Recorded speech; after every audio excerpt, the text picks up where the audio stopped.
Yawn, can we do this some other time? Jaku said to the hooded figure. Boss, look at this guy, disturbing my sleep. The hooded figure chuckled. There's no one here to help you, he said. I have come here to settle a debt. The man raised his arm, revealing a scimitar underneath his hood before pointing it towards Jaku's face. It glistened under the moonlight, showing its incredible sharpness. One of you, Dragonborns, bested one of ours. I have only come here to prove that it was not you who won, but one of us who failed. And I am here to correct that. Michael watched this scene unfold from the sidelines. Jaku's facing the Stone Cold 2, meaning he's the second best soldier in their group. And he wasn't even the only one among them who was approached by a hooded figure. On the other screen, Michael saw Amisu sitting in a mostly empty library as a hooded figure approached her from the shadows. Oh no, Amisu muttered under her breath. What about the books? They're going to get destroyed. The hooded figure stopped in the middle of her tracks as she saw Amisu look in her direction. This startled her for a little bit before she chuckled. Impressive for a demi-human, the hooded figure said. I didn't expect much, but it seems that 5 lost for a reason. The hooded figure took off her robe, revealing a long frizzy hair standing up above her head that was tied up into the shape of a giant number 3. We're going to have to fight, you and I, she said. Amisu shook her head. Oh no, what about the books? I'm going to destroy them. Just then, Michael's soothing voice came out of the shadows and reassured the anxious Dragonborn. Really, boss? You're going to replace them? Yipey. Stone Cold 3 looked at Amisu with a strange gaze. She thought that the Dragonborn was crazy, talking to no one except the empty shadows. Of course, Michael was behind those dark spaces in between shelves. Master, there's one more hooded figure, Fudge said, pointing Michael's attention to the last rectangular screen in front of him. This time, the vision showed a jungle-like scenery outside of Angora City. Underneath the foliage of the trees, Michael saw a couple of evolved red mankeys camping under the stars. They gathered around a campfire, with the sounds of crackling firewood echoing in the woods. They seemed to be quite exhausted after a hard training session, with some mankeys massaging each other's backs and polishing their weapons. Just then, a twig cracked in the distance, alerting the red mankeys of an intruder. TSK. I thought I would be finding something valuable once I followed you guys here, but it was all for nothing. You're just a bunch of mankeys. Not worth my time.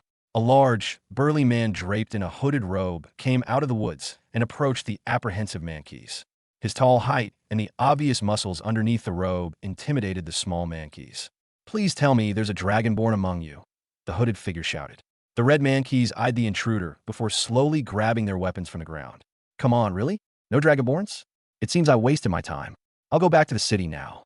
Just as the hooded figure turned around, he suddenly felt the hairs on his arms stand up. His instincts flared, making his muscles contract and flex before he turned around to face whatever monster was hiding behind him. But when he looked, there was no one there except the red mankeys. Ho-ho, I may not be as talented as those dragonborns, but I would like to think that I can keep you company for a little while. At least, I think so. The burly man, code-named For, scanned the red mankeys before his eyes set onto another hooded figure standing unassumingly in front of him. If he hadn't spoken up, he wouldn't have even noticed him. Who are you? For asked. I am just a relic of the past, young one, Grieve muttered with a laugh. Meanwhile, back at the castle, Michael stared at the 4 screens in front of him. That's 4 of them, he thought to himself. Originally, there's 6 of them, but Zion already defeated a guy named 5. The Shadow Orcs are facing 6. Jaku is fighting 2. Amisu will battle 3. And Grieve will engage with 4. That meant that there was only one other member of Stone Cold 6 left. And coincidentally, it was the strongest member of them, all codenamed 1. If they were trying to defeat the Dragonborns in public to declare themselves as the superior company, that didn't make sense why they wouldn't send out their strongest fighter. Unless he has a bigger mission. Michael's question was soon answered as suddenly a large creaking sound echoed around the walls of the castle. Everyone turned to the gates and saw the drawbridge slowly lowering back down before smacking itself onto the stone brick roads. On the other side of the castle walls, a beautiful adorned carriage bigger than anything they had ever seen came gracefully crossing the bridge. It was drawn by 4 chunky horses that seemed to have eaten nothing but whey protein. The carriage pushed through to the inside, forcing the guests to move closer to the castle walls. Who is that? Wait, that emblem looks familiar. It's from the Hephaestus Company. Even their emblem is made out of Damascus steel. I wonder how much they had to spend on the dwarven black market. The Duke had to stop his test drive of Michael's car as he awaited for the rude guest who came way too late at the party. Show yourself, Duke Stelmane demanded. The coachman walked over to the door and opened it, bowing before the owner stepped off. We have arrived, young master. The party is delighted with the arrival of the leader and owner of the greatly touted Hammerstone Company. The young master stepped off the carriage, showing himself be a very young man, about the same age as Michael himself. This young master, wearing a black and gold tunic, waved and bowed to the guests looking at him. Greetings. I am Christian Hammerstone, the proud owner of the 495th ranked company in the entire world, he said confidently. Pardon me for my late arrival. I have come from the Hephaestus family estate, you see. The rest of the guests whispered amongst each other, not expecting to see the owner of such a successful company be so young. While everyone was looking at Christian, Michael looked at the man beside him. It was Stone Cold One, the strongest member of their group. It seemed his task was protecting and serving their leader rather than fighting the Dragonborns. Christian then walked over to the Duke and bowed to his presence. Duke Stelmane, I hope that you consider my offer. Our company is the best there is. I'm sorry to say this, but there is no one better than our company. He then looked at Michael. Excuse my methods, but I have sent out the very best of my men to defeat your employees. It is nothing personal, and it is only a way for the Duke to realize who he should accept as the sponsor. Michael ignored him and looked down at his shadows. The Dragonborns were there, listening to what was happening. Do you guys need any help there? Michael asked. The Shadow Orcs, Jakku, Amisu, and Grieve all had smiles on their faces as they looked down at the shadow beneath their feet. Are you kidding me, Master? This is what we're made for, the Shadow Orcs muttered. I'll finish this in just a minute, Jakku said, yawning. Master, teach that arrogant prick a lesson, Amisu whispered. Ho-ho, you can leave this to us, Michael. Such an easy thing, ho-ho. Did you just say that you'll finish the fight in just a minute? What does that even mean? The hooded figure codenamed Tu looked at Jakku, scoffing at his indifference to the situation. I'm the real deal, boy. If you think that just because you guys defeated one of ours then you could beat me, then you'll find yourself sorely wrong. I am Tu, the second strongest warrior in this city, he declared. Tu finally took off his robe and showed his bald head. The man was wearing a similar icy blue armor as showcased by Five, but this armor set seemed a lot more special as its very structure was filled with intricate details of snowflakes made out of a unique blend of metal alloys. Its durability was second only to dwarven equipment. Even his scimitar looked unique. Do you know what this weapon is made of? He asked Jakku. If you were a little bit more interested in metals, then you would notice that the edge of my blade is lined with none other than Damascus steel. Tu proudly announced his weapon's greatest quality. Its strength, durability, and sharpness was not something that an ordinary bum from Angora City could appreciate. Yawn, are you done talking? Let's fight already. Tu gritted his teeth, annoyed at Jakku's arrogance. He bent his legs low and burst towards Jakku at high speeds, with his scimitar above his head. The stone road beneath his feet cracked as it reached below 0 degrees Celsius, brought on by the natural icy magic of his boots. Even at this point, Jakku was still stretching his body as if he had just awoken from his sleep. Just as the scimitar was about to slice through his jugular, a sharp ting resounded in the empty road as Jakku's sword seemingly teleported right in front of Tu's weapon. Tu's eyes widened as he stared at Jakku's sword, which seemed to be crackling with intense lightning and electricity. Frozen Cleaver of the North. Tu shouted as his scimitar increased doubly in size as ice particles covered its very body. A 4-star spell was not something Jakku could take lightly, so his feet began to burst in electrical energy as he activated his skill, Step in the Lightning. Jakku's entire body morphed into pure electricity, allowing him to zap away from his position up towards the rooftop of the building in front of him. You won't get away from me, Tu shouted as he cast Titanic Ice Age, morphing large ice formations under his feet almost 10 meters up, allowing him to jump up to the bricked rooftops of Angora City. Tu jumped from his ice structure and brought down his scimitar to Jakku, which was quickly parried by the Dragonborn's quick sword strikes. The usually empty and quiet skyline of Angora City was disturbed by the sounds of metal clashing against each other, sparks going off and falling from the rooftops. Tu's skillful mastery in the scimitar allowed him both power and speed to completely outclass Jakku. He fully expected the Dragonborn's sword to be chipped by now after all their clashing strikes. Yet, there was barely any scratch. What the hell is that sword made out of? Tu shouted in frustration. The same as you, but better, Jakku replied. Tu felt insulted at his response, taking out a white pill from his pockets and before swallowing a whole. His face scrunched as he felt the power tearing through his stomach. But after bearing through the pain, an unprecedented magical resource became readily available to his body. Tough luck, Dragonborn. You are facing a 5-star master of the scimitar. And with this cultivation pill, My strength has almost reached the 6-star realm. Two's entire body began to turn pale and white as a cool aura oozed out of his body.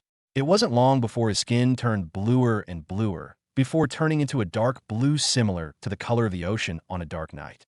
A cold mist radiated out of his body, spontaneously creating snow in a 10-meter radius around himself. Northern Blade, destroying ice. As Two brought down his scimitar, pieces of stone bricks exploded as an invisible gigantic blade crashed through the rooftops, creating a large gash that destroyed 3 homes in succession. Crying and shouting resounded through the night as the citizens heard the disturbance in the sleep. Jaku materialized back from his electrical state just a few feet away from the large gash. But just as his feet landed, he felt an impermeable cold rush through his scaled feet, trying to trap him in a place as another invisible sword crashed towards the rooftop. Two smacked his lips as he saw blue wisps of lightning zap out of his attack. And before he could try to locate Jaku, he suddenly felt a tingling sensation near his ribs. As he looked down, he saw Jaku duck down with his sword in a swinging position as he tried to slice through his icy blue armor. Blood spurted out from his side as Jaku's sword flashed in a single moment. Two gritted his teeth before raising his scimitar to bring down icy fury towards the Dragonborn. His scimitar slashed through a large part of a tailor's rooftop, slicing off a large chunk that slid down into the ground, smashing into rubble. Despite the destruction, Jaku escaped as fast as lightning. "Stop running away!" Two shouted, haphazardly swinging his scimitar and creating chaos around the peaceful neighborhood. With each swing, his scimitar barely missed the lightning Dragonborn, hitting nothing but stone walls and bricked rooftops. Unfortunately, one of the disturbed citizens was caught unaware as he ran out of his house and into the street. Just then, a large chunk of wooden planks crashed down towards him.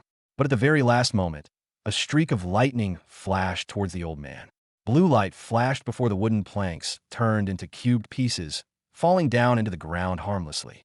The old man turned around and saw Jaku protecting him with his arm above his head. Thank you," the old man muttered. "Huh, caught you now." Two jumped down from the air and held his scimitar in both hands, ice and snow peeling off its very blade. The 4-star spell, Frozen Blade of Kuthra, was a very fast slash that even Jaku wouldn't be able to react to. But Jaku didn't even look back. He only assured the old man of his safety. Just as the scimitar was about to split his head in half, an invisible prismatic shield clashed with the Damascus steel blade of the scimitar. As the snow particles tried to cut through the invisible shield and turn it as brittle as a sheet of ice, Jaku's lesser unity defense used fire mana to completely melt the mana, trying to cut through.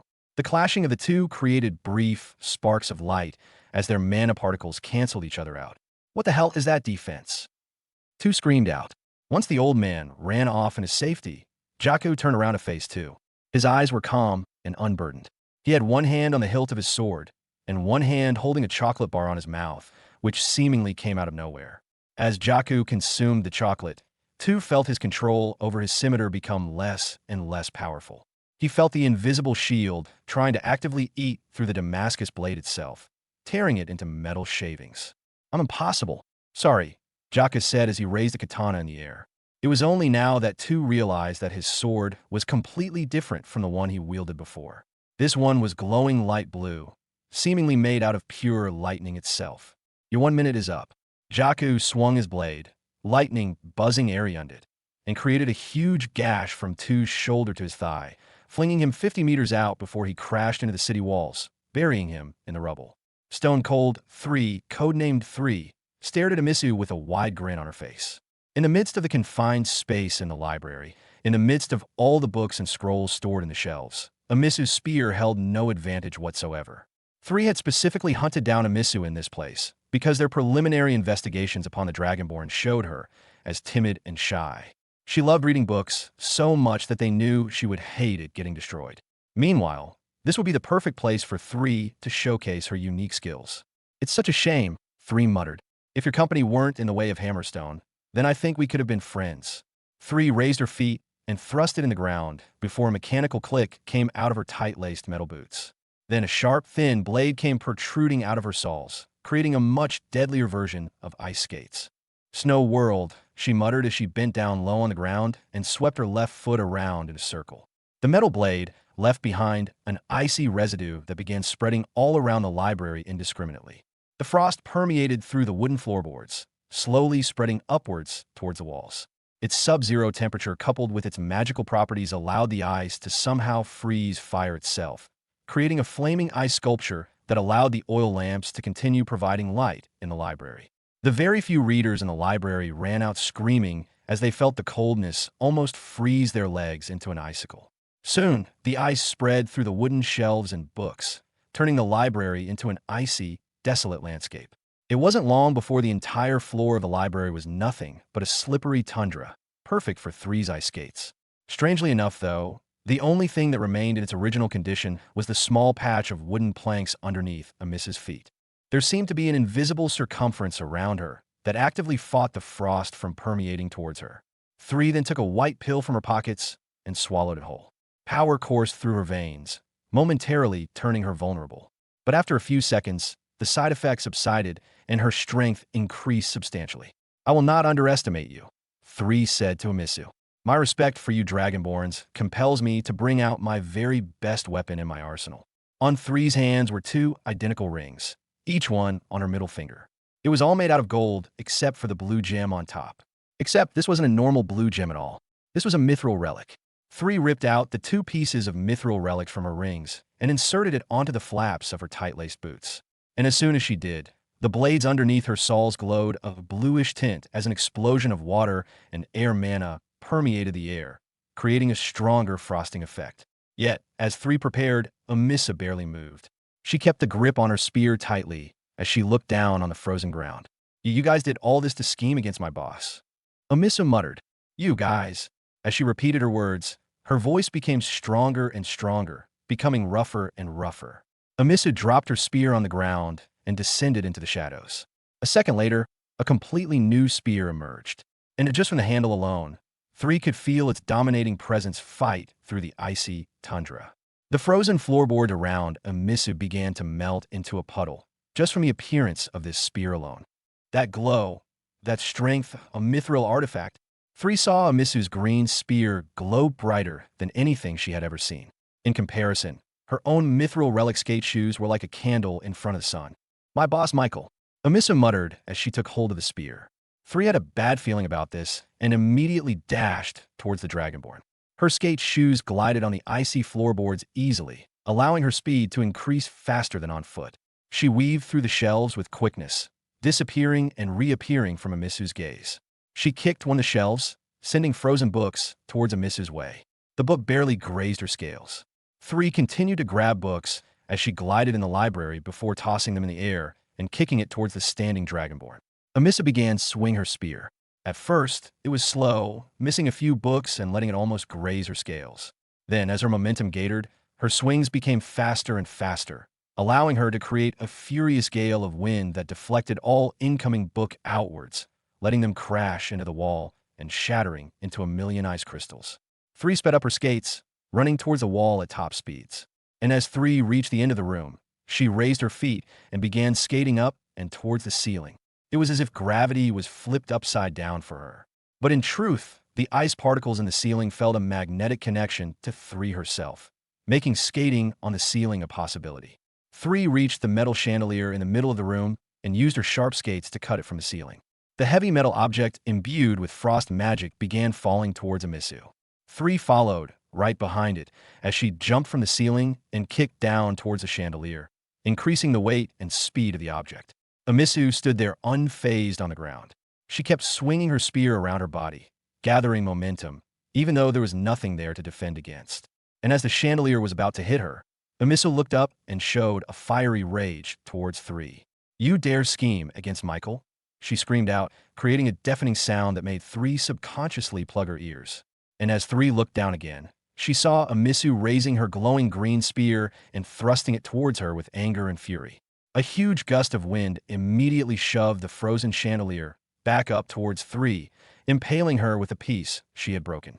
Paradoxically, Three felt the wind grow stronger as it hit her, propelling her and the chandelier up towards the ceiling and completely bursting through the other side.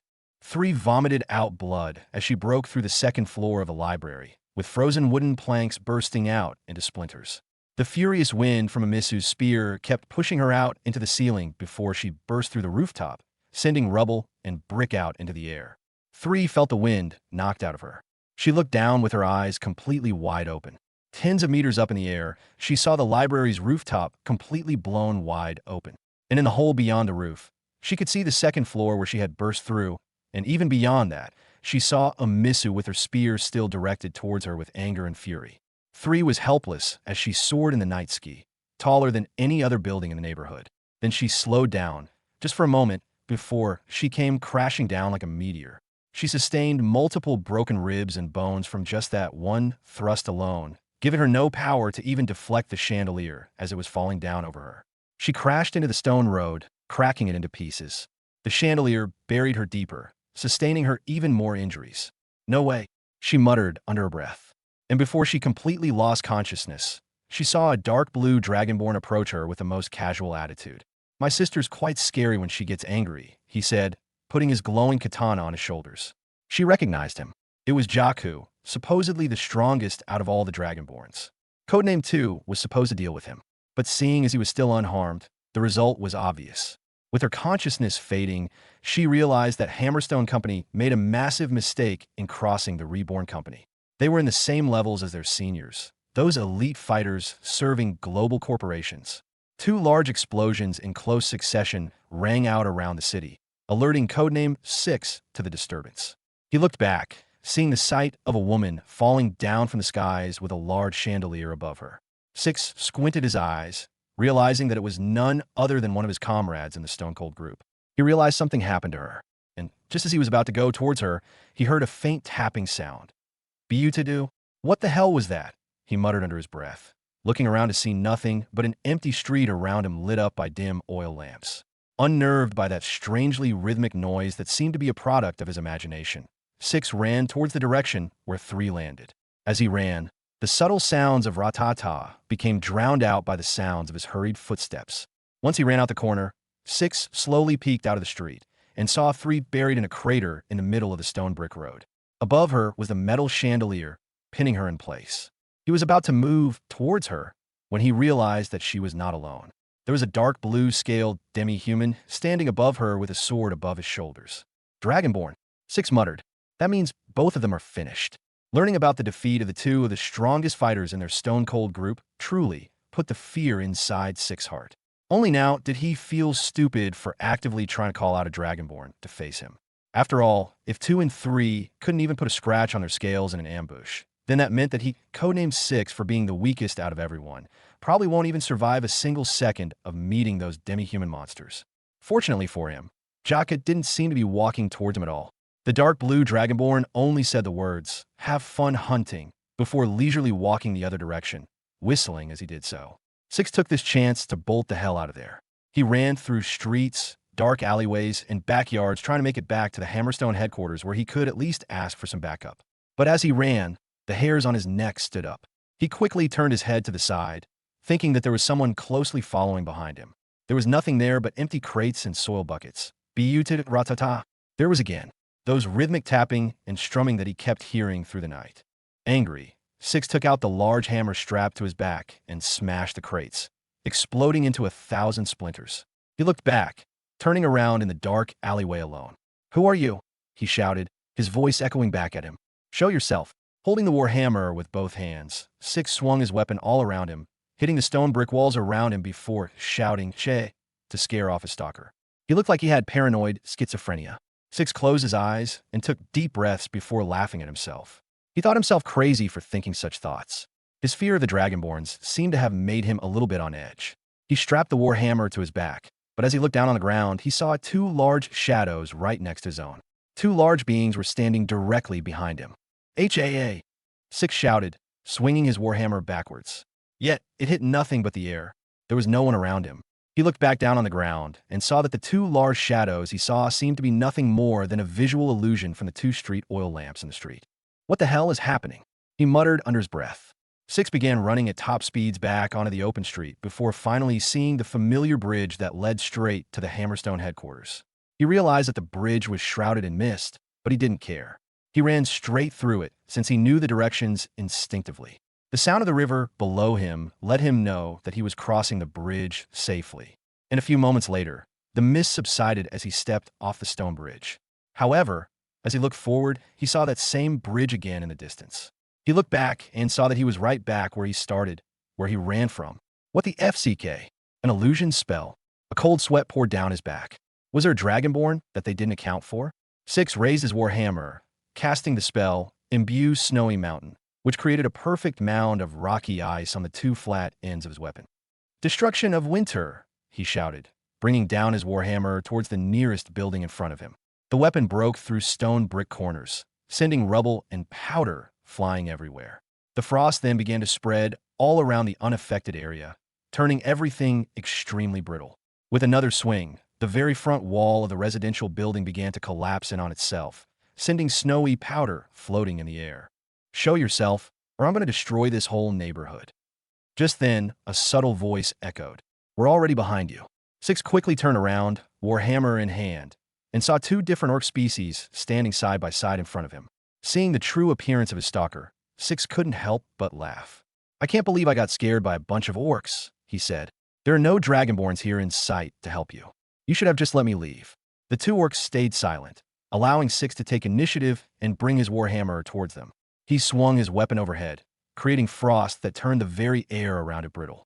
As Six brought down his warhammer, the air around it exploded into icicles, which created a domino effect that eventually reached the two orcs. Needle-like icicles exploded in between the two orcs, impaling them with thousands upon thousands of holes in their meaty flesh. Six ran up towards them, dragging his warhammer in the stone road before swinging it horizontally, hitting the hairy orc on his side and sending him crashing into the spiky orc. But as the orc's body got destroyed, it turned into nothing but shadow flames that eventually dissipated in the air. It was another illusion. Democrat Minnesota it. Stop with all these tricks. You're just mere orcs. Just then, Six felt a stinging pain in his stomach that override his every sense. He looked down and saw a gaping hole in his abdomen, with an orc's fist covered in flame-like shadows sticking out of it. Slowly, he felt his consciousness fade into nothingness. But then he woke up. Six looked around and found himself back in the empty street as before, with a bridge right in front of him. There was no destruction of property, there was no gaping hole in his stomach, and there were no orcs around anywhere to see. But the pain he felt was real. So real that he didn't think it was an illusion. Ta-ta. He looked behind and saw the same two orcs standing perfectly still, with shadows flickering around them. Six finally realized it. He was stuck in an illusion. In the real world, his true body was already knocked out cold in the alleyway, with the two shadow orcs standing over him coldly. They were just letting him experience the pain of death over and over again, not letting him leave the hellish illusion of perpetual death. From the moment he heard the rhythmic sounds of Biu, Tutu, and Ratata, the fight was already finished. He was already caught in their spell. I don't know what I'm still doing here, codename for muttered leisurely. By this point, I'm sure they'd leave no dragonborn left for me to hunt. Grieve chuckled, cackling at the youngster's arrogance. Must be nice to be so young, Grieve said naturally. Barely out of the womb, yet confident and proud to face anything in life. Such things are quite envious. At least I think so. You've been talking a lot. Are you their leader or something? For asked, rudely pointing at the hooded man in front of him. You can say that. Well, I hope you'll at least give me a good exercise. I would hate for my trip to be wasted on bums. In terms of ranking, how do you think you would fare against those dragonborns? Grieve raised his head and tilted it, seriously considering the question posed to him by the burly man. The weakest out of them all, I think. They are quite talented youngsters after all. For sighed and shrugged his shoulders. Good enough for me. I'll just finish this quickly so that I can go back faster. He reached down and raised a large, heavy sword from the ground. The very blade itself was even wider and taller than most humans, making for a very intimidating weaponry. The heavy sword was made out of a metal and Damascus steel alloy that emphasized power and weight, creating the most devastating weapon available in anyone's hands. Its heaviness prevented Four from even using a normal horse and carriage, for they would break in half trying to carry his sword. Yet, thanks to his muscular physique, Four was able to wield the heavy sword as if it was as light as a feather. He tossed it in the air and caught it with one hand, showing off his strength to the intimidated red mankeys hiding behind the trees. Show it to me, Four said casually, to which Grieve did not answer. Four raised the heavy sword and swung it wide, creating a heavy wind that ruffled dead leaves, branches, and the quiet forestry around them. A moment later, tens of trees fell crashing onto the ground, with the sounds of splintering woods echoing in the forest. Upon closer inspection, it was cut from the thickest parts of its base with a clean incision, which seemed to have been done by a surgical knife. For swung his heavy sword around haphazardly like a stick, showing the ease in which he wielded the hefty weapon. Though this intimidation tactic didn't seem to have worked on the hooded figure opposite him. "I know you have it. Show it to me," For demanded. "My brother Five would not have lost against that Dragonborn if you guys were not in possession of a mithril relic. That is the only way he would have been defeated." Grieve looked up at Four and raised his hand. He showed a glove with a glowing ring on its middle finger. A bluish-green aura radiated from the ring, showing its intense magical properties. Four eyed the ring with seriousness. He could feel the power from it. Good, good. It's good that you know to immediately wield your greatest weapon against me. It's the only way you'll survive." For took out a glowing gem of his own from his necklace. This was another mithril relic, despite it being substantially smaller and weaker than the one wielded by Grieve. He inserted this relic gem on the end of his heavy sword's hilt, imbuing it with the power of water and air mana, combining into an icy frost. "Ah, if that mithril relic of yours proves better than mine, then I shall take it as my spoils after your defeat." "Very well," Grieve nodded, accepting the conditions of the duel. The excited feeling knocking out from his ribbed chest told him that this was not the first time he had felt this before. It felt like he was coming back into familiar territory, like coming back home. Grieve walked forward with his hands on his robe. "Going weaponless?" For asked incredulously. "Bold, but I respect it. I just hope you don't regret it." For used Frostbite of the Mammoth, turning his heavy sword into a curving elephant's trunk that swooped down towards Grieve. The heavy sword struck the ground with speed and force, creating an explosion of dirt and soil before a seismic earthquake shook the entire forest awake. Birds and bats flew away in fear, while critters ran away in droves. Four's smile lessened as he saw the heavy sword impaled on the ground, but without its target. Grieve stood just a few inches away with his gloved hand on the heavy sword's blade, seemingly pushing it away. "G'day!" Four screamed, taking back his great sword and swinging it around himself, creating momentum before using it to smash Grieve's head to the ground. But the flat blade of his sword hit nothing but the disturbed soil. Grieve was luckily a few inches further away from the sword's grasp. Annoyed, For shouted, frozen weight of the hilt, swinging his heavy sword towards Grieve. The edge of his blade created a crescent-shaped ice slash that shot towards the hooded Grieve. It was as heavy as the sword itself, yet coming at speeds almost twice as fast as his swing. This time, For was able to see how Grieve smoothly stepped away from the slash with efficient footwork and timing. The crescent ice slash cleaved through 5 trees before crashing onto a small mound of rock in the ground and infecting it with frozen ice magic. "Show me how you fight," For shouted, sending a flurry of crescent slashes towards Grieve. Yet, the hooded figure simply avoided the dangerous obstacles through footwork, seemingly disappearing from sight at the very last second and reappearing just as the slash shot past him. "If you're going to fight me, then I'll fight these monkeys." For sent out a single crescent slash towards a group of red mankeys hiding behind a tree. It was coming towards them at speeds they couldn't even react to.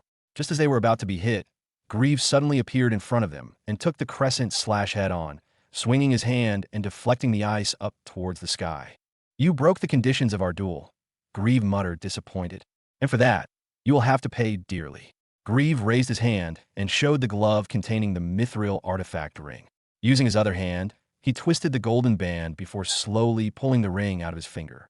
"Hey, what the hell are you doing? Are you forfeiting our fight?" For shouted. Grieve shook his head. "No, insolent one. I'm simply giving you what you wish for." As he took the ring out of his finger, a bluish-green aura suddenly exploded out of his very body, disintegrating the hooded cloth around him. For felt his instincts jump, telling to back away immediately.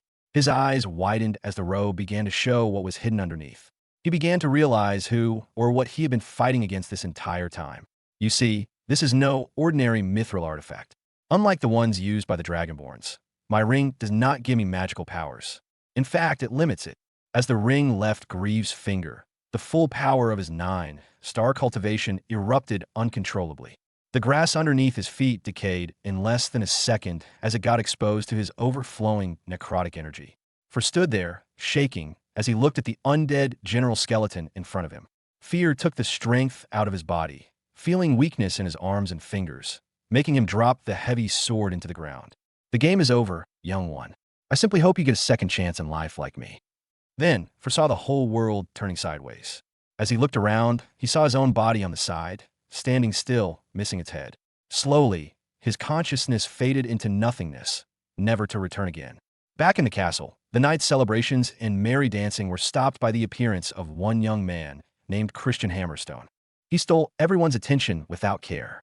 Just the fact that he arrived so late in the night meant that he didn't treat the Duke with a lot of respect. Some might call it justified since he was a descendant of the famous Hephaestus Corporation, but many would simply call it arrogance. Duke Stelmane, there is no better option than me, he said, approaching the metal automobile. Whatever the Reborn company has offered you, I am sure that my company can give you as well. Christian noticed the unique, our symbol embedded onto the automobile's side door. Since the Duke was riding it with his wife, he assumed that this was a gift from Michael to tip the scales of favor towards his way. This metal contraption is not very efficient at all, he said boldly. You would need 4 horses to pull on a metal carriage like this. It simply shows that our Hammerstone company is a lot wiser than any other young company in this city. After all, I have my family's experience to draw back from. Siding with me is a simple recipe for success. However, the Duke didn't seem impressed, and neither were the guests around him. They knew his words were worth nothing after seeing the capabilities of the automobile. You know nothing, Chris. It's Christian, the boy corrected. You were a fine lad when you were a child, the Duke said sentimentally. Your father guided you in the right ways of building a company. What has happened to you to be so ignorant? Christian smacked his mouth rudely, turning away from the Duke and not wanting to hear another one of his sermons. Opportunity is what happened. Christian shouted, his voice in a high pitch. Right now, my brothers, sisters, cousins, and friends are all participating in the competition, and even they're completely outmatched from the real companies controlling the market. He pointed at the Duke and everyone else. This is a warning. The sharks are coming, and they smell blood in the water. It won't be long before they come swimming down the plains of the Queen's regions and come knocking on your doors. Didn't you know that Batrock Town is already under control of an Oscorp subsidiary company? I heard that they fought hard for their independence, but ended up losing it in the end. The Duke was startled, and the rest of the guests gasped as they heard the unexpected news. It was as if their whole belief was shattered in an instant, making them feel uneasy and unsteady for the future that was to come. That's so near here, one of the guests uttered silently, yet his voice was heard by all. If they're getting conquered, then what about us? This is bad for business. That was the only conclusion they could all come to. It wasn't hard to imagine what was happening in Batrock Town right now. Local businesses would immediately struggle. At best, companies would have to pay enormous amounts of tax. At worst, they would get thrown out of town for fear of them becoming too much of a threat to their reign. Meanwhile, in a time of crisis, the reigning company had the authority to turn normal citizens into soldiers to fight something they didn't want in the first place. As for the royals previously in charge of the territory, their fates were usually one with a grim ending. Even if Duke Stelmane tried to keep a still face, the anxiety he felt in his heart couldn't help but leak out into his expression. He got out of the automobile and faced Christian with a serious face. Are you sure about this? Where did you hear it? I saw it with my own eyes, Christian replied. It's one of the reasons why I'm late. I had to stop by and see why the whole town was set ablaze. The Duke paced back and forth as all sorts of thoughts flowed through his mind. Not even his wife could calm him down as he rejected her attempt at holding his hand. This is the reason why you need me, Christian pleaded. The only thing that can push off a subcompany of a global conglomerate is another subcompany from an equally strong conglomerate. Me. I'm the only one that can fight off against that Oscorp subcompany. It was evident in the Duke's eyes that he was seriously considering the boy's offer. Having the backing of the Hephaestus company would assure a safety net behind the city in the case that the Oscorp subsidiary company decided to expand further than Batrock. The looming threat of the upcoming territorial war between the conglomerate sub-companies sent an ominous mood that permeated throughout every man and woman around. Some of them were even considering to hitch their own companies to Hammerstone in the hopes that they would also get saved in the future. It was a smart move, truly, and the only one they could make in such times. But then, the Duke looked at the golden-haired boy in the middle of the castle grounds, realizing that there was another solution to this problem. Something that would not require him to relinquish his reins over to a boy. Why you? Duke Stelmane asked Christian. Why can't I ask help from the Reborn company? Christian shook his head, disappointed. Then, he gestured for his personal bodyguard to come closer to the Duke. Show the Duke the life stones, Christian ordered. Codename 1 obediently approached and took out 4 gems from his pocket, each about the size of a large bean and glowing with a white intensity similar to the moon. These rough-edged stones pulsated with a rhythmic pattern, dimming and brightening once every second. Tonight, I sent out 4 elite soldiers, each hand-picked directly from the Hephaestus Training Academy, and sent them to seek out the greatest fighters of the Reborn Company, the so-called Dragonborns, Christian explained. And these life stones are directly linked to those 4 warriors. Right now, the glow of these stones indicate that they are fully awake and conscious. By now, they must have met their targets and attacked them with great skill and power. In about 3 candles worth of time, my elite soldiers will return from their duty and bring the news that they have successfully bested the Dragonborns of Reborn. The Duke looked back at Michael with worry.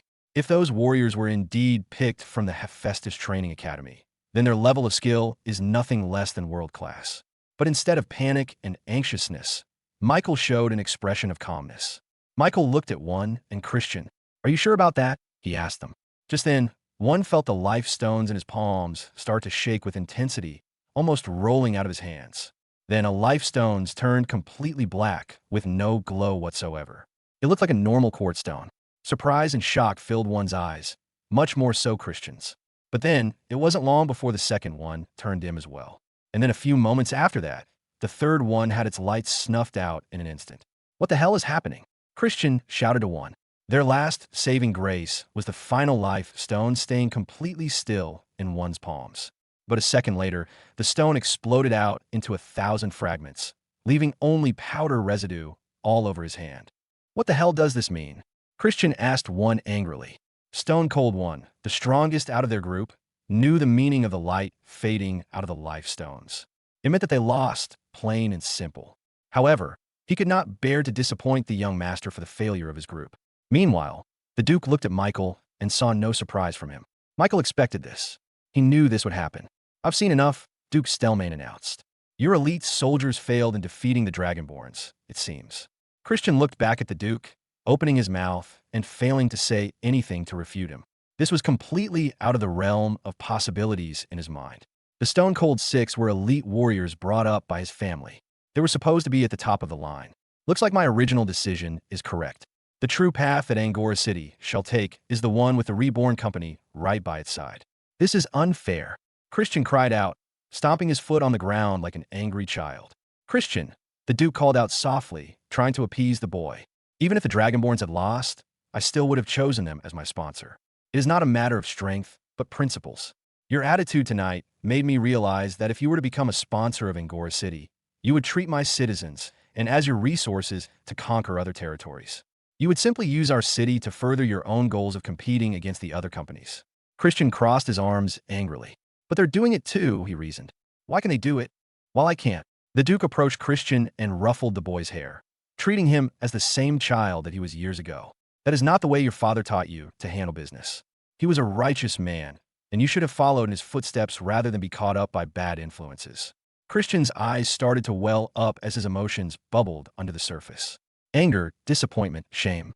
These were the emotions that an 11-year-old child cannot yet handle properly. "Get off me," Christian shouted, swatting away the Duke's comforting hand. Then, he turned to Michael and pointed right at his face. "You, this is all your fault. If you hadn't meddled in my business, then I would have had everything I wanted." Christian looked to his bald bodyguard and uttered the key phrase, "Attack him." "Chris N.O., the Duke screamed, but it was already too late. One took the sword out from his scabbard and rushed towards Michael. His arrival almost seemed instantaneous in the eyes of the normal guests. 1 second he was behind Christian and the Duke, and the next he was in front of Michael with the sword just inches away from his neck. Just then, a prismatic shield appeared and fought against the sword, clashing with its metal blade and creating sparks all around. KYA. The sudden explosion of murderous intent scared the guests witless, leaving them screaming and crying out in desperation as they tried to escape into safety. The Duke guided the guests inside his castle, where they would be safe from harm. "Democrat Minnesota, where's my soldiers?" The Duke screamed in frustration. There seemed to be no one present in his castle but shadows in the night. He took out a whistle from his pocket. Once he blew this, soldiers from all over the city would gather at the castle walls to try and subdue the criminal. But just as the Duke raised the whistle to his mouth, he felt a sudden grip on his wrist. Duke Stellmain looked down and saw a visible shadow taking hold of his arm. Following it, he saw the shadow connected to a strange, hood-wearing violet blob of slime in front of him. "No need for that," Fudge said casually to the Duke. Let my master have his fun. The Duke eyed Fudge with confusion. That guy's at the peak of the 5-star cultivation. His concern was valid. Who wouldn't worry after seeing an 11-year-old boy get attacked by a superhuman soldier trained to kill his targets in the most efficient of ways? Yet Fudge assured the Duke, just watch my master. He learned something good recently, and he wants to try it out.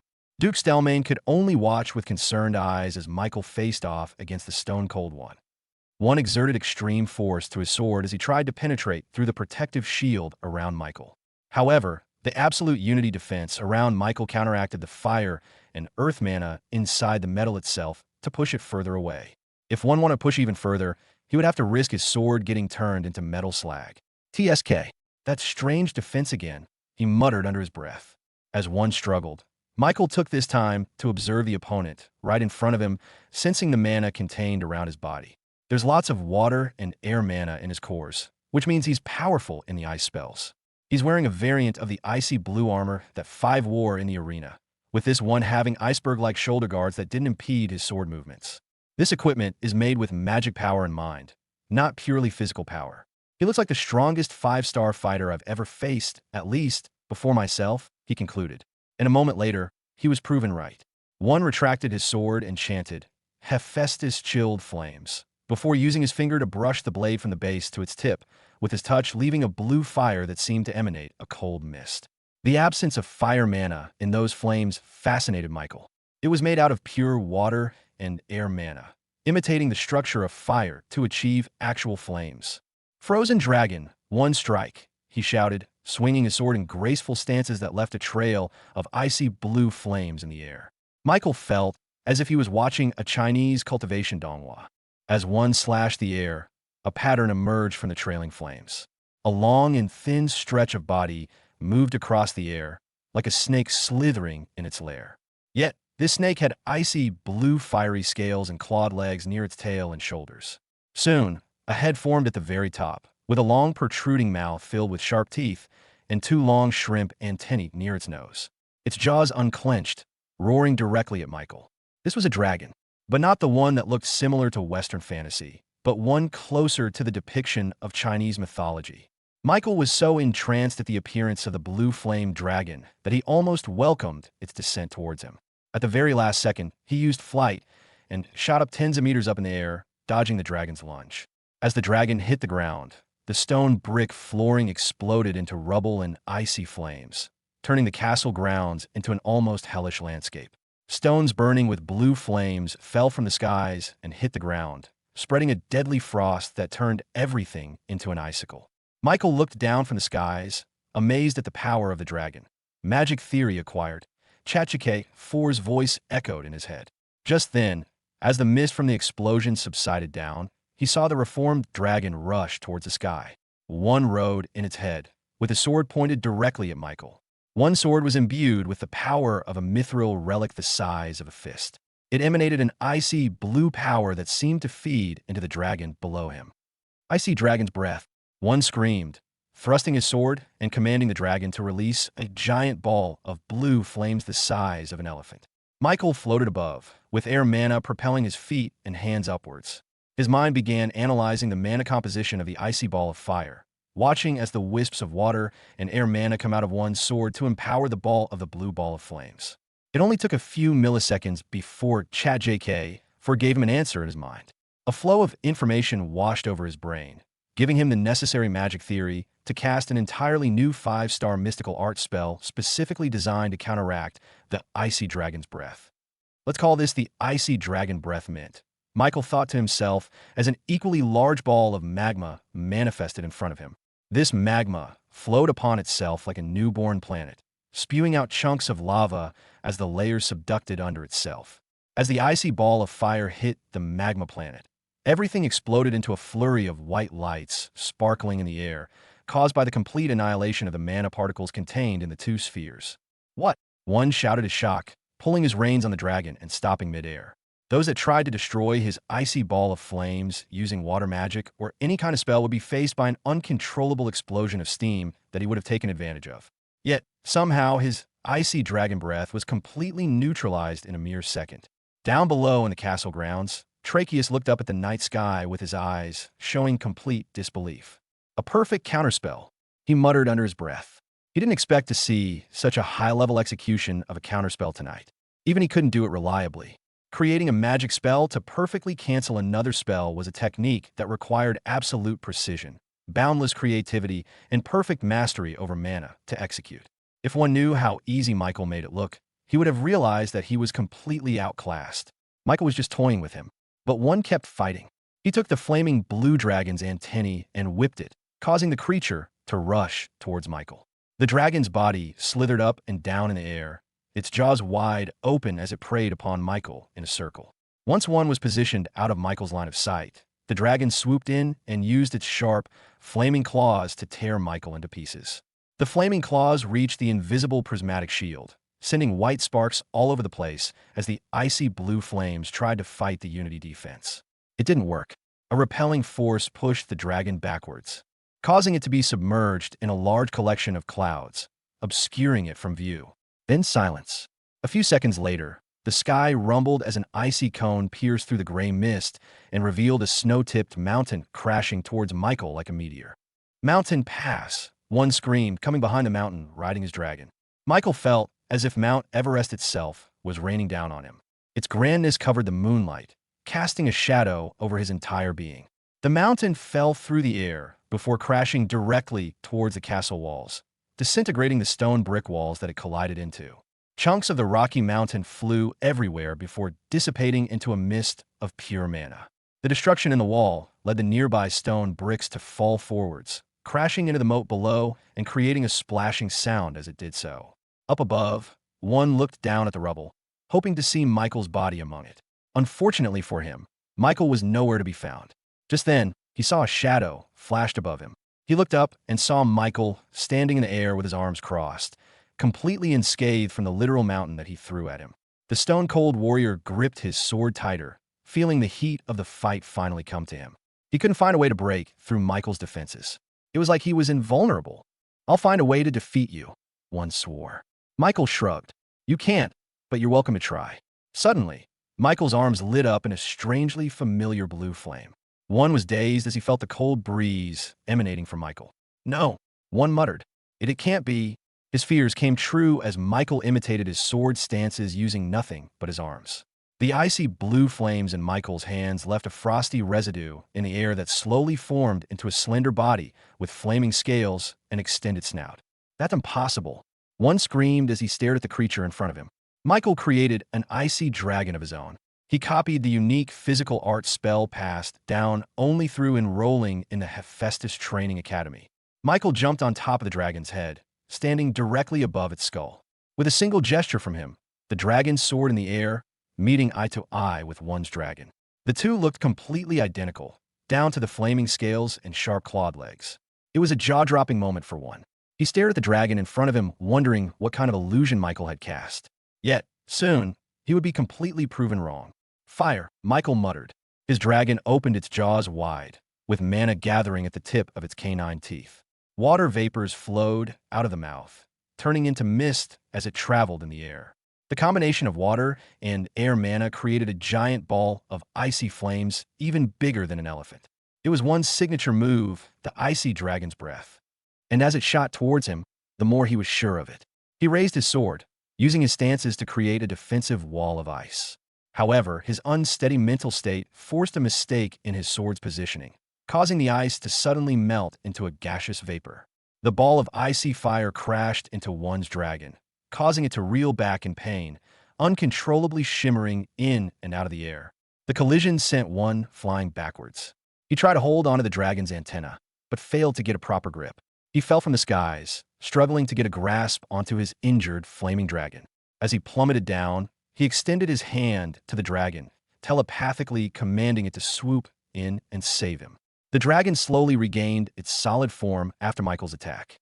It looked down at one, seeing its creator just a few seconds away from crashing into the ground. Yet the dragon shook its head.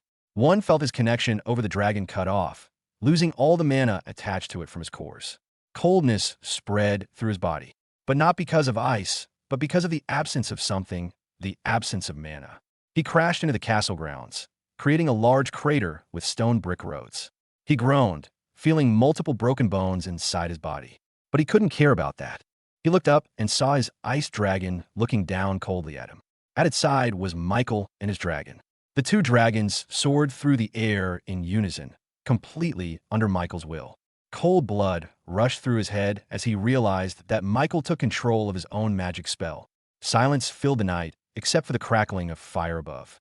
The two ice flame dragons hovered in the air, looking down at the castle ground below. It was an incomprehensible sight for mortals and mages alike. Even those not adept in the complexities of the mystic arts knew that a spell was something intricately connected to its caster. It was an extension of themselves, like another limb. Yet now, they saw Michael wrench control of the dragon right under one's nose. It followed Michael's order as if the dragon had no connection to its original caster in the first place. No one knew how absurd this was more than Tracheus, the seven-star tower master. Severus' words came crawling back to Tracheus. All those hyperbolic descriptions of Michael's talents in the mystic arts didn't seem so excessive now, given what he just witnessed. In fact, genius wouldn't even begin to describe the mastery it would take to do something that Michael did so easily. How is this possible? One muttered, with blood spilling out of his mouth. With the two dragons under his feet, Michael floated down. You weren't using your mana correctly, he said to one. I can, so I took it. His supreme skill gave him complete mastery over mana. Not just his own, but also everything around him. Taking ownership of a magic spell was as easy as breathing for him. 1. Feeling the despair of loss overcoming his body, gritted his teeth. His desperation fueled him to grab his sword from its hilt and smashed its bottom onto a jagged rock, displacing the mithril relic, tumbling a couple of times before landing just a few inches away from his head.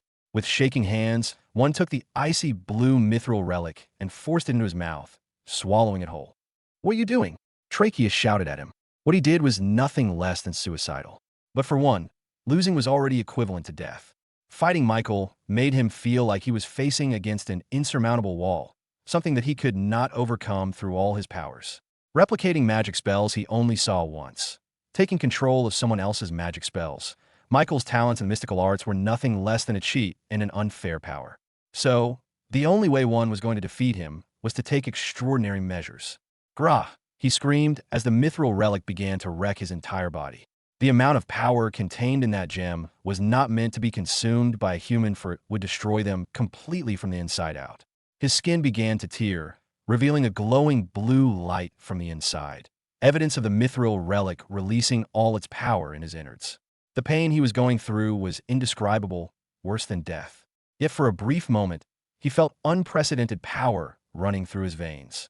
2 new points of light spawned inside his abdomen, letting his cultivation shoot through from a 5-star power up to the 7-star realm. Ha! Ha ha! Ha ha! He laughed with a coarse voice, seemingly echoing in the night. Michael looked at one's body and saw the mana in his cores going haywire. It was fighting the influx of power coming from the mithril relic, trying to subdue it for its own. However, it was too powerful, eventually creating cracks inside his mana cores. However, one didn't seem to mind this at all. He floated into a standing position and faced the night sky. Power! I have unlimited power! He screamed, spreading his hands wide. A beam of frost shot out of the cracks in his hands, hitting the walls and the towering spire of the main castle. The tremendous force turned a large part of the castle roof into an ice sculpture before exploding out into a million ice particles and revealing the interior below. Some unfortunate guests inside the castle fell victim to the destruction, getting buried under the falling ice debris. Michael knew that one couldn't control his power. If he were left alone any more than this, he could end up destroying the whole castle and harming everyone inside. He had to stop this. Let go of the power, or this won't end well for you, Michael warned him. One looked at Michael with his pure blue light eyes and tilted his cracking head. You? Look at me. I have unlimited power. You cannot control me. Michael raised his right fist and said, If you move even a single twitch, I will fire. He had his thumb unfolded and his pointy finger aimed directly at Stone Cold One. He had created a simple finger gun, which didn't seem to be threatening enough for the maddened one. And what are you going to do with that? He scoffed. He was at the peak of 7-star cultivation. He was almost twice as fast as before. And with the power supplied to him by the mithril artifact, even those 2 dragons would have to cower under his feet. And despite the power ruining his body, one knew that Michael's mystical art spells still fell victim to its inherent weakness. It was slow. Compared to physical art spells, mystical spells were slow to fire and reach their target, meaning one would be able to dash out of the way before Michael cast his spell. With a smile, one's muscle twitched as he used an upscaled version of the ice speed footwork spell to disappear from Michael's sight, frost building on his feet. But as soon as he did, a bright flash of light blinded his eyes. A moment later, his vision came back and everything looked normal. Yet when he looked down, he saw a tiny hole within his robe, something not even noticeable at all. But a second later, blood spread around the fabric, revealing that he had a small circular wound in his chest that pierced straight through the back. "What?" he uttered, confused. He looked up at Michael and saw wisps of smoke coming off his pointy finger. As the blood spilled out of his wound, one slowly lost consciousness and transferred over to the void of death. Unfortunately, his control over the last dredges of resistance in his body was the only thing preventing the rampage of the mithril relic. One fell to the ground face first, with the cracks in his body beginning to widen and with bright blue light leaking out with much greater intensity than before. The ground shook as the power of untamed mana began to wreak havoc in the surroundings. Seeing the mana in one's body start to collapse and annihilate each other, Michael knew that this was a bomb about to detonate. It wouldn't be long before the mithril relic would explode, taking the entire castle with it. Michael raised his hands and commanded the two ice flame dragons by his side to swoop down and take one's body up in the air. The dragons used their claws, dragging one's corpse up in the night sky. They soared higher than they ever did before, higher up above the clouds.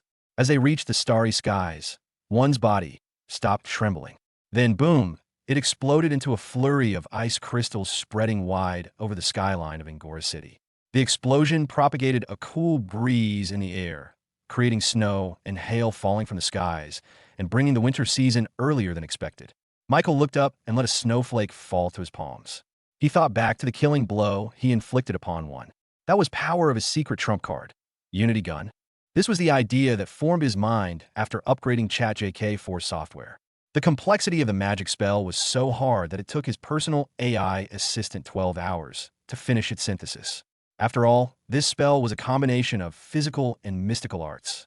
Using the knowledge of how mana flow worked in physical art spells, ChatJK4 changed the course of his veins to imitate the inner workings of a modern gun.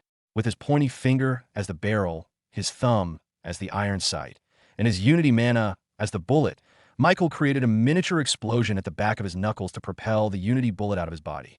Then, using the knowledge of all the mystical art spells in his arsenal, Michael created a small focus point to condense the bullet into a small laser that reached its target almost instantaneously. The results turned out even better than he expected. He felt like he held the power of the Godforge in his hands, having the capabilities to burn through anything it touched. With just his pointy finger, Michael perhaps created the most devastating attack anyone could have ever thought of. The rest of the guests peeked out of the castle gates, still wary of what had happened just a few seconds earlier. However, they saw no sign of the maniac one. Instead, they only saw the golden-haired boy standing above in the air, floating alone as snow and hail fell slowly from the skies. They saw what happened. They witnessed Michael defeat one with his own magic spells. Their perception of the Reborn company would forever change because of this. They thought their leader was someone born into power as an heir. But as it turned out, Michael's power was the real deal. The Duke looked up at Michael, his eyes glistening with complexity. He walked over to the Tower Master and uttered, "I underestimated his talent in magic. I never thought he was capable of doing any of this." Tracheus shook his head. "This is beyond the realm of genius," he replied. "What Michael did today was something that cannot be replicated even by me or any other mystic master in the world. He is blessed by mana unlike anyone in history." Michael's last move was what truly surprised the great Tower Master. The finger point. From his perspective, a single beam of light emanated from Michael's pointy finger and instantaneously reached one's body. There was no magic circle, no magic theory, no mana signatures, nothing. It was as if pure magic and power itself had pierced through his body. Even he, in the hundreds of years of knowledge stored in his brain from studying in the magic tower, failed to decipher anything about the light from the finger. It was indescribable, but it seemed there was one person who didn't appreciate Michael's overwhelming show of force. Christian Hammerstone fell on his knees, slamming his fist on the ground. "And no," he screamed in denial. "This can't be happening." He pointed at the Duke, his eyes reddened. "Why can't you let my company have your city? You were my godfather. Instead, you're going to let an unranked company become the sponsor. How unfair is that?" The Duke shook his head, completely disappointed in what had occurred in his very own castle. He couldn't help but laugh at Christian's insolence. This kid knew nothing at all. Even now, you know nothing at all. I'll show you the truth. He walked over to a large chest near the drawbridge and opened it up, revealing a huge stack of papers inside. He picked up everything his hands could carry and threw it in the air, letting the papers fly through the cold breeze. The papers scattered, reaching high up in the air before falling back down to the castle grounds. The guests picked the papers on the ground, and as they glazed over its contents, their eyes began to widen with shock and surprise. Meanwhile, Christian saw one paper float directly towards him. He realized that it was a newspaper article dated today. He didn't even have to pick it up to reach the large bold text at the top of the page. Reborn Company debuts at the 450th spot in the Golden 500. Christian's eyes widened, picking up the paper with angry, trembling hands. He began to read the contents of the article, reading about the introduction of the Reborn Company to the Queen's region, how they renovated Orcus Town into something completely unrecognizable, and how they were rebuilding the original Golden Road. Tears dropped onto the paper, staining the ink. Becoming part of the Golden 500 just a month after its debut was unprecedented and was not even something that direct heirs like Christian could hope to do. And the Reborn didn't just graze the very last rankings. They breezed past them and reached the 450th spot. Christian ripped the paper in half and, in his anger, threw a large vase towards Michael. The pot wasn't even going to reach Michael, but suddenly, an arrow pierced through the vase, shattering the clay and splashing the pot water in the ground. Michael looked above the castle walls and saw the silhouette of a figure in front of the moon, holding a bow and arrow. It was Shiina. She had been positioned here this entire time, watching and waiting. Sorry for interrupting, Lord Michael, but I couldn't let that vase stain your dashing white clothes. Sorry you didn't get to fight, Michael said to her, with his voice transmitting to the shadow underneath her feet. It would ease my mind if you had let me take care of that pesky one, but it was an honor for me to watch you put on a masterclass, she replied, bowing to Michael from afar. Meanwhile, the Duke walked over to Christian and slapped him across the face, stopping his childish tantrum. The boy cried even harder, but he needed this after what he had done tonight. Your father will hear about this, the Duke said. He will be very disappointed. Soldiers walked over the Christian and put him in chains. He would be in the Duke's custody before he got transferred over to the Hephaestus estate. Sorry for spoiling the surprise, the Duke said, approaching Michael. The newspaper company sent advance copies to me as a courtesy. After all, it wasn't every day that a company breaks through the Golden 500, and an unknown one at that. Michael picked up one of the papers and read through it. It detailed how the Reborn Company got its fame and fortune through selling chocolate products, armors, weapons, and even strange metal carriages. It didn't talk about the king's region or the nation of Reborn in the parched lands. Michael guessed that this was because those facts were hard to verify for the newspaper company in such a short time. What will happen to him? Michael asked as he watched the weeping boy get dragged inside the castle. Knowing his father, Christian will be stripped of all his inheritances, including the Hammerstone Company. He will never be able to abuse his power and influence again. Duke Stelmane sighed as he looked at the aftermath of the fight. His castle roof was destroyed, with pieces of glass and rubble strewn all around the courtyard. The walls had a gaping hole in the middle, allowing rudely awakened people from the city to peek at what happened in the castle. This is what happens when a boy is given too much power for his own good, Duke muttered under his breath. Unfortunately, these kinds of things happen quite often in the Queen's region. Inheritors and heirs of large companies tend to be managed by the founders' children and family members unprepared for such a large responsibility. There were only very few exemptions where successions became a good ending. It seems the golden-haired boy in front of him was one such example.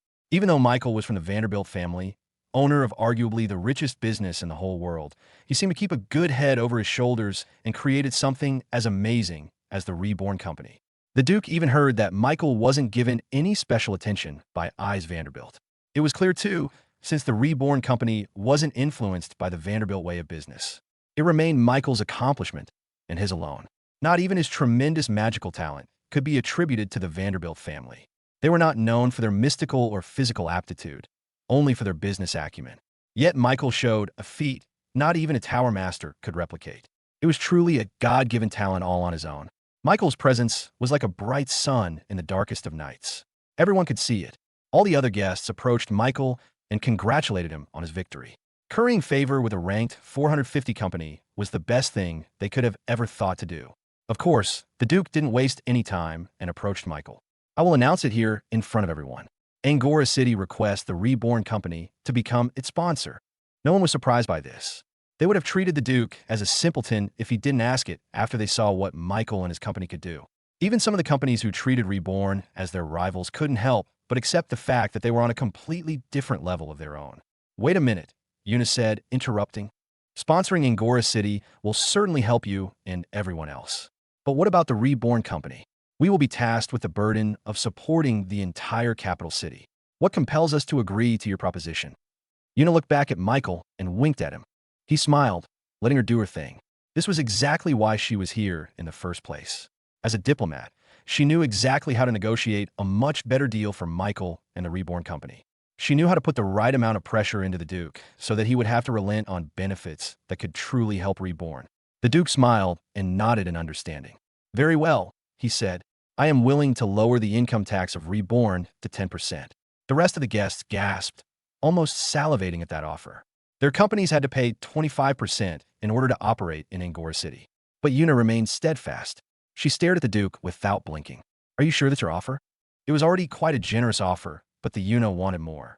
As the Duke remembered the fact that the Dragonborns defeated the Stone Cold Six, that they had automobiles in their possession, that they could produce the only mithril artifacts in the world, and most of all, they had Michael Vanderbilt leading them on, the choice was simple. No taxes for the Reborn company, he declared. Everyone went into an uproar. They couldn't believe it. But for the Duke, it was the only way to build a good relationship with the Reborn company. He wasn't thinking about today, tomorrow, or even a year after. He was thinking about 10 years after or 100 years after. The potential of Michael and the Reborn company was limitless. Duke Stelmane wholeheartedly believed that they would reach global heights in less than 100 years. His intuition told him so. And if he built a relationship with them this early on, then, as the Reborn company soared into the skies, Angora City will be pulled up with it. He was the only one who could see that as impressive as that 450th ranking in the Golden 500 sounded, it was still a gross underestimation of the Reborn company. The article only took into account their business in Angora and Neo-Orcus City, completely disregarding the entirety of the King's region. This meant that their true rankings were well above that. Yuna looked back at Michael and nodded with a smile.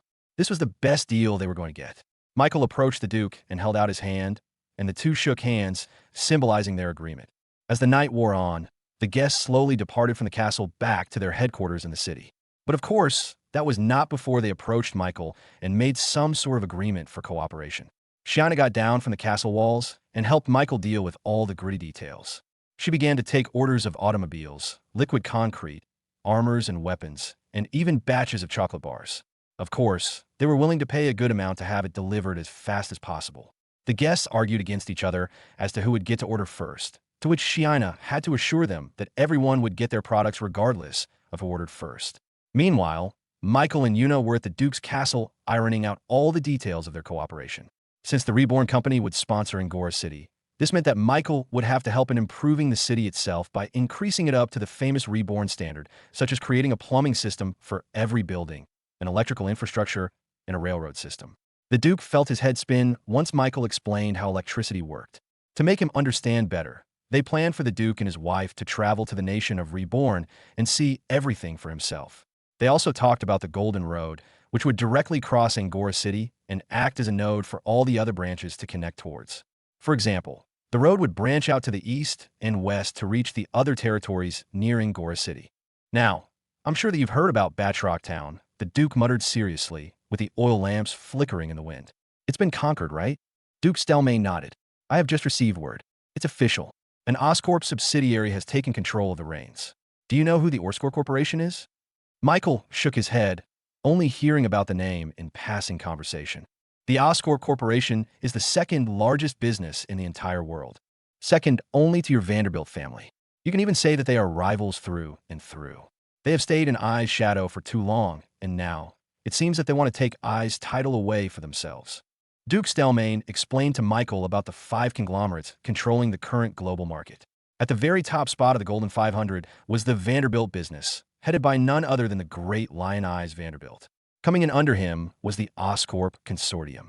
They were just like the Vanderbilt business, which was mostly controlled by a single family and a patriarch at the top.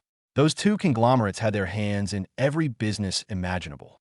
As long as they could make money on it, those 2 conglomerates were part of it. The third spot was the Hephaestus Group, known for their monopoly on the world's greatest weapons and armors. They own the biggest mine in the world located in another continent, allowing them to become the world's best supplier for anything metallurgical. The Hammerstone Company is part of the Hephaestus Group, right? Michael asked. Yes, Duke Stelmane nodded. Hammerstone is just one of the families that are part of the Hephaestus conglomerate, but still considered to be an indirect descendant of it. If you noticed, the ones that the Stone Cold Six used are one of the top armor sets available in the current market. Michael did remark that the icy blue equipment they used was better than normal, but he still considered it as far below the level of what the dwarves could make. He now found it quite a waste that the Dwarven Kingdom hid themselves for so long in the royal continent. If they had allowed businesses to be conducted in their territory, then they might have been the one in the top 3 spot instead of the Hephaestus Group. The conglomerate on the 4th spot is the Goldstone Trust. They make their money through managing lands and territories all over the globe. And if you look at all the unclaimed territories in the Queen's region, more often than not, they are property of the Goldstone Trust. In other words, their business was in real estate. Michael was quite lucky that he obtained the massive landmass of the parched lands as a gift. That was probably because the perceived value of a desolate desert was very low, which was why it hadn't been conquered yet. And at the 5th spot is Sinclair's Elixirs. Their whole business is derived from their unique blends of salves, healing potions, and even cultivation pills. They have hospitals and apothecaries located almost everywhere around the world because of their usefulness to society. I don't know if you noticed, but they have a branch located somewhere in the heart of our city. Also, the biggest reason as to why Sinclair's Elixirs stood tall as a conglomerate is due to none other than Sinclair. That old witch is still the best healer in the entire world, with some even saying that she could cure death itself. This has led the other conglomerates to seek her services whenever they got a disease. I heard that your grandfather once had to pay an entire country to her as compensation for when she cured his cold. Michael did notice an apothecary in the city, but didn't take notice of it much. By the looks of it, they still use the old health practices such as bloodletting, acupuncture, and herbal medicine. It made him wonder whether the modern knowledge of medicine still worked in this magical world. So those 5 conglomerates are at the top of the Golden 500, but they are not the ones competing in this Golden Road competition. Michael asked. They're not. It's their sub-companies, the companies managed by heirs and successors, that are competing. The one in particular that I want to talk about is the FlareCorp company that took control of Batrock Town. They are a sub-company of the Oscorp Consortium, Michael remembered. This FlareCorp company is an up-and-coming business owned by a direct child of the Oscorp Patriarch. He is quite young and hungry to prove himself, which was probably why he took this opportunity to expand his territory in the Queen's region. Michael looked at the Duke's expression and saw a hint of worry in his eyebrows. You think he's going to expand to Angora City? Duke Stelmane went silent for a second before nodding his head. In all likelihood, I think yes. It's the only logical way for him to compete against his older brothers and sisters who have much more established companies. Michael looked at the Duke and posed him a question. Who do you think would win between us? He asked. I'm sure you can expect their greatest warriors to be at least as strong as one, he estimated. Are you worried? The Duke took a peek at Michael's expression and saw a peculiar expression. It was as if he was saying the words, not bad or decent, in his mind. He thought Michael would be apprehensive of FlareCorp, but that look on his face was nothing less than indifference. And as it turned out, the Duke's guesses weren't that far off from the truth. Okay, that's not bad, Michael thought. I just can't say those words out loud to the Dragonborns. They'll get lazy and stop training. In his eyes, the Dragonborns were far superior to the very best of what the Stone Cold Six could offer. If he took into account that the Dragonborns weren't yet using their full power when defeating the Stone Cold Six, then Michael was even more sure of that estimation. But it's good to be a little bit more careful, he said to himself. I'll have to give more mithril artifacts to the Shadow Orcs. If the Duke was hearing his thoughts right now, he would have his jaw on the floor. After knowing what he was up against, Michael finished his discussion with the Duke, and the two of them signed a contract of sponsorship. With Yuna as the witness and the power vested in the name Montgomery, she was able to make the contract into an official legal binding document. Thank you again for your help, Michael. Sorry you had to fight your way through it. Michael shrugged. It's fine. I expected a little bit of action anyway. Those Hammerstone guys have been making shady moves ever since we arrived in the city.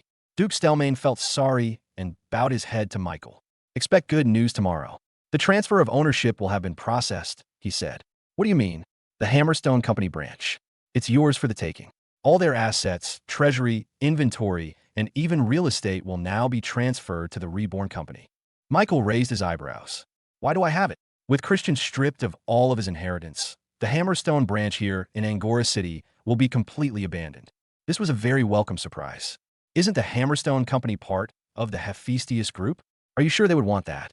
Oh, I'm sure, Duke Stelmane chuckled. The Hephaestus conglomerate cannot take what is not rightfully theirs, and neither can Chryseidon's father.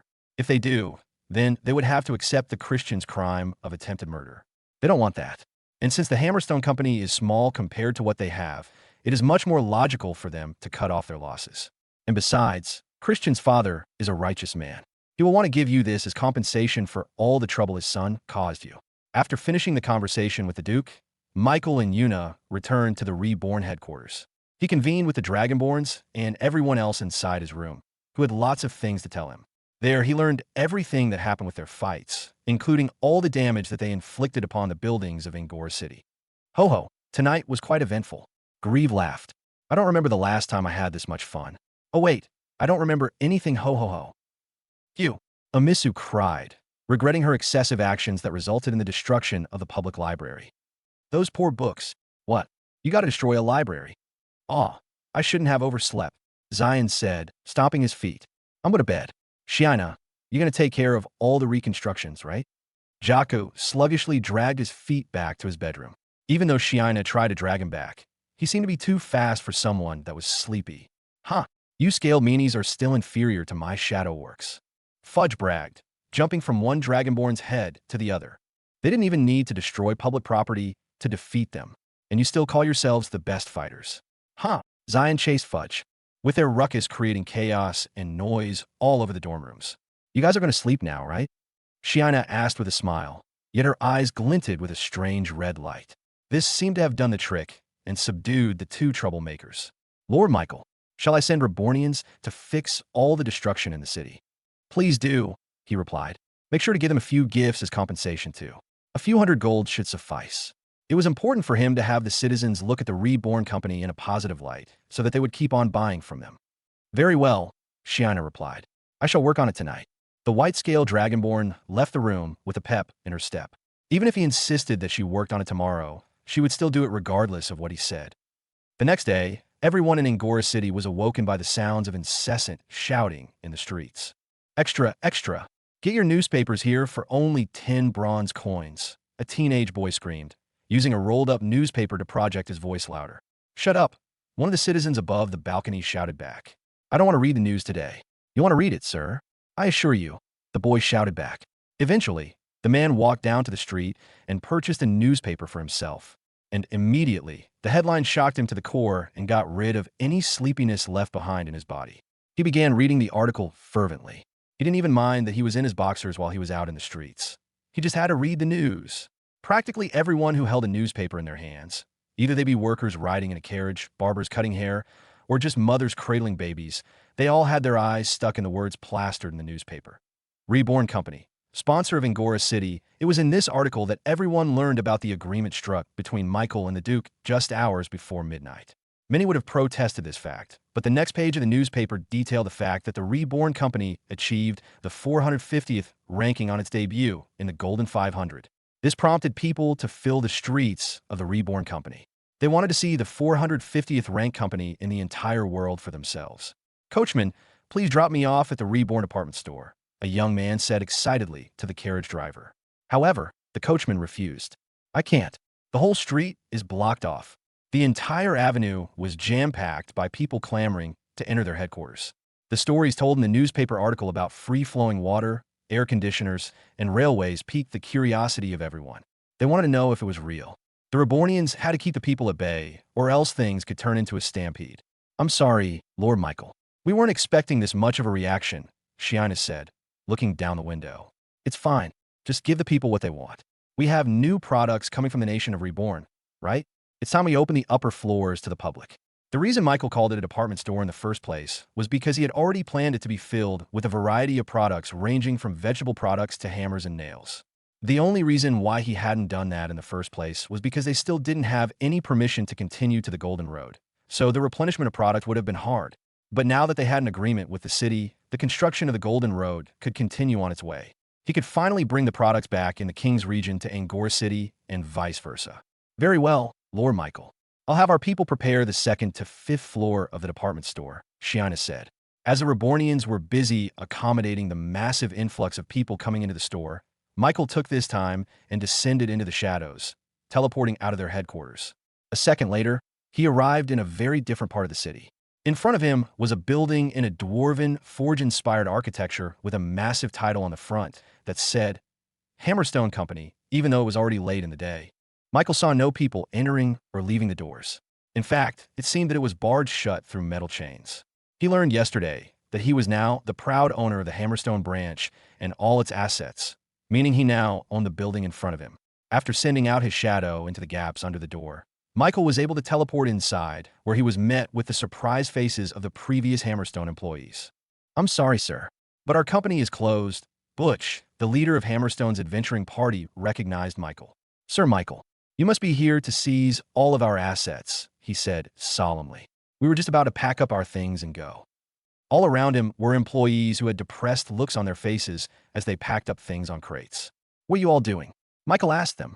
"Well, since you own the branch now, it means we have nowhere else to go. We're leaving town." Butch answered for everyone else. Michael looked around and saw about hundreds of people all around the building. There were probably 1,000 more employees who now found themselves unemployed and without work. "Why don't you just work for me?" Michael asked them. Butch and everyone else stopped what they were doing. They seemed surprised that Michael even offered them this option. "But we tried to ambush you," Butch said. "That was the Stone Cold guys. As far as I'm concerned, they have been punished. Meanwhile, you and everyone else here are still talented people. I don't see why I should get rid of you." Usually, a company handoff like this would be a complete makeover. It was more logical for Michael to strip the Hammerstone Company for scraps and simply build his own establishment instead. As for the previous employees, usually they would be cast out simply because they weren't needed anymore. After all, their skill sets may be completely different for what a new company may need. There were cases when a few employees would be retained because of their talent, but about 90% of the employees would be fired. However, Michael seemed to think differently. "I will hire every single one of you to work for my Reborn company," he said, with his voice booming and echoing to every corner of the Hammerstone building. Butch looked at his comrades, his co-workers, his family. They seemed touched with Michael's offer, with tears welling up in their eyes. They thought they would have to leave Angora City itself to find another job. "We'll do anything," one of the employees wearing smithing attire said. "We'll work the minimum wage if we have to. Please just let us work in Angora City." The rest of them begged too, offering themselves at low wages just for a chance that Michael would stay true to his word. But for Michael, that wasn't enough. "No," he said to them. "If you're going to be part of the Reborn company, then that means that your quality of life will be up to our standards as well." Michael began listing off all the benefits of becoming a Rebornian, including incredible salaries, fair time management, and other such amenities that the nation of Reborn could offer. Everyone's eyes widened as they heard Michael's offer to them. It was really good. Too good, in fact, that it made them think that it was too good to be true. But Michael was serious. As soon as they accepted his offer to become a Rebornian, they would sign an ironclad contract that would give them all the benefits that Michael promised them. "What do you think?" Michael asked them.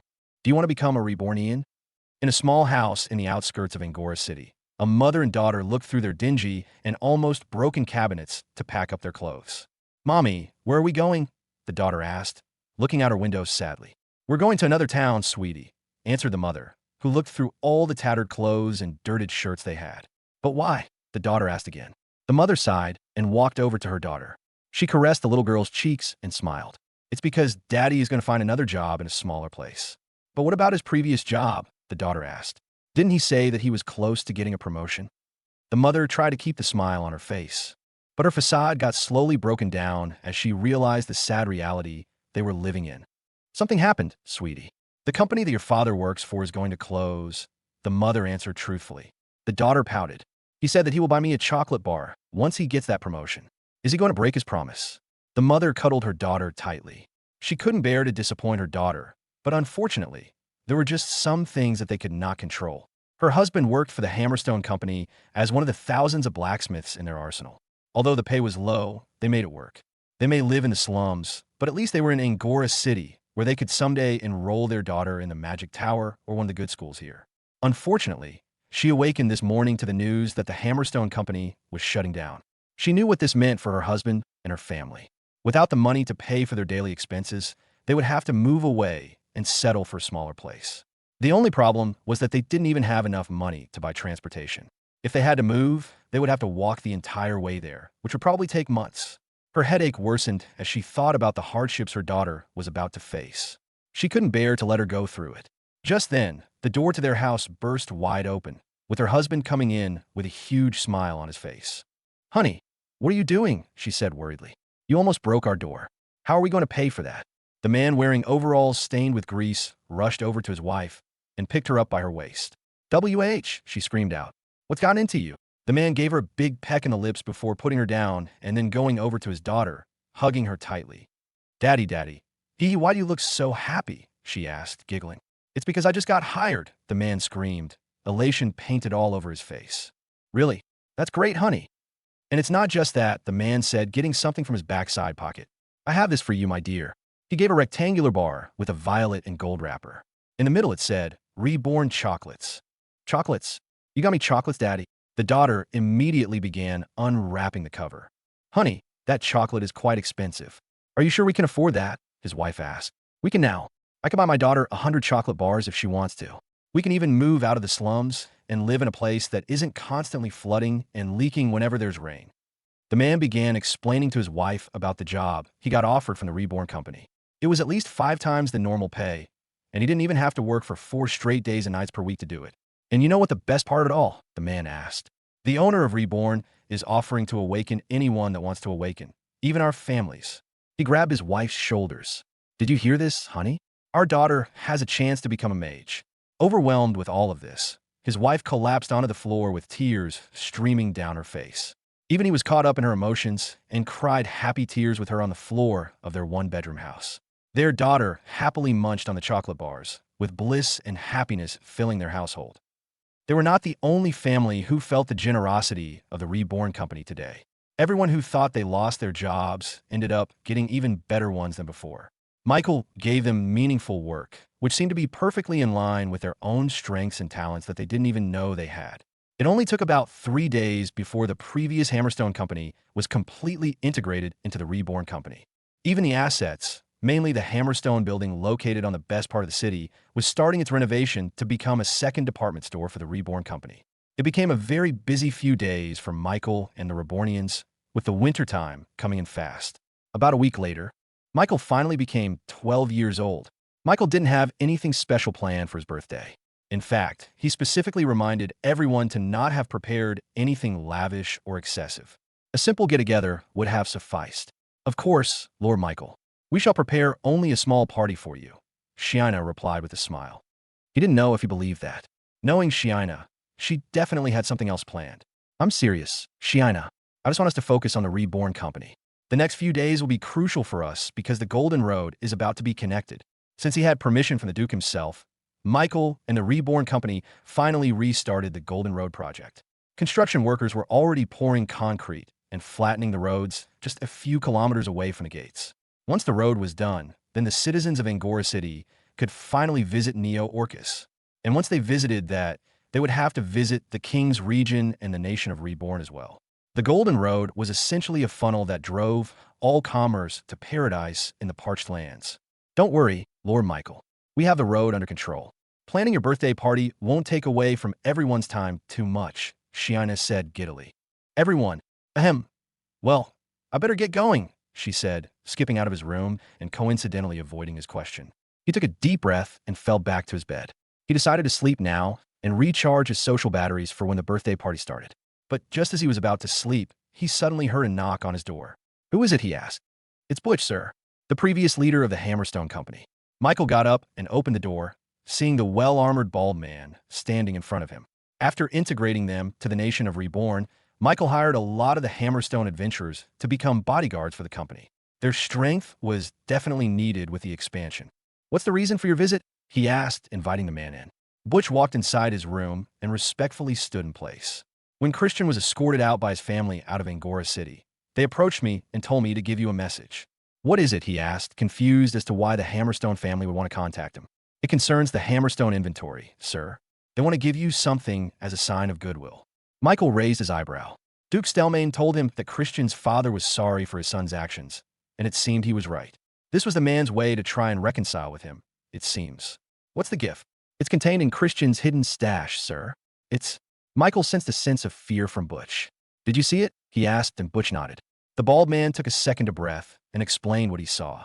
It's a flaming piece of metal, sir. I tried prodding it with a metal stick, and it burned it into ashes. Nothing worked. Everything this flame touched is torn asunder. Michael's eyes widened. Butch's description seemed very familiar. It was as if he was talking about the flaming ball of fire from the God Forge.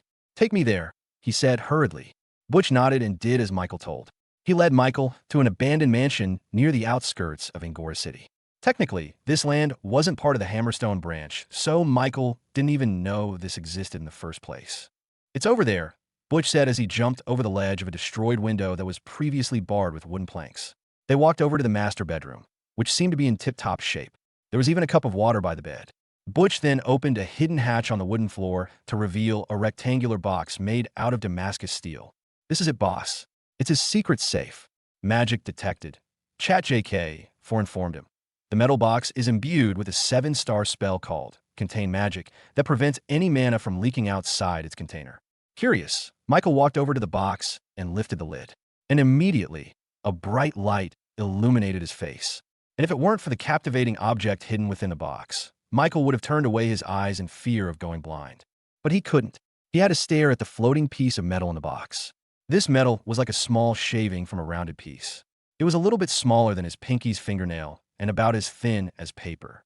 And surrounding this floating piece of metal was a familiar ball of white flame that seemed to emanate a kind of danger that a wild, untamed animal could only produce. The fire flickered as Michael looked at it, as if warning him to stay away. And just one look, Michael was sure that this was a piece of the God Forge. Small, yes, but a part of it nonetheless. He couldn't believe that such a valuable piece of relic would just be sitting here under the floorboards of an abandoned house without any care at all. This thing was much more valuable than the entire Angora City combined. He reached for it with his fingers. Butch warned him about its dangers, but he knew that he could withstand its fire. After all, he withstood the unity flames of the much bigger God Forge and survived without much problem. As his finger reached the ball of flames, the metal began to quiver as it tried to burn Michael's entire hand. He didn't know why, but he felt that if this metal had a mouth, it would call him insolent for even daring to try and touch it. Sorry, but you're just a piece, he said as a prismatic shield appeared around his hand, clashing with the ball of unity flames. His finger slowly pierced through the fire before eventually reaching the quivering piece of God Forge. As soon as he made contact with it, the piece suddenly stopped quaking. It seemed to recognize the power that was taking a hold of it. That's right, he said to the piece. I can return you to your rightful place. As soon as he did, the flaming ball of unity protecting the piece suddenly dissipated, lightening the air significantly and making Butch breathe normally again. Michael smiled before trying to grab the floating piece. However, the piece suddenly shot out from the metal box and straight into his chest, causing him to fly straight through the wall and go through the other side. He ended up on the ground next to the kitchen, with powdered paint and splintered wood all over his hair and face. He was caught off guard. He looked down at his chest and saw a tear in his leather armor. He ripped his clothes and saw a hole in his chest. Panicked, he tried to claw the piece out of his body, but the injury he sustained immediately healed back up without any warning. What the hell? He shouted out loud. ChatJK4, why didn't you protect me? For all the times when his unity defense failed him, it had to be this time. But suddenly, he heard a ding in his mind as there was a bell inside it. God Forge progress. 3%. What just happened? I am not sure. ChatJK4 answered. And for the first time, his personal AI assistant seemed confused. He didn't know if it was because it grew to be more human with every software update or it was because of the strange metal that seemed to have embedded itself in his chest.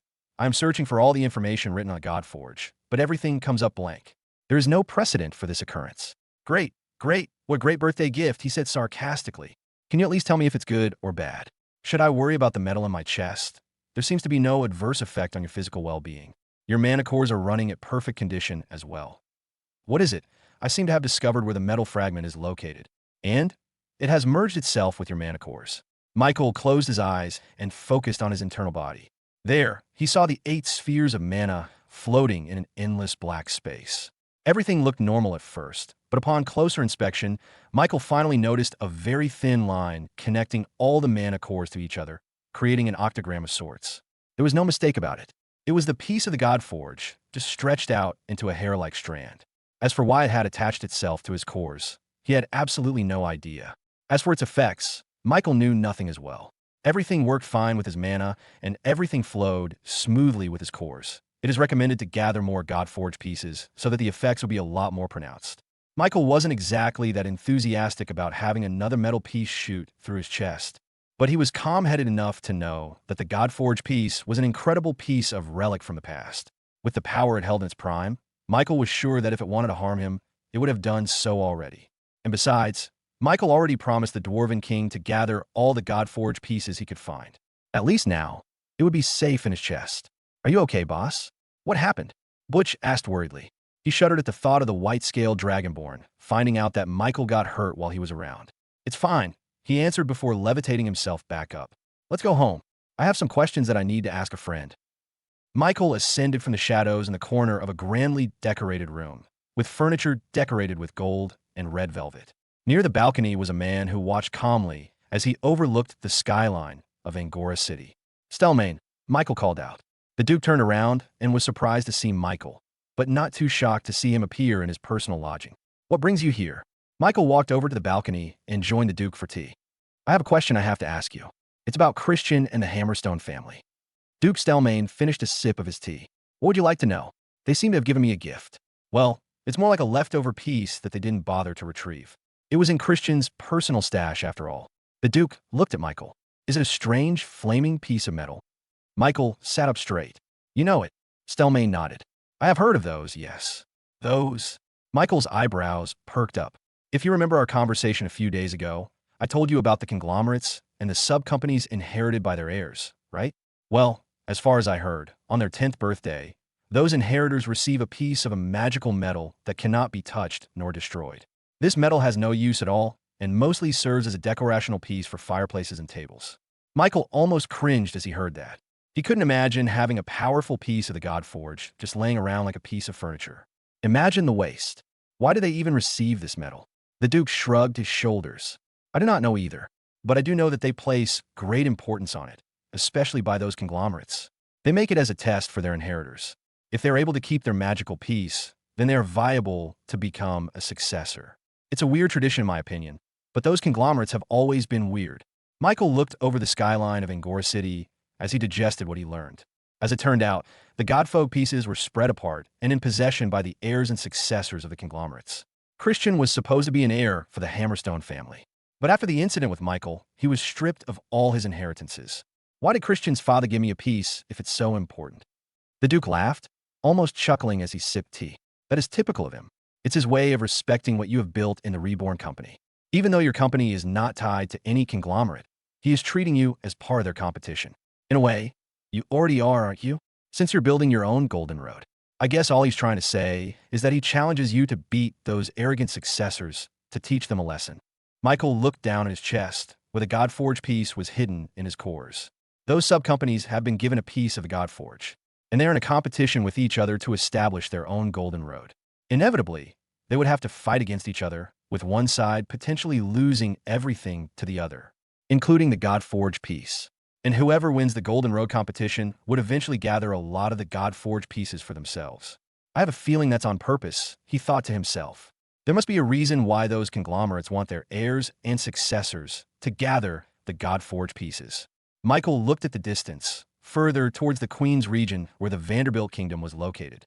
Grandfather, you know something about the Godforge, don't you? Michael returned to the Reborn headquarters and sat in his bed. With all the mystery surrounding the Godforge pieces, Michael became a lot more determined in gathering all the pieces he could find. He thought he would find the Godforge pieces in secret tombs or hidden underground passages. But as it turned out, he just had to continue northwards. Those sub-companies have them. Michael was sure that Flare Corp had one too, since they were a direct heir of the Oscorp conglomerate. Michael knew what he had to do. He had to up the pace of his golden road. He got out of his bed and rushed to the Dragonborn's dormitory. There he saw everyone together in a circle, seemingly planning and wrapping gifts together. Michael, you weren't supposed to be here yet, Eunice said, hiding the gift behind her back. Lord Michael, please close your eyes. Bro Mike, look what I got you. It's a piece of tooth I got from Five. Ho ho, my gifts are where they again. Michael looked at everyone with a smile. Change of plan, guys. We're going to party.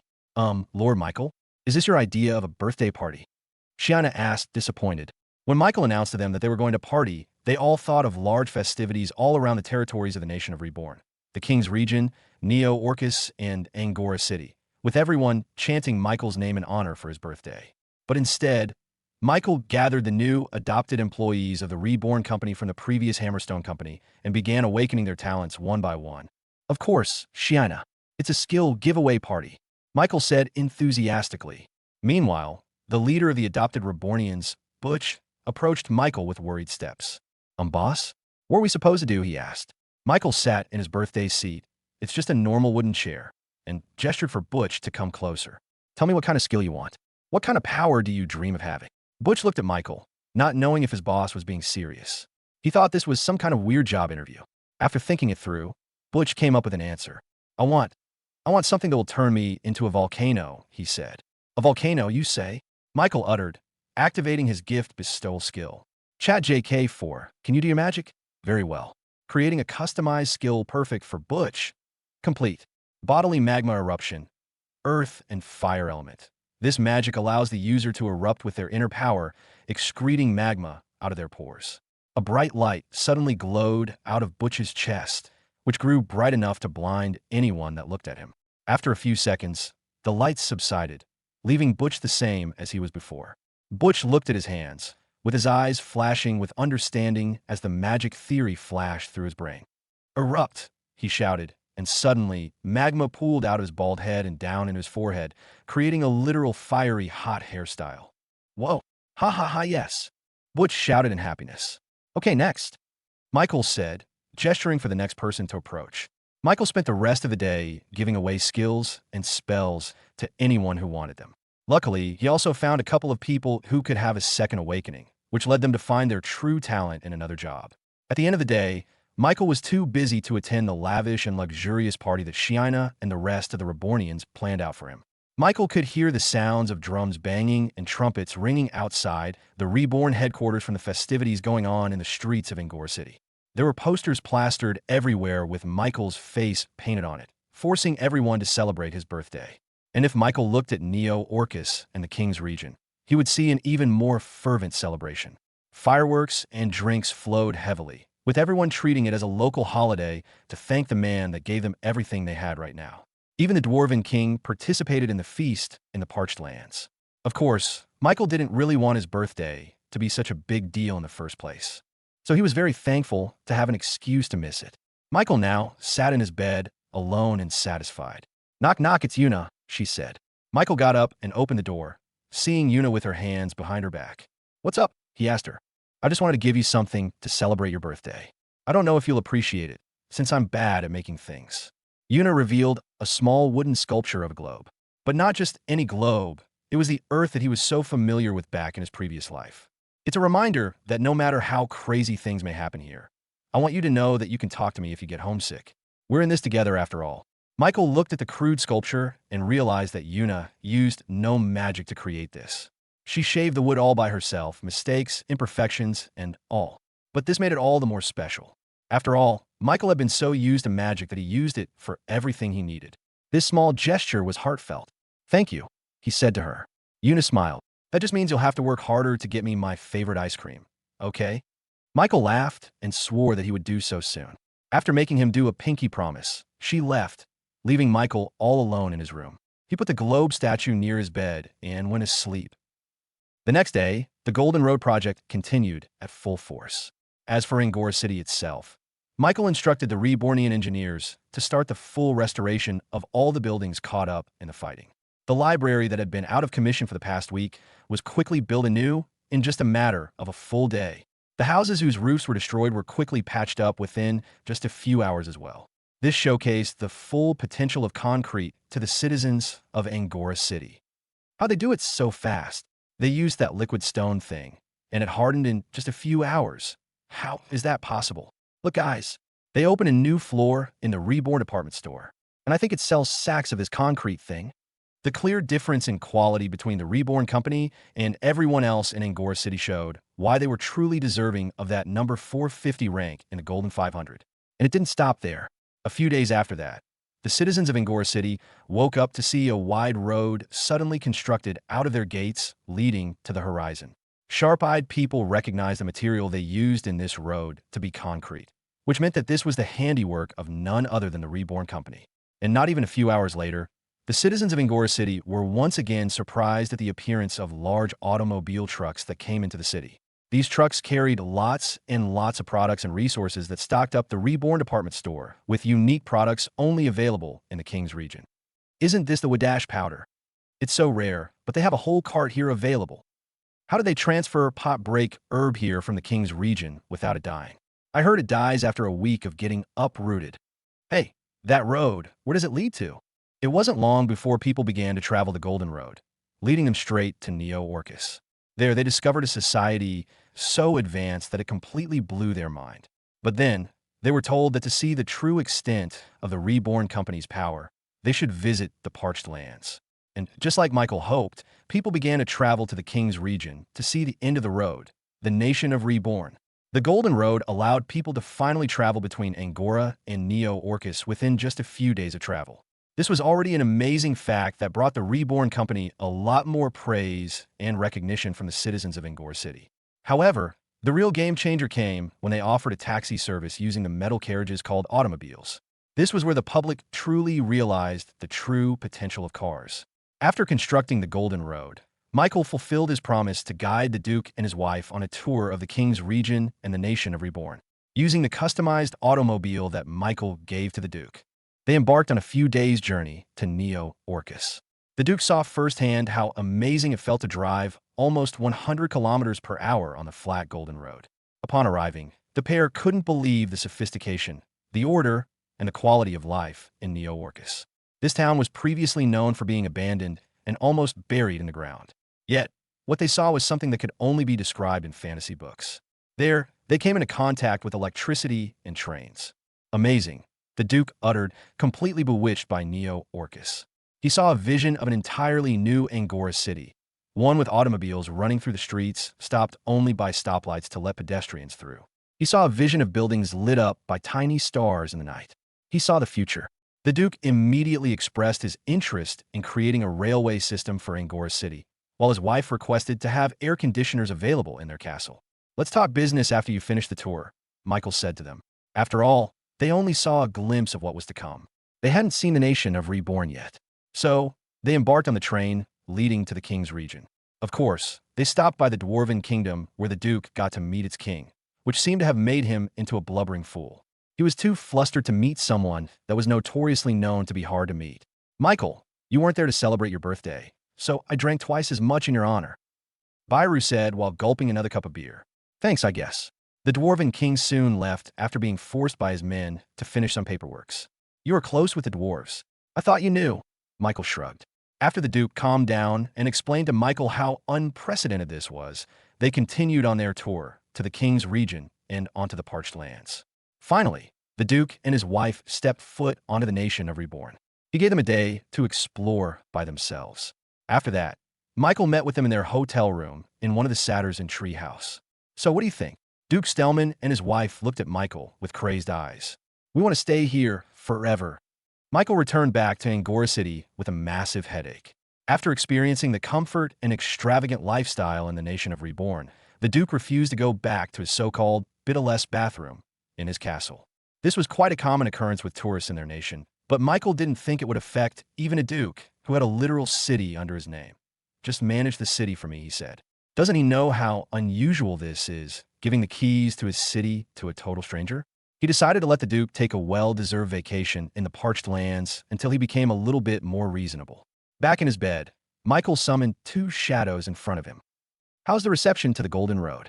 Michael asked the two shadow orc leaders, Naruto and Sasuke. "It's been tremendous, boss. A lot of merchants and ordinary people are traveling down the road in droves. We had to implement a rule on the road to keep the carriages on the right lane while the automobiles were on the left lane," Naruto reported. "That's good thinking." Michael complimented them, which Naruto reciprocated by smacking his chest and biceps loudly. "Be you to too. I thank thee for your appreciation, boss." Sasuke bit his lips and stood up. "Our taxi service in the city is doing well too, boss. In fact, we had to increase the capacity of our Reborn buses to accommodate the demand. As expected, the rental Reborn automobiles was the most popular service in the city. After all, this was the chance that they could see how fast a car traveled from the inside, making automobiles a lot more popular as a result. I have already ordered a large batch of automobiles to be delivered here in anticipation, so we were able to lessen the queue in the taxis, Sasuke said proudly. You too, Sasuke. Good job. Aretata. I am honored by your appreciation, Sasuke said, with his quills thrumming. Michael was satisfied with the positive reaction of Angora City to the Reborn innovative products. They were a lot more receptive to the strange automobiles than he thought. What about the other companies in the city? What were their opinions of all of this? Because of the sudden boom of Reborn products in the city, almost all the revenue stream was pouring into Michael's pockets alone. His department store was bringing in products at a faster rate and an even cheaper price. Not a lot of companies could compete. As expected, their sales and profits are down, said Naruto. However, they know better than to antagonize us. Instead, they're using this chance to purchase concrete and automobiles for their own companies. Michael nodded. That's smart of them. He wasn't planning on monopolizing the entire market. He was simply showing to the other companies how efficient his automobiles were in transporting goods. And, coupled with concrete, it was a recipe for success which was something they can try and replicate. Also, sir, the royals in the castle are becoming a lot more uneasy with the prolonged absence of the Duke. Michael sighed. He didn't think the Duke would cause such trouble. Ignore them. The Duke will return soon. Do you have anything else to report? The two shadow orcs nodded. Lately, there have been more and more visitors entering Angora City of late. We found out that they are people from the big companies in the nearby territories. They must have read the newspaper by now, he guessed. That is right, boss, Naruto agreed.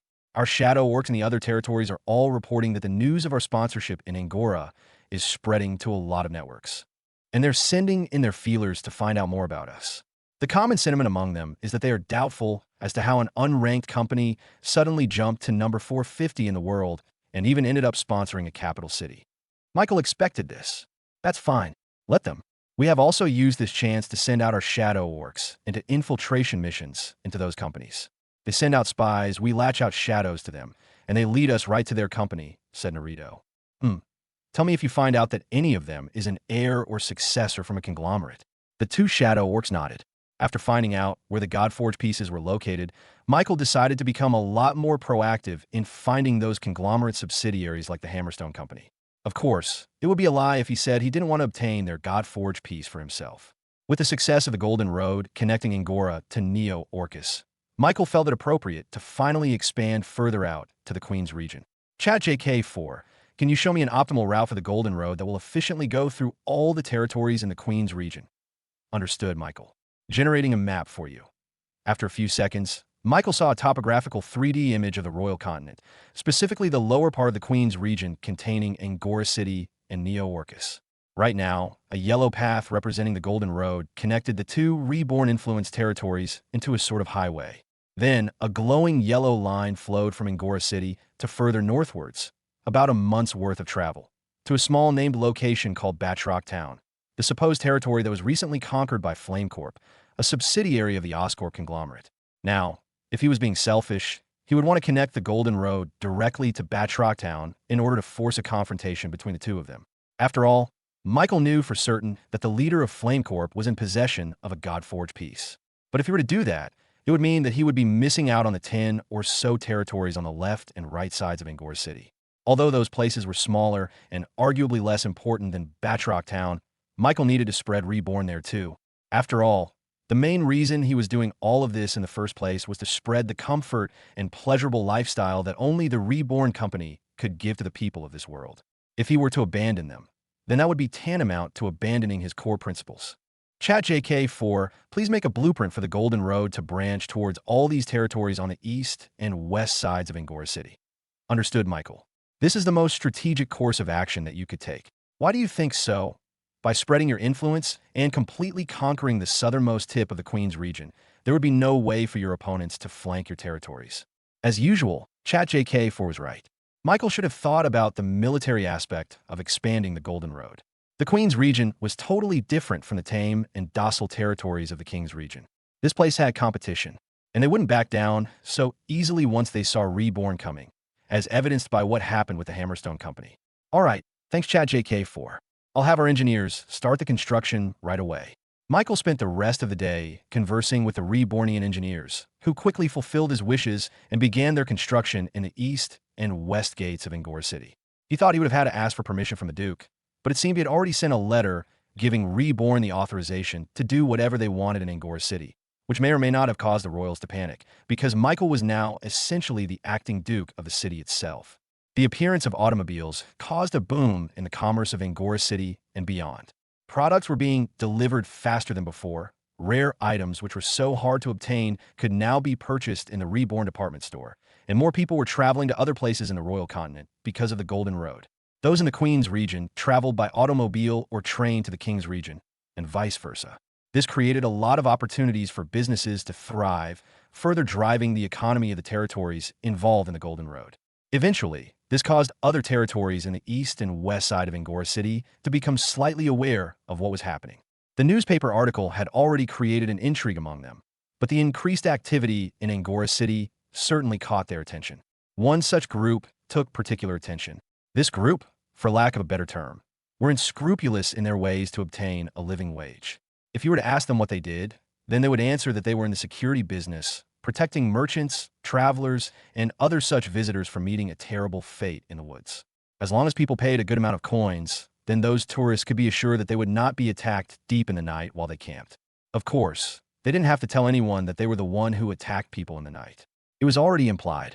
They were the so-called bastard bandits who lived in the South Tip Forest, the large patch of greenery that separated Angora City from the rest of the Queen's region.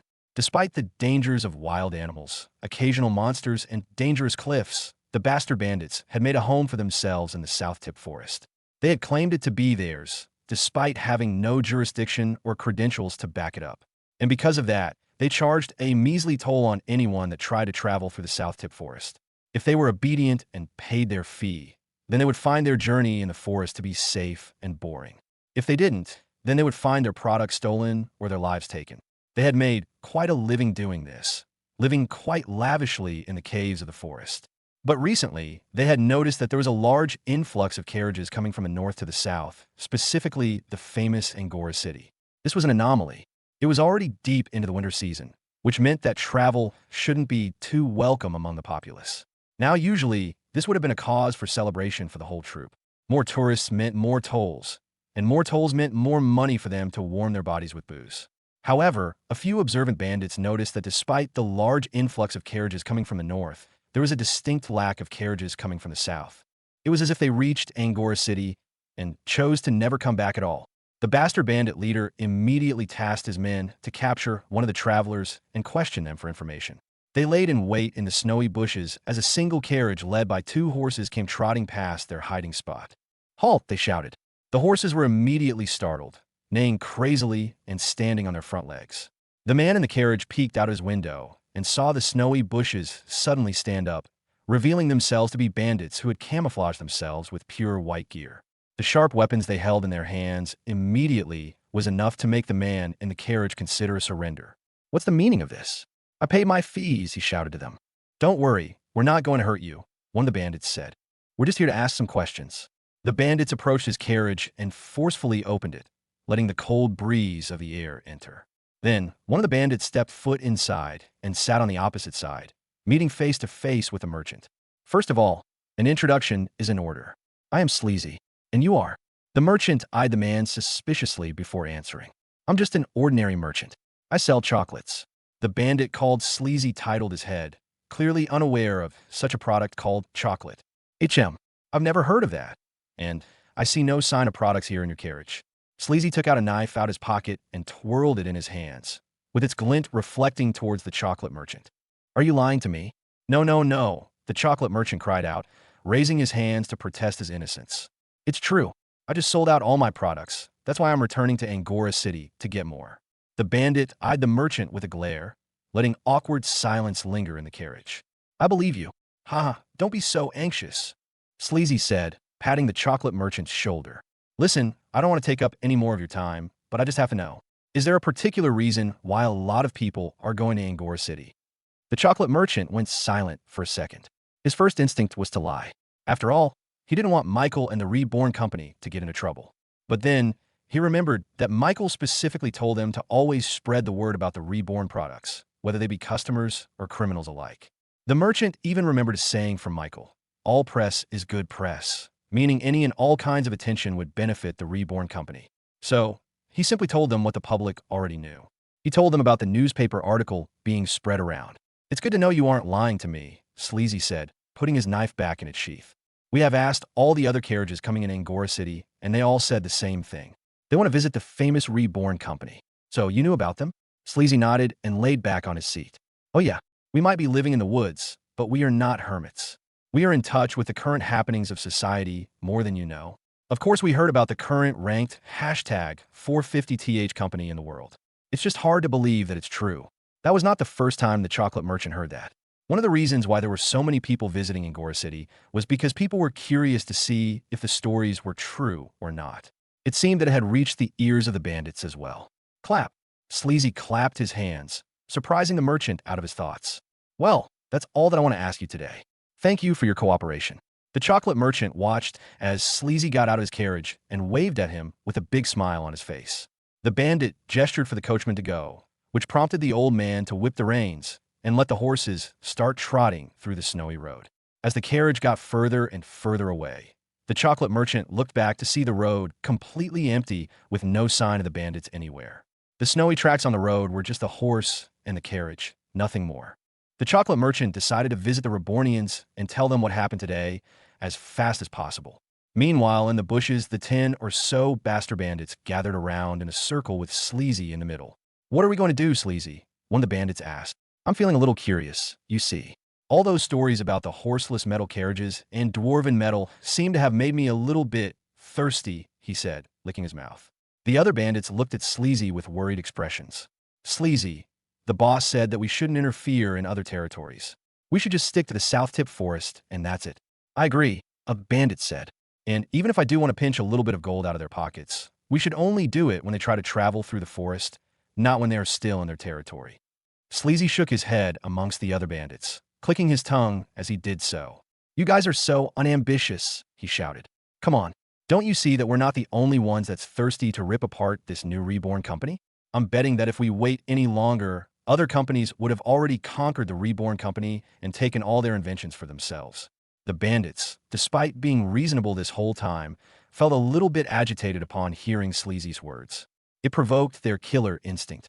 If there was anyone that was going to prey upon this new and improving company, then it should be them. But didn't they say that this company defeated those Hammerstone guys? And not only that, they're ranked number 450 as well. Don't they have pretty strong fighters for doing that? Sleazy waved off the bandits' concern. Come on, that Hammerstone company is managed by a nepotism kid. It's not that hard to destroy a house built upon fragile sticks. And besides, it's not like we're going on an all-out war with them. I'm just proposing that we shake them down a little bit, make their pockets bleed just enough for us to be set up for life. With how fast they're expanding, I'm sure that there will be some weak points that we can exploit. Ask yourselves who you were before we settled down in this forest. Weren't we free spirits who took what we wanted without any question? The other bandits turned silent, with each one seriously beginning to consider Sleazy's proposal. And not only that, but I heard that they have mithril relics up their sleeves. This little piece of bait seemed to have finally convinced the bandits to agree with Sleazy. They looked at each other with confident smiles and expectant gazes. They couldn't wait to get their hands on those gold coins that the Reborn company had been hoarding. Let's go back to our lair. Don't tell anybody anything. We just prepare our things and we leave in the night, Sleazy warned them. And with that, the bandits began trekking back deeper into the bald, snowy forest. "Bu, Titu."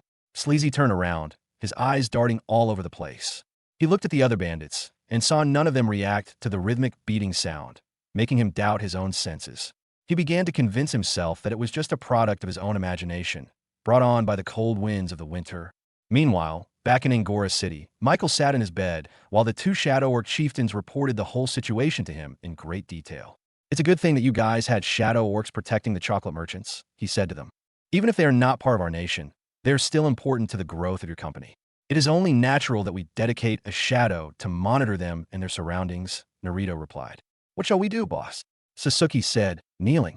Shall we dispose of them? Since they're acting out on their own, just monitor them.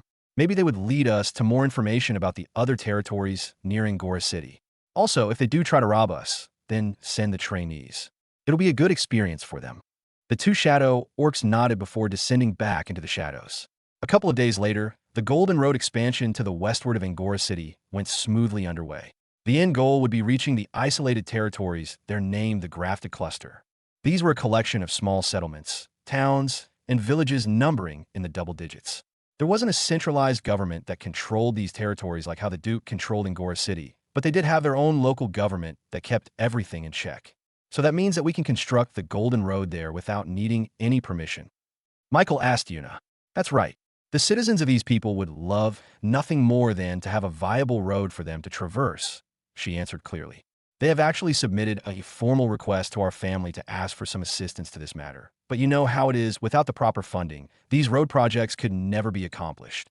Luckily for them, Michael was in no shortage of gold at the moment. Construction of such a long road may cost a lot of money, but he knew that it would all pay off in the end, just like how business boomed once Angora City became connected to the king's region. Shiina, how's the progress? The white-scaled dragonborn laid down the papers on the table for Michael to see. We are about 67% of the way there, Lord Michael. It will probably take less than a week before we reach the first settlement. They had people working day and night to complete the Golden Road project, made possible through employing talented prospects from the King's region and Angora City combined. So Yuna, those territories in the Grafted Cluster, is there anything I need to prepare? Yuna nodded. There are two major companies located in the Grafted Cluster, Barkus Incorporated and Bullrunning, which are ranked number 487 and number 486 respectively. They are both managed by a pair of twins who treat each other more as rivals rather than siblings. They used to have a very good relationship, but one of them branched off and created a new company that rivaled the original one. Now, they are both competing to try and outdo each other in the Golden 500 ranking. Michael was kind of surprised to see that a company ranked in the 400s would be located in such a remote part of the Queen's region. This meant that they were miles and miles better than the Hammerstone Company itself. I guess that's not a good comparison. The Hammerstone Company borrowed the Stone Cold Six from the Hephaestus conglomerate. That's why they were a little bit more powerful than usual. Fudge, are you there? Immediately, a violet slime jumped out of his shadows and landed onto his head. Fudge looked around the room and saw Yuna, immediately diving towards her, completely ignoring Michael. Who's a good ninja? Yuna said, patting Fudge. I'm he. Ahem, Fudge. It was only after he coughed a second time did Fudge finally look back at Michael and saluted towards him. At your service, master. Did the Shadow Orcs find anything about the bastard bandits? He asked casually. Not yet, master. Those scammers are still in their cave hideout and preparing their stuff. Luckily, we already have Shadow Orcs being spread to all their members. It won't be long before we have them all under surveillance. Michael nodded, satisfied with the awesome work that the Shadow Orcs were doing. Since the Shadow Orcs are busy, then I'd like you to personally find out more about these two new companies, Barkus Incorporated and Bullrunning Incorporated. Fudge somersaulted out of Yuna's arms and did a superhero landing. As you wish, master. I shall send in my clones to infiltrate their operations and find out what they're hiding in their basements. Don't go too overboard. He warned Fudge, but the slime was already gone. In the very heart of the Grafted Cluster was a small town that was completely divided into two. On one side, the architecture and style of the buildings and structures were made completely out of wood and vines, making for a very earthy and natural vibe to the town. But on the opposite side of that was an entirely different style made out of stone and marble. The architecture was blocky and geometric, which was a complete tonal shift from the natural and curvy style of the opposite side. This was where the headquarters of Barkus Incorporated and Bullrunning Incorporated was located. This was where the two brothers created their companies and built it from the ground up before they clashed and split against each other. Right now, a Rebornian messenger stood at the very gates of this town and looked curiously at the contrasting architecture and style of the territory. Beneath his feet was a shadow cast from the sun already at its zenith. Strangely, his shadow seemed to flicker and move unnaturally even though the source of light remained static. Boss Fudge, I have arrived at the town. I shall now send the letter to the local government here. The messenger whispered to himself, and strangely, his shadow moved up and down as if nodding.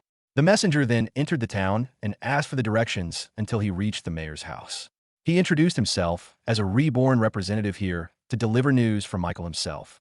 The mayor didn't appear himself, but the letter was successfully delivered, making the messenger's job complete. He quickly got on his horse and rode off back to Angora City. But strangely enough, his shadow seemed to have been left behind in the mayor's house.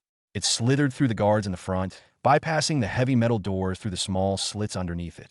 Reaching inside, the shadow attached itself to a butler who walked up the winding stairs into the master bedroom. Mayor, the butler said, knocking on the door. There is a letter here for you addressed from the Reborn Company. The mayor, a man with quite a large gut from eating good food, opened the door and took the letter from the butler before sitting back down at his desk. He looked at the red wax eel with a distinct R symbol on the front. "This is the real deal," he muttered. But before he could open the letter, his door suddenly burst wide open as two tall, lanky men with vastly different clothes yet extremely similar faces came walking towards the mayor. "Barkis, Bullerin, I was just about to call for you," the mayor said. Barkis raised a sharp chin and put his hands on his clothes made entirely out of leaves and vines. "I heard something interesting came knocking at your door. Reborn? The hashtag 450th ranked company in the world. I would like to see what they have to say." But before Barkis could walk forward and snatch the letter out of the mayor's hand, Bullerin got in the way. "Hold your horses there, brother. I would like to see it first," he said, crossing his arms and showing off his armor made out of heavy stones.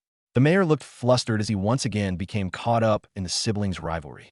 "Either way, Mayor, don't get too caught up in what the contents of that letter will say. I don't believe that a no-name company could reach that rank so fast.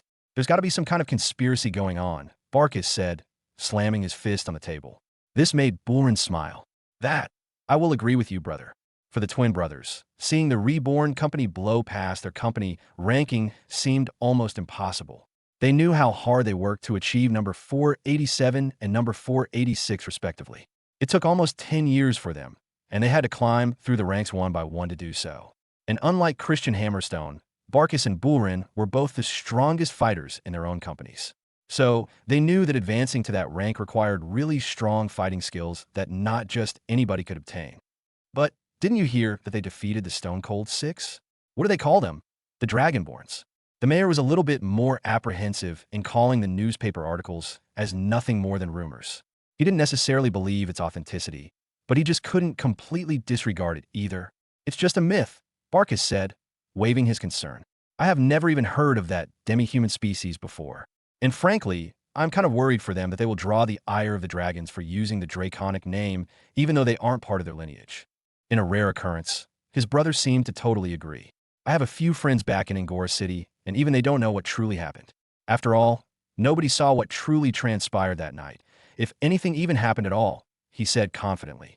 The mayor looked at the letter in his hands hesitating whether he should open it or not. "I'm going to open it," he said. Using a very sharp letter opener, he took out the folded sheet of paper and began reading through its contents. His eyes parsed through the inked words, with his expression showing confusion and disbelief. "What is it?"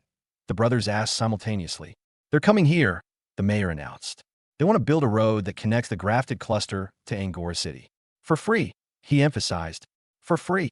Barkis immediately swiped the letter from the mayor's hands and read through it himself. "They even want to establish a friendly relationship with us. They're promising all sorts of benefits as well." "Let me see that," Bullerin said, grabbing the paper too. The mayor nervously began biting on his nails. The prospect of having a serviceable road connecting their cluster to a big capital city like Angora would truly change the economic status of their whole area. It would open up so many opportunities. The mayor was definitely in favor of the agreement. The two brothers could see it in the chubby man's face. Of course, this wasn't favorable to the two companies at all. They needed to keep the monopoly they had in the grafted cluster. "Mayor, you better reconsider your choices," warned Barkis. "For a decade, we have supported this town and the rest of the settlements with my generosity. Do not hog all the credit, brother. I have done even more for this cluster than your company could ever do in a lifetime," Bullerin shot back. "Really? Then why aren't you the ranked hashtag 486th company right now?" "Oh, right, that's me." The two twin brothers began bickering loudly again, entering into a shouting match that annoyed the mayor to no end. He really wanted to accept Reborn's offer. All those stories about having those horseless metal carriages and cheap vegetables tempted him to completely disregard the two brothers' opinions. However, he wasn't that courageous in disobeying them. After all, he had spent all the years of his term as mayor essentially becoming their lapdog. Just then, as the two brothers were busy arguing with each other, the mayor suddenly saw the whole room turn dark. He looked around hurriedly to see himself being engulfed in the shadows, unable to move and shout to warn the brothers. Eventually, all he could see was darkness all around him. What's happening?" he shouted. Just then, his whole world shook as a giant ball of violet slime, as big as a castle, jumped towards him.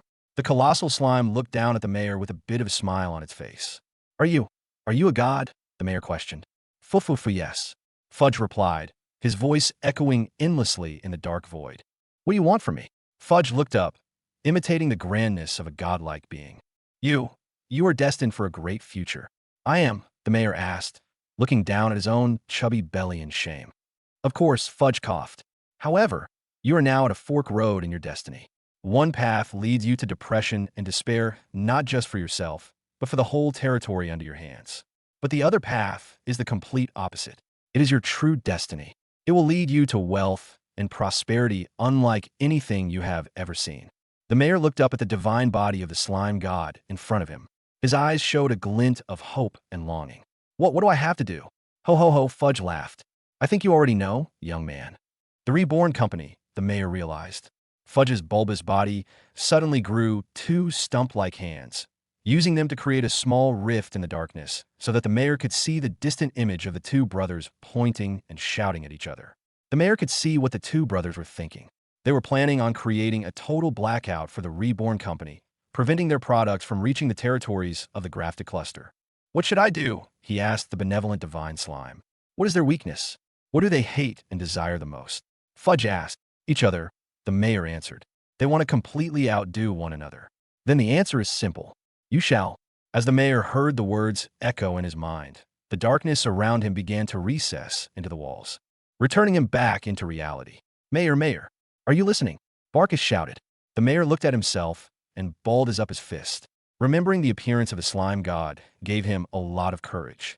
Are you sure you guys want to reject the Reborn Company? He asked them. The twins looked back at the mayor, angry yet intrigued at his words. Why not? I mean, the Reborn Company is the hashtag 450th ranked company in the entire world. Imagine what would happen to your companies if it suddenly reported that you guys were able to completely defeat them fair and square. Barkus and Bullrin's eyes widened as they began to realize the effects of the mayor's hypothetical question. My company would soar through the rankings. Barkus muttered, I'll finally be able to surpass him. Bullrin whispered, the temptation of defeating a 450th ranked company was too great.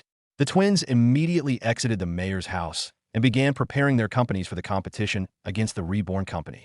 Meanwhile, the mayor sighed in relief as he saw the twins leave. He looked up at the ceiling and brought his hands together as a prayer. I hope that is satisfactory for your majesty, he muttered under his breath. Back at Angora City, Michael saw Fudge jump out of his shadows with a giant smile on his face. What's up? Nothing, master. The west branch of the Golden Road should proceed smoothly now. A few days later, the Golden Road finally reached the first settlement in the grafted cluster. It was just a small village with a little over 300 citizens inside.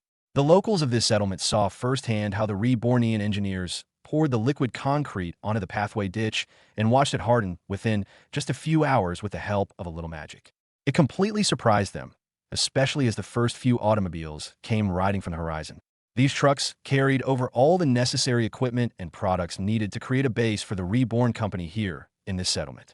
Michael even went above and beyond as he planned to create more amenities in this place, such as an underground well, to help raise the standard of living in the grafted cluster. After the automobiles arrived, he transported himself over there through his shadows and met with the local leader of the settlement to relay his intentions. Are you the owner of the Reborn Company? The hunched old man asked Michael. This kind of surprised him a little bit, seeing as he hadn't even introduced himself yet. But the old man seemed to have known that he was its leader. Yeah, how did you know? The old man smiled and pointed at all the Rebornians laying down their materials from the automobile trucks. They've been looking at you with respectful eyes all this time, he said. That kind of respect can only be reserved for benevolent leaders such as yourself. He was flattered. You've heard about us. The old man nodded. There's been a lot of talk about the new sponsor of Angora City. And despite my ears failing me, I can still hear well enough to have heard about you. Michael looked around and saw the underdeveloped state of the settlement. Most buildings were made out of wood and thatch.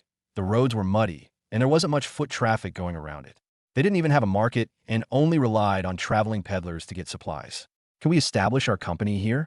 Build our own infrastructure? The old man nodded and spread his hands. You're very much welcome to do so. I'm planning on building a golden road that connects this place to Angora City. You can travel there in about 3 days through carriage or just 1 day through our taxi automobile service.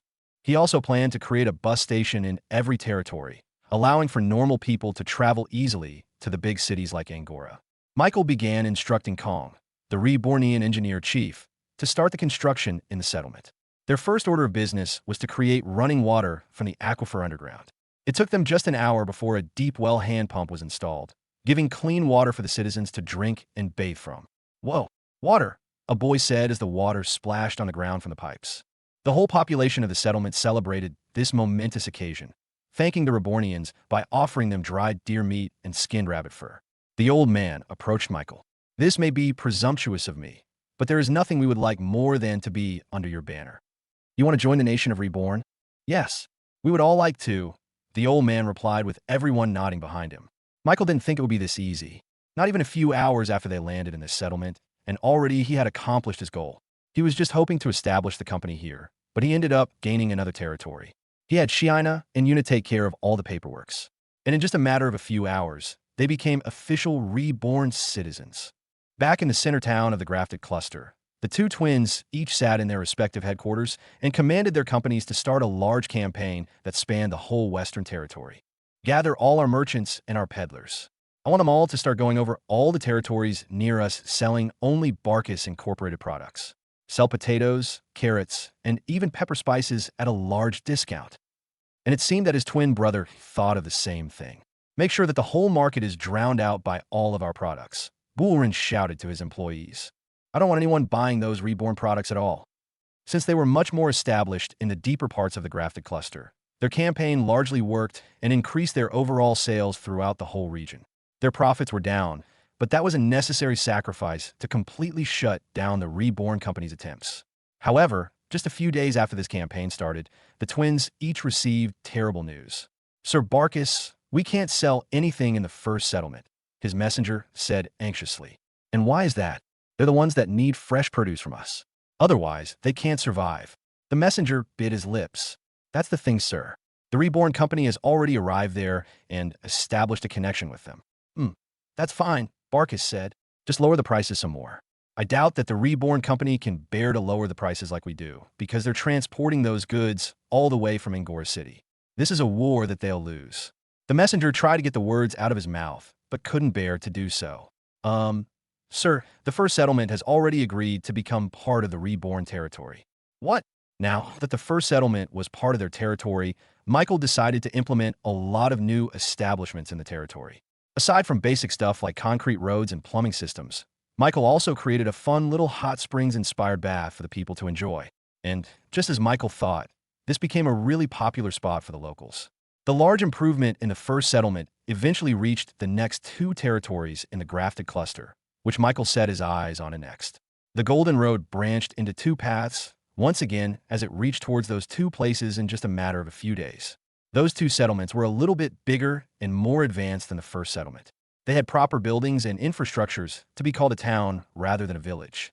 The wet markets in these places consisted of small local businesses who sourced their products from their own homes. Things like butchered pigs, metal pots and pans, and dirted vegetables were all made by their own citizens and sold to other citizens. However, unlike the wet market free-for-all, the Barkus Incorporated store was established in a building that was much more organized than most. Right now, the whole store had signs that showed prices slashed in half. This caused quite a line in the Barkus Incorporated store as people bought their products in a frenzy. However, this all changed when the citizens noticed the flat road being constructed in the distance. It was the famous Rebornians. A few days later, the Golden Road connected to their town and allowed for the automobile trucks to unload all their products onto the general market. The sudden appearance of unique products only found in the King's region, like the famous grassweed herb, or the phrenic stone, completely changed the market landscape of this town. The Reborn company became all the rage within its citizens, buying their products and venturing out to the Golden Road to reach the first settlement in just a few hours. The mayor of this town immediately accepted Michael's offer to establish their own infrastructure in the territory, much to the dismay of the twin brothers. Barkus and Bullrin only found out a couple of days later that their business in these territories almost came to a complete stop. What? How are they creating these roads so demon fast? Bullrin screamed out. And how are they transferring these King's region products so cheaply? The transport and shipping costs of these items should far exceed what they're selling it at. I just don't understand it. Bullrin became so bothered at the current situation that he ended up entasking a few of his employees to become troublemakers for the Reborn company.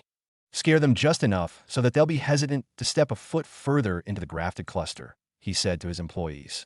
Threaten their merchants and show them your knives. You don't have to hurt them, just make sure they get scared. This would have been a great plan if not for the Reborn Company's tremendous defensive capabilities. First of all, Bullrin never knew that there were shadow orcs planted all over his mansion and even under his very feet. They listened and watched for his every move, so Michael and the Rebornians were quickly given notice of what was about to happen. And second of all, those merchants weren't just ordinary people. They were Rebornians with an almost impenetrable defense as well.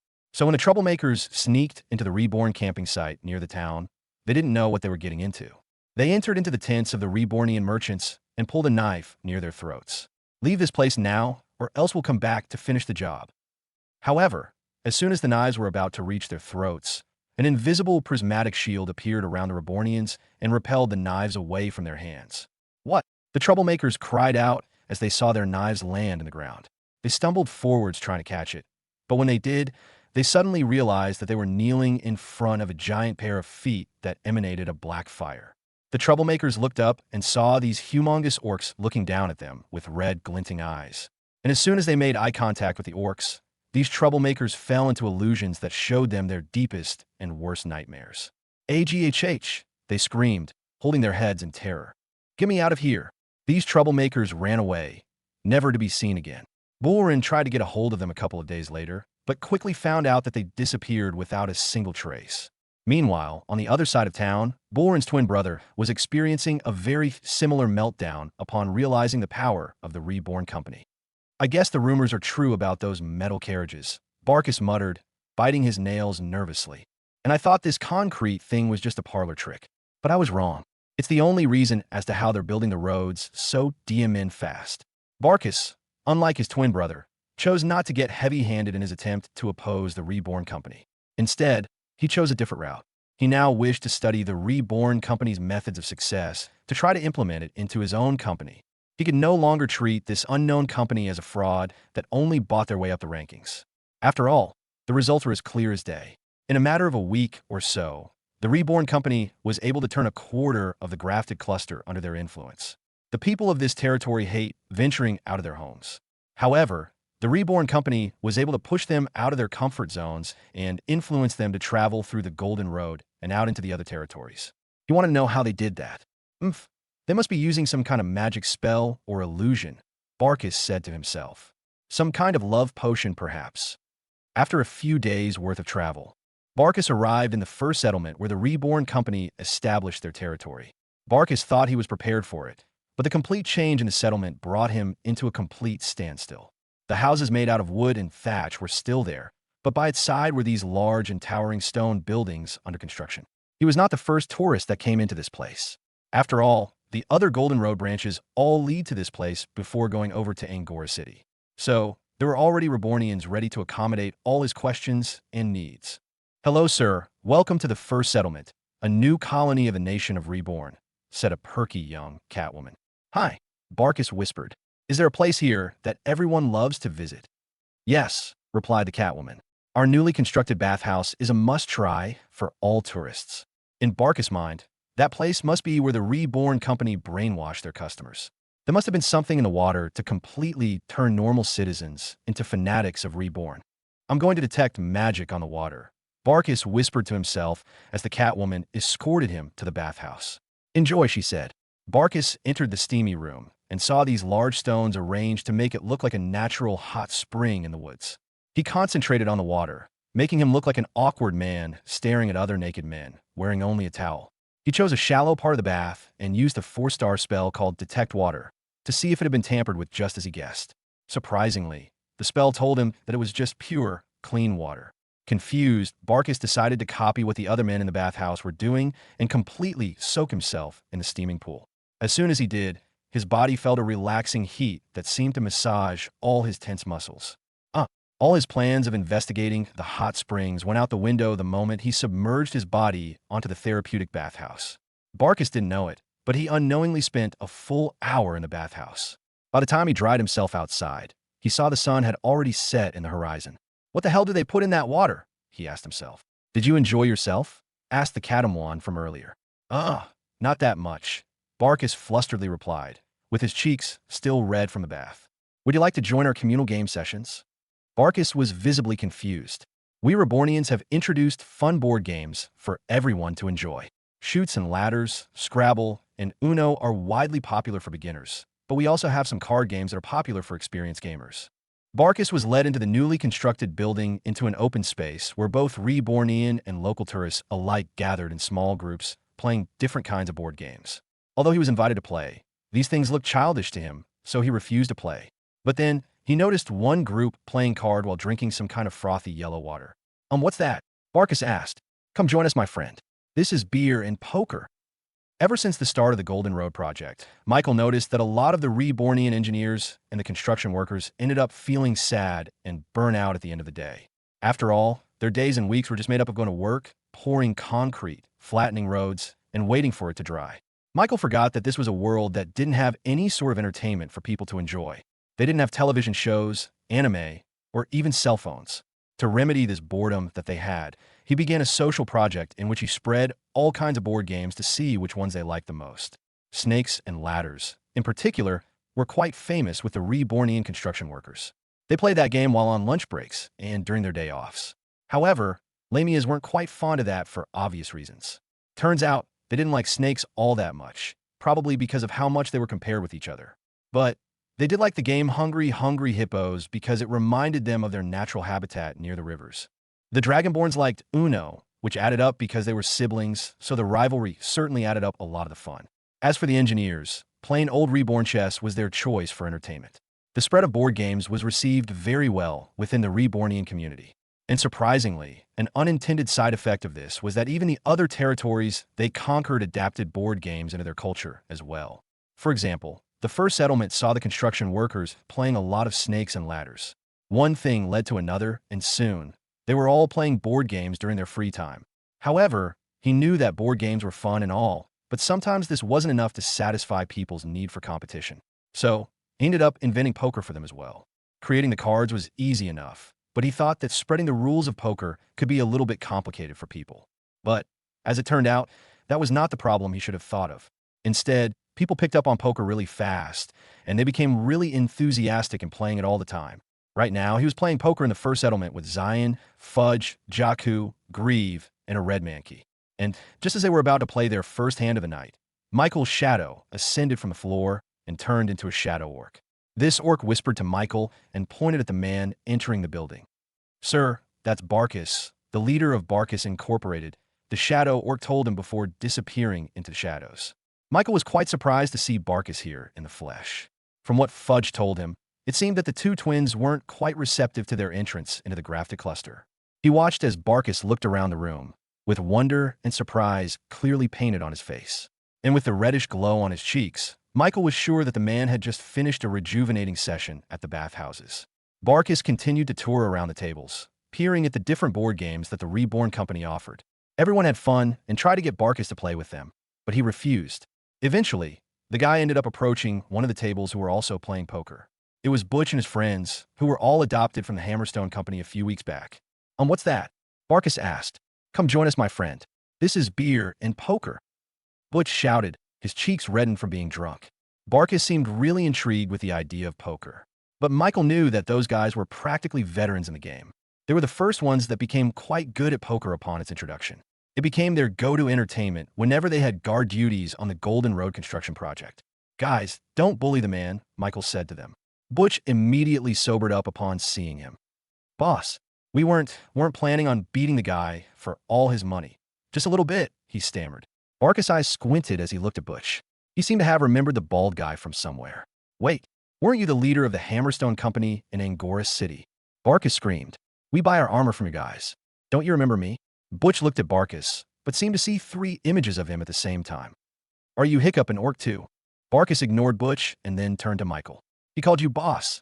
Then that means you're the owner of Reborn. Michael shrugged. I guess I'm haha. Nice to meet you, he said, offering his hand. Barkus took a second to steady himself before he hurriedly shook Michael's hand. I wasn't expecting to see you so young, Barkus muttered, his eyes still clearly doubtful whether he was seeing the real thing. I wasn't expecting to see the owner of the famous hashtag 487th ranked company here too. I wasn't, okay, I admit it. I am spying on you, Barkus said, his head hanging low. I thought I would expose all the deceit that your company was doing, but I'm wrong. I haven't seen the people of the first settlement look this happy in all the years of my life. They looked satisfied. Michael appreciated the honesty. It looked like this guy wasn't bad at all. Bro, Mike, are we going to play or what? Zion shouted at Michael from the poker table, clearly impatient. Michael looked at Barkus. You want to play some poker? After giving him all the rules he needed to play poker, Barkus joined Michael and the others on the poker table. He was given colorful coins that didn't seem to be any kind of denomination of money that he was familiar with. Those are chips, Michael explained. It's what you use to bet. Barkus nodded. He was smart enough and understood enough of the game to play decently. Dealer, deal the cards. Fudge shouted to the shadow orc on the opposite side of the table. The Orcanine orc looked very distinguished with his black and white suit and well-combed mane. The orc gave each player 2 cards and laid down 5 other cards on the table. The objective of the game was to have the best hand among the given cards on the table. There was a lot of bluffing and guessing involved in the game, which made for some really interesting reactions in the table. I have the best cards on the table. You should all fold and surrender the chips to me, Zion bragged. Ho ho, young one. Mine are the best cards. At least I think so. Grieve took another peek at his cards before affirming his words. Ah yes, indeed, Ugg. I don't have any good cards, but I'll fight it out. Fudge declared, completely misunderstanding the point of the game. While the other players were talking and bluffing against each other, Barkus was fidgeting in his seat, unable to sit properly. It seemed that something was bothering him so much that he couldn't concentrate on playing the game. In the end, he leaned over to Michael and expressed his thoughts. Are you really planning on spreading the Reborn company in the grafted cluster? Aren't you afraid of Flare Corp? Ever since Barkus stepped foot into the first settlement, he couldn't help but be engrossed in the culture and lifestyle that Reborn had brought into this territory. He loved the bathhouses. He loved the very welcoming and accommodating Rebornians who helped him without any complaints or expectations of rewards.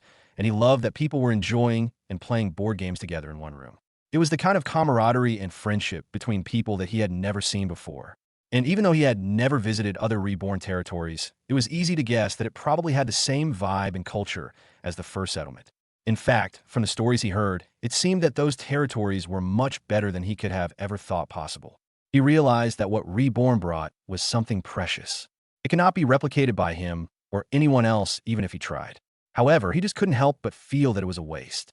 It was clear that Michael and the Reborn company were planning on expanding their market reach and their territories all the way into the Queen's region. But Barkus couldn't help but think that this was a mistake. Why couldn't Reborn just stay in this territory and protect what they already have? In his mind, he couldn't help but think of the inevitable future when the Reborn company eventually butts head with the infamous Flare Corp group that had just recently conquered Batrock Town. If they stopped advancing today, then they could have maybe 1 or 2 years of peace and prosperity before Flare Corp tries to invade Angora City. At least by then, they could have created some kind of defensive structure to try and withstand their onslaught. But by continuing to advance in the Queen's region, Michael would only meet Flare Corp a lot sooner than expected. Barkus just couldn't understand it. The Reborn company had a lot of potential from what he could see. He couldn't just stand still and watch it fall onto an endless abyss. Ever since the possibility of Flare Corp invading the grafted cluster came about, I have been reading and trying to find out more about them. And when I saw Terrified, Barkus said, they are fearless and relentless in their pursuit. They will not stop until they get what they want. If they conquer a territory, they will impose an iron rule. If the government opposes them, then that government will be gone. If a duke or a royal goes against their wishes, then they're disposed of. If a company is threatening their total domination, then that company is ripped apart. And if the citizens themselves are defying them. Barkus' words trailed off. Their army is built out of thousands of soldiers who go through hellish training from their youth. They have equipment that would make adventurers go green with envy. Even their top officers are known to be masters of their own weapons. And at the very top of the chain of command is a man from a very powerful family. He is a direct heir of the Oscro conglomerate, and he is using Flare Corp as a way to try and compete to become the main successor of Flare Corp. And it's working. He's slowly going up the line. Barkus became more and more disheveled as he spat out the words in his mind. Aren't you afraid? He asked Michael. But after all those terrifying words of warning, Michael just smiled. I want to build a world of comfort, he answered. I know that I can make a change. Real change. And there is nothing here in this world that can or will stop me. Barkus looked at the 12-year-old child and saw a sense of boundless confidence in his eyes. It was pure. He could see that Michael truly believed the words that he said. He meant it with the true fullness of his heart. And for some reason, Barkus started to believe him. He didn't know why he got this feeling, but somehow, he started to have faith in Michael. Ha ha ha. That's right, bro, Mike. Tell him. Zion cheered. I'll punch those Blair Borps until their noses bleed silly. Ho ho ho. I don't know how many times I've seen armies greater than Flare Corp tumble and die because of one single man. Maybe a lot, maybe a little. I don't know because I don't remember ho ho ho. Grieve laughed out loud, with his hoodie falling backwards and letting Barkus see his true appearance. A skeleton, Barkus screamed out. Ho ho ho, yes indeed. I'm just a lowly skeleton. But I can agree with young Unzion here. Flare Corp is no problem. Ho ho ho. Fudge couldn't help it anymore and jumped onto the table, flipping the cards face side up and toppling everyone's chips. Huh, should I have my shadows kill that Flare Corp guy right now, so that we can finally play the game? Meanwhile, Barkus couldn't help but stare at everyone as if they were all crazy. They were treating Flare Corp as nothing more than a second-rate company. He couldn't understand where they got all this confidence from. They have a whole army, you know? And their officers are the equivalents of high-tiered knights. Barkus shouted, "Don't worry, we have this guy," Zion said, pointing at the evolved Red Hobmankey sitting meekly at their table. This particular Red Hobmankey was one of the Mankeys that Michael recruited from Angor City. He previously worked for the Knights as a janitor, but after his awakening, became the current leader of a platoon in the Reborn army. Under Greaves' tutelage, the Red Hobmankeys were constantly going through hellish training and practice just to become competent soldiers in the undead general's eyes. Of course, Michael implemented modern health and training techniques, such as proper protein intakes, proper sleep and recovery, and also progressive overload of work intensity to maximize their growth. Although the Red Hobmankeys didn't have a chance against the Dragonborns individually, they would definitely put up a fighting chance against them while in a group. Even just 10 of the Red Hobmankeys served as proper sparring partners of Zion. They were so good that Zion ended up inviting the platoon leader to come play poker with him, which was why he was here right now. "We're still improving, but we will do our best," the Red Mankey answered. Michael turned to Barkus. "As you can see, we're ready for a fight." Barkus was still reeling from the shock at their indifference, but chose not to question it any further. "Now let's play poker," Fudge shouted. And soon, the group restarted the game, with a fresh new set of playing cards. Right now, there was a standoff against Michael, Zion, and the Red Hobmankey. All three of them were betting all of their chips for this final turn of the cards. It was clear that they all thought that they had the best hand in play, so much so that they were willing to bet everything they had and more. "Bro, Mike, I'll bet 10 hours of washing dishes," Zion shouted to his opponents. I'll do the same," whispered the Red Mankey. Michael smiled at his two opponents. "Fine, I'll bet a single customized skill for this hand." All the Rebornians, whether they were playing snakes and ladders, Scrabble, or chess, turned towards Michael once he said those words. He was offering a free skill. Meanwhile, Barkus looked around, confused as to why everyone acted so seriously all of a sudden. "Skill." Barkus looked at all the Rebornians around him. Surely they weren't talking about the skill, right? After all, that was an inherent power that people have since their birth and only naturally awakened during the course of one's life. It wasn't supposed to be wagered or given away like it was some sort of coin. "Really, bro, Mike? Yosha, I'll be getting that 4-star shadow transportation that you guys have. I don't want to sit in a carriage for weeks on end," Zion said, his eyes filling with competitive fire. Even the Red Hobmankey couldn't help but gulp as he began to think about the skill that he was going to get once he won. "Oh, this is a really high-stakes game," one of the spectators said. "I want a skill of my own too, but I need to work a few more months before I can get an allocated spot in the boss time." Now that the nation of Reborn grew to the size of about 30,000 citizens and more, Michael couldn't simply just give out any kind of customized skill for the Rebornians anytime they wanted. Back when there were only thousands of them, he gave away skills like it was bronze coins.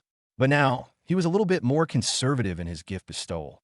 If he didn't, then he would have to spend a lot of hours every day giving skills to Rebornians. So, he implemented a merit-based system for skills. Once they worked hard enough to progress the nation of Reborn, then they were entitled with a one-on-one session with him where they could wish for any customized skill they wanted. This became quite a good motivator for the workers, so Michael began to implement it with the other amenities in the nation. For example, people could get mithril artifacts, a year's supply of beer, or even a house and lot in the parched lands all through merit as well. Of course, the most coveted prize that anyone wanted was the customized skill. It was a total game changer for people who wanted to improve their skills in their field, which helped them gain more merit, and so on and so forth. So, when he offered a skill as a bet, all the Rebornians were intrigued. "Dealer, show the cards," Zion enthusiastically shouted, banging his fists on the table.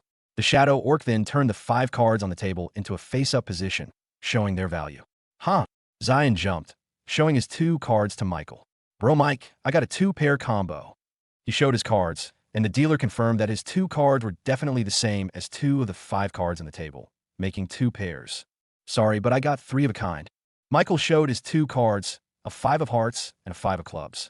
And coincidentally, one of the cards on the dealer's table also had a 5 of diamonds, creating a combo of 3 5s. Zion slumped back to his seat, defeated. Now, there was just one other person on the table who still hasn't shown his cards. Can you beat a 3 of a kind? The dealer asked the red hobmanki. He looked shy to show his cards at first, but he eventually turned them over and showed a 2 of clubs and a 3 of diamonds. Those 2 cards seemed unimpressive at first, but when combined with the 5 card at the dealer's table, showed a completely different outcome. The dealer had a 4 of hearts, a 5 of diamonds, and a 6 of clubs. The cards numbered 2 through 6 created a straight combo. The red hobmanki won. Whoa, congrats, man. I won. The red hobmanki couldn't believe his luck. Congrats, Michael said to him. As promised, I owe you a skill. What do you want? The red hobmanki didn't even know what to say. A few seconds later, some of his manki friends in their platoon came rushing over to his side and began bombarding him with requests. Dude, you should get a cool sword skill like Sir Jaku with his lightning slashes. The 4-star electric slice should be good, one of them said. No, he should get shadow skill. Aren't the orcs so cool with their ninja skills? The red hobmanki listened to everyone's request, but none of them struck his fancy. He wanted something different, something that would help the platoon as a whole. I have a request, he said to Michael. Boss, I want to talk with my team without speaking, like telepathically. Upon hearing this, Barkus couldn't help but think to himself that there was no such spell like that available in the world, certainly not here in the backwoods side of the Queen's region. He thought Michael would immediately deny the request, but Mykoff instead closed his eyes for a second before nodding. Okay, Michael said. 1 customized 3-star skill, military talk, coming right up. He raised his hand, and immediately, a bright white light appeared on the red hobmanki's chest. It blinded everyone for a second before subsiding. What happened? Barkus asked out loud. But then, he noticed that the red hobmanki's eyes widened. He looked at the other mankis, who all raised their hands and created some sort of gestures at the very same time as if they were talking to each other. No way, he muttered. Are they telepathically communicating through a skill? Michael nodded. Yeah, I gave him a skill that allows him to become like a radio signal. Oh, I guess you don't understand that, huh? It creates an invisible connection with his platoon members that allows them to speak with their minds. But a skill impossible, but how? Barkus couldn't bring the words out of his mouth. Shock wouldn't be the right word to describe his feeling at the moment. Distressed was more like it. He couldn't help but look at Michael and the Rebornians differently now. After the bet was over, everyone turned back to their own games and played like normal, as if nothing even happened. He couldn't understand why he was the only one who seemed to be stupefied at the sight of Michael creating a skill out of nowhere and giving it to someone in just a blink of an eye. Was this normal for them? A 4-star skill given just like that? Before Barkus could even formulate a question, he saw a dark shadow ascend from the ground behind Michael. Slowly, it morphed into the form of an orc, similar to the one dealing the cards on their table. The orc bowed to Michael. Boss, the bandits are finally on the move. They have positioned themselves on top of the valleys near the Golden Road halfway from Angora City to the first settlement. Barkus heard their conversation and couldn't help but speak out his thoughts. Wait, are those bandits wearing black handkerchiefs around their necks? The orc looked at Michael first, asking him for permission to talk. Once he was given a nod, he faced Barkus and nodded. Yes, they're led by a man that carries around a curved knife made out of reinforced obsidian. Barkus gasped, realizing who it was. That's Sleazy from the Bastard Bandits. He's famous for leaving behind only empty carriages and pooled blood in his wake. You have to retreat your merchants now. Democrat, Minnesota.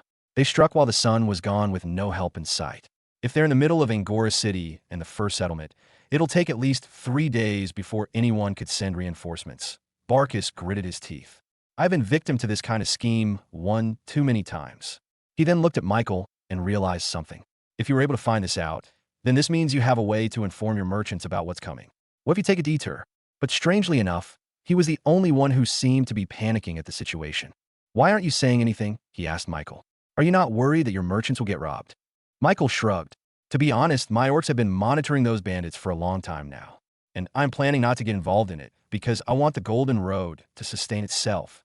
Barkus looked at Michael. You're testing the limits of the Golden Road. Yeah, Michael replied. In the future, there will be a lot of other merchants traveling the road. I need to make certain that they wouldn't have to be worried about thieves robbing them during their sleep. This was inconceivable to someone like Barkis. Michael seemed extremely confident with the abilities of his men, with no doubt whatsoever. What are you planning? Michael then turned to the red mankey, sitting at the poker table, with the other red mankeys still congratulating him for getting a new skill. Them. Barkis looked at the 10 or so monkey-like demi-humans gathered near the poker table. Although they seemed a little bit different from their normal species, there was no doubt that they were the red mankeys infamous in the Queen's region. As far as Barkis could recall, red mankeys had no talent for magic at all. They were the lowest-ranked demi-human in the entire world. And, somehow, Michael entrusted the security of his fortune to them. It was unbelievable. Ho ho ho, I hope that you keep my musings in mind while dealing with those no-gooders, Greaves said to his students. Remember my first rule. What was it again? Ho ho, even I don't remember. TSK, TSK, TSK. I'll be sorely disappointed if you guys mess this up, Zion warned the red mankeys.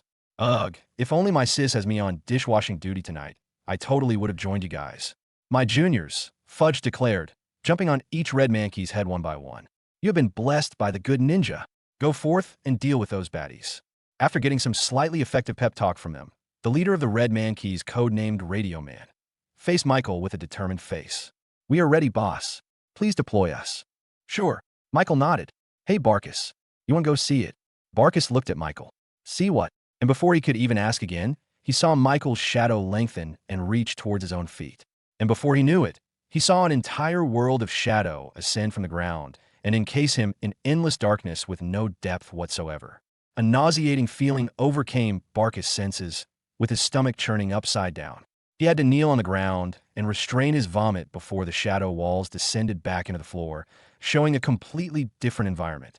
1 second they were at the first settlement recreational building, and the second after that, they were at an open space with nothing but the starry skies above them and an endless flat plain with large boulders and plateaus littered everywhere.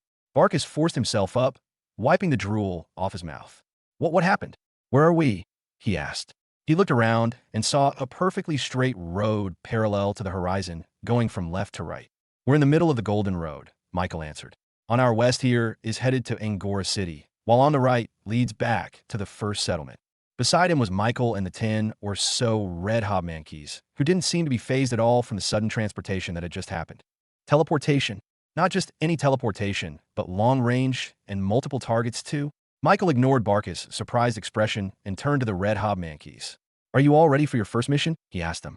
If you are successful in repelling the bandits, then I will endow upon you a proper name to call your troops, the very first squadron in the Reborn army. The red hobmankeys looked at each other with excitement. Their eyes still showed a bit of nervousness, but there was a hidden fire within them that burned ever so brightly.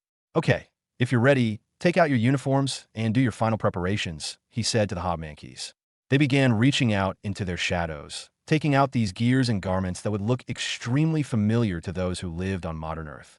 The red mankeys adorned themselves in these beige and brown shirts and leggings, completely covering themselves with something that blended within the environment of the plains. They wore camouflage army combat uniforms. Michael had these especially designed for the first group of the Reborn army.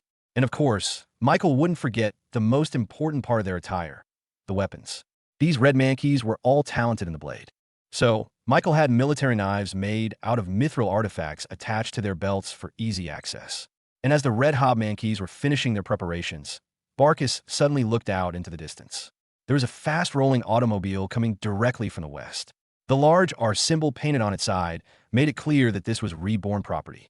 It was only then that Barkis connected the dots. This is where the ambush is taking place, he whispered urgently. Yep, and those are our ambushers, Michael said, pointing to the other side of the road where a stone boulder was barricaded right in the middle of the path.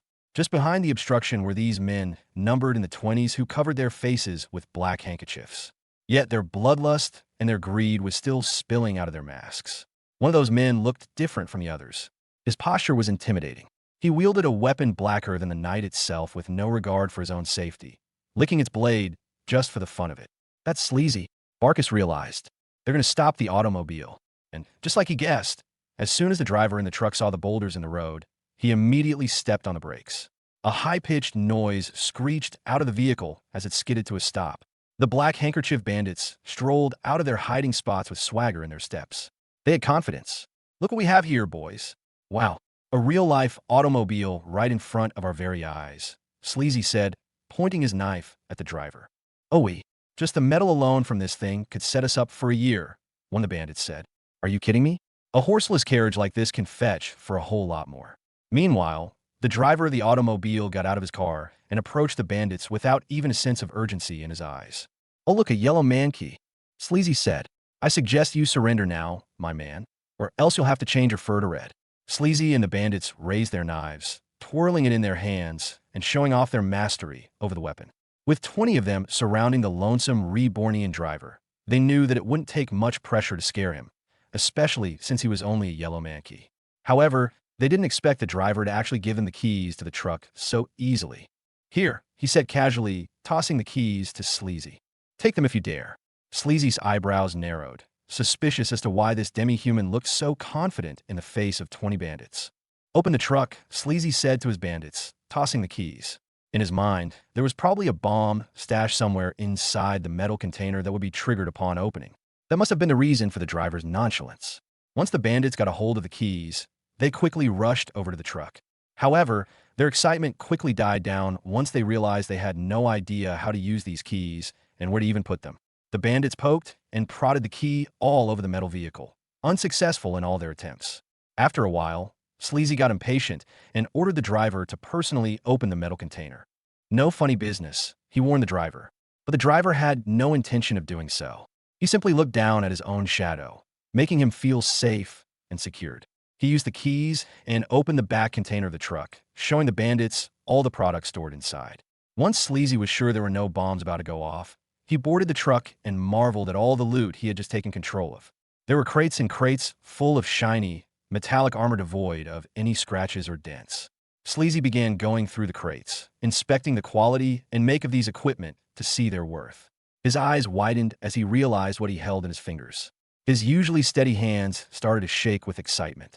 The other bandits eventually jumped up onto the truck and saw what Sleazy had been so stunned by. They began picking up chest plates, boots, and helmets. No way. This is dwarven make. Not only that, but there's raw Damascus steel here. In the bandits' eyes, this was even better than gold coins. After all, gold coins could be exchanged for anything. However, dwarven equipment could only be acquired in the black market. And even then, the quantity available, there was only a very paltry amount. Even just a single crate in this truck could only be acquired once a year in the black market. And there were tens of these crates here. Looks like we hit the motherlode here, boys, Sleazy exclaimed. The rest of the bandits cheered and shouted. They began to pick out whatever equipment they fancied, sometimes clashing with other bandits and getting into an argument. Sleazy let them sort their own problems out. This was normal for them. But then, he noticed that all of them were inside the trucks. No one was outside watching the Rebornian driver. You idiots, Sleazy screamed, rushing out the truck. But when he looked around, the yellow hobman key was nowhere to be found. In the endless flat plains, the driver seemed to have disappeared from thin air without any trace of his presence. Where did he go? He screamed, his voice echoing back endlessly. There was something suspicious going on. The other bandits were either too stupid or too greedy to even think of this as a problem. As long as they obtained all these treasures, then they didn't care about a single yellow mankey. TSK. Fine, load up all these crates into our carriages, he said to the bandits. Democrat, Minnesota. If only I knew how to drive this thing, we wouldn't have to go through all that trouble. The bandits enthusiastically began to unload all the crates full of dwarven equipment and Damascus steel. But as soon as the first crate landed on the ground, Sleazy suddenly felt the skin on his arms turn up. He sensed the presence of dangerous people. You have made a grave mistake. This is property of the Reborn Company. The bandits were startled, immediately dropping the heavy crates back onto the ground. They reached for their knives and brandished it in the air, looking around for the source of that voice. They realized that there were about 10 individuals surrounding them in the truck. They didn't know where they came from. They seemed to have appeared from out of nowhere, unnerving the bandits. Sleazy squinted his eyes as he recognized the unique faces of these individuals. Red mankeys, he said, chuckling. His demeanor quickly changed from wary to lax in a matter of a few seconds upon figuring out their species. They wore strange uniforms, but he would recognize that striking red fur anywhere. Surrender now, and your sentences will be lessened, the red mankey said to Sleazy. Ha ha, funny joke. I never knew you guys were comedians. I am serious, said the red mankey. One SD violation, stopping an authorized Reborn vehicle without permission. That's 1 to 2 years in prison. Point 2, ND violation. Attempting to steal Reborn products. That's 5 years minimum. And third violation, which is the most grievous of all crimes, threatening the life of a Rebornian. That's 15 years in prison. The bandits looked at the red man keys before, one by one. They began to laugh and jeer at the ridiculous situation they found themselves in. Haha, are you sure you're not comedians? Sleazy asked, clutching his belly from laughter. What are you going to do? There's 20 of us, and 1, 2, 3, 10 of you only. And that's enough, the red mankey muttered. Sleazy shook his head and gestured for his bandits to attack. One bandit licked his knife before rushing towards the nearest red mankey. He thrusted his knife, aiming for the throat. Just then, the red mankey soldier parried the knife with his own knife, creating sparks in their blades upon collision. The bandit's eyes widened, not expecting the mankey to push him back. Just then, the red mankey pushed his weapon upwards, making the bandit lose his grip on his knife. Before he could even react, the red mankey took his hand and twisted it behind his back, making him scream out in pain. Grah! And in a blink of an eye, the bandit felt himself fall to the ground with both of his hands crossed behind his back. He only heard the sound of clinking metal before he found himself cuffed by the red mankey. One bandit down, he reported. 2 other bandits flanked the red mankey from behind, hoping to free their comrade from his grasp. However, the soldier seemed to have eyes on the back of his head as he ducked and avoided their lunges. With a swift kick through their legs, the 2 bandits lost balance and toppled on top of each other. Before they could get up, they felt their arms twisted into a knot before getting cuffed by the same red mankey. The soldier stepped on top of the stacked bandits and looked at Sleazy. 3 down. In one fluid motion, the 3 bandits were taken down and neutralized. The bandits stopped laughing. They didn't even see what happened. But for Michael, who was watching everything unfold from a vantage point on top of a plateau, this was just basic martial arts. Specifically, this was Krav Maga, a fighting style that he implemented onto the red mankey soldiers that increased their knife and grappling skills tremendously. Sleazy eyed the red mankeys with a little bit more caution once he saw 3 of his men get put down in a matter of a few seconds. TSK, don't get scared of them, he shouted at the bandits. We have the number advantage. Just do as we've always done.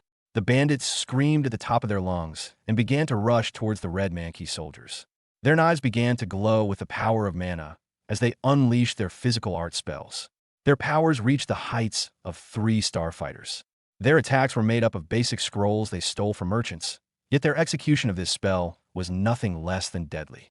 One bandit slashed his knife to the red mankey's neck, with his blade creating sharp crescent waters that launched towards its target. Another bandit beside him completely disregarded the water crescent and rushed alongside it. This was a tactic that overwhelmed their opponents. Yet somehow, 2 other mankeys came in at the right time for support. One deflected the water crescent, and one clashed with the rushing bandit. The original red mankey used this opportunity and rushed forward, with dust exploding behind him, and attacked the bandit who released the water crescent. He used the 2-star Krav Maga skill, Torpedo Elbow, twisting his torso and creating tremendous acceleration for his elbow. The bandit ducked and used his knife to strike back at the red mankey's elbow, using Water Pump to induce a powerful repelling force against the elbow strike.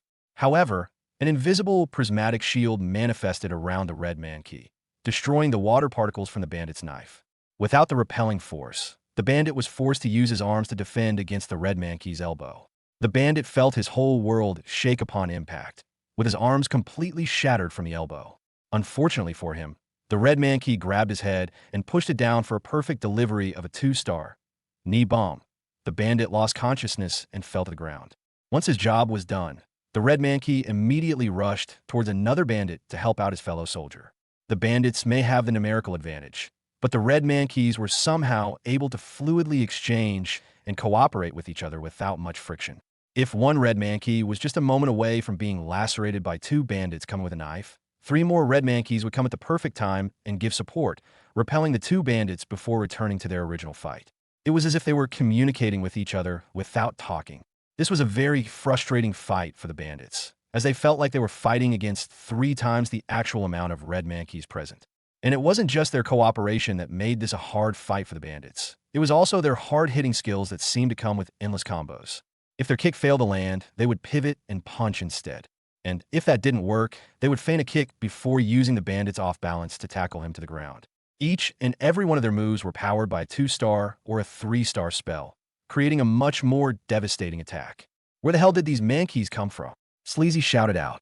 Aren't they new company? How'd they get these spells? Their fighting style was too specific and too specialized for it to be a basic spell purchased in the public market. This meant that their spells must be something that the Reborn company made themselves. But that wasn't possible. As far as he knew, the Reborn company should only be a few years old at this point. It would take at least 4 decades to develop and perfect these kinds of unique spells. Democrat, Minnesota it. They tricked us. Sleazy gritted his teeth. They must specialize in magic formulation as well. I thought they just developed armor and weapons. Sleazy watched as one by one, bandits fell to the ground unconscious. By now, their numbers were completely even, which meant that it wasn't long before they were subdued. In a moment of self-preservation, Sleazy slowly backed away from the fight. He quickly turned around and raced to the truck's front seat. His plan was to run away from this place as fast as possible. Yes, he would abandon the thieves, but he would be able to escape with the treasures from this truck as well. Surely, the boss would forgive him once he presented this loot to him. However, faced with the unfamiliar dashboard of the truck, he remembered that he was completely clueless on how to drive an automobile. He tried to smack the wheel, just like a horse, to make it run. Beep. Sleazy was startled, not expecting the horn to sound off. You can't run away. Suddenly, Sleazy saw the leader of the Red Mankeys appear on the front seat of the truck, just beside him. He immediately lunged with his obsidian knife, but the Red Mankey deflected it upwards with his own knife. Their weapons pierced through the roof, with the two fighting to push each other's knives. Sleazy smiled. I'm not like those shrimps. He pushed the Red Mankey's knife, creating a large gash on the ceiling of the truck, before being pushed down towards the soldier's neck. I'm powerful, Sleazy declared. With the knife just inches away from his neck, the Red Mankey used his other hand to take out something from his pockets. With the gold and violet wrapper torn from the top, the Red Mankey was free to take a bite out of the chocolate bar. Suddenly, a new force erupted from the Red Mankey's knife, allowing him to push Sleazy's knife back towards him. What? How? Sleazy screamed. With the Red Mankey's newfound strength, he began to fight back against Sleazy's attacks. Sleazy gritted his teeth and pulled his knife back before lunging it back towards the Red Mankey's shoulder. The Red Mankey tried to parry the knife, but found that his knife merely passed through the obsidian weapon. It was an illusion. The real knife was lunging towards the Red Mankey's neck. But just at the very last second, the Red Mankey moved back, letting the obsidian knife pierce through the leather seat of the truck. TSK. Sleazy muttered, pulling back his knife out of the chair. The Red Mankey used this chance to leap towards Sleazy in the driver's seat, making this a melee fight. He tried to grapple the bandit, grabbing the seatbelt to try and strangle him. Python Constrictor, the Red Mankey exclaimed, with his mana pouring through to the seatbelt and reinforcing it with more power. Sleazy felt his neck constrain, struggling to pull the Red Mankey off himself. In an act of desperation, he used the 4-star spell Slice and Dice to cut through the seatbelt at the risk of his own neck getting cut. Blood poured out of his neck from a flesh wound, but Sleazy didn't mind. He immediately tried to skewer the Red Mankey's stomach, with the demi-human having no chance to escape.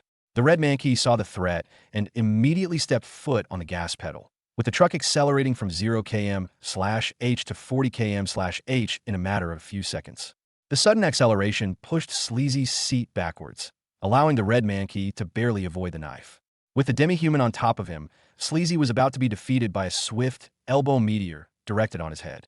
He kicked and squirmed, turning the wheel quickly to the left and causing the entire truck to skid sideways. One of the wheels ran over a stray rock on the road, causing the entire truck to tilt sideways, with the momentum finally toppling the truck on its side. With the car crashed, Sleazy used this chance to try and escape.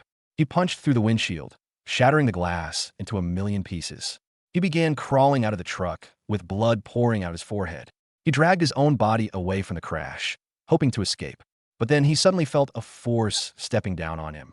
He turned around and saw the Red Mankey looking down at him, with barely a scratch on his face. "Who are you guys?" he asked them. The Red Mankey took a big breath, a little bit exhausted after that fight. "As far as you're concerned, we're your worst nightmares. Consider yourselves lucky that we're the ones you faced. If our orc seniors took on this case, your fate would have been a lot worse than death." He raised his feet high up in the air before performing a final dragon's leg sweep to Sleazy's head. Once Sleazy was taken care of, the rest of the bandits lost their will to fight and immediately surrendered themselves to the Red Mankeys. The Rebornian soldiers immediately cuffed them up with metal chains and subdued them completely.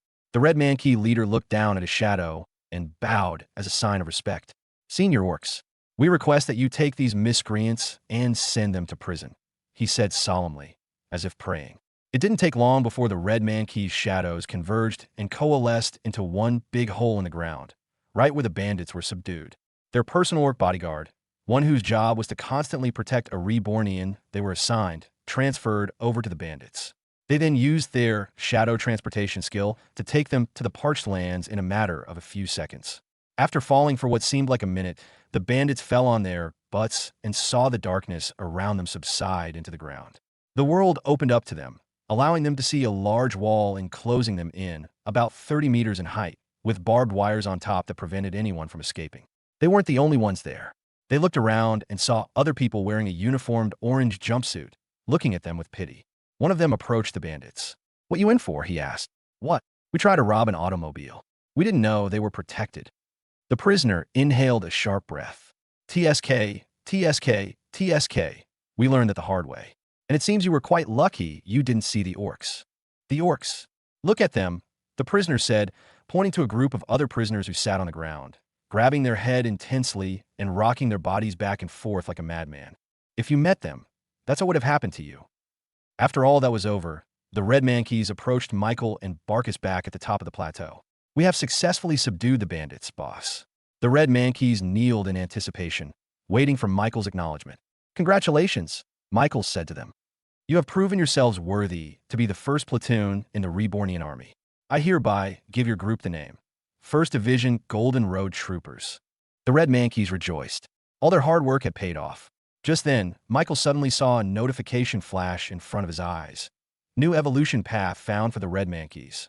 Golden Road Troopers. These Red Mankeys dedicate themselves to the safety and maintenance of the Golden Road. They gain a 150% boost in all attributes while in the presence of the Golden Road. They gain another 50% boost while riding in a fast-paced vehicle. Michael eyed the words with surprise. This new evolution path coincided perfectly with what he had in mind for the Red Mankeys. Chat JK4, did you do this? No. Upon their triumph against the bandits, the Red Mankeys achieved enough experience to evolve a second time. Your words of praise gave them a solid sense of identity and solidarity, which seemed to have pushed their evolutionary path into a completely different one from normal. His words influenced their evolution path. He looked at the Red Mankeys and saw them shoulder to shoulder, jumping around and celebrating this momentous occasion. They seemed to love the new title he gave them. This was a very welcome surprise, and one that he hoped to use in the future. He raised his hand and activated his supreme skill, Gift Bestow. The Red Mankeys found themselves glowing with a bright white light, blinding them for a few seconds.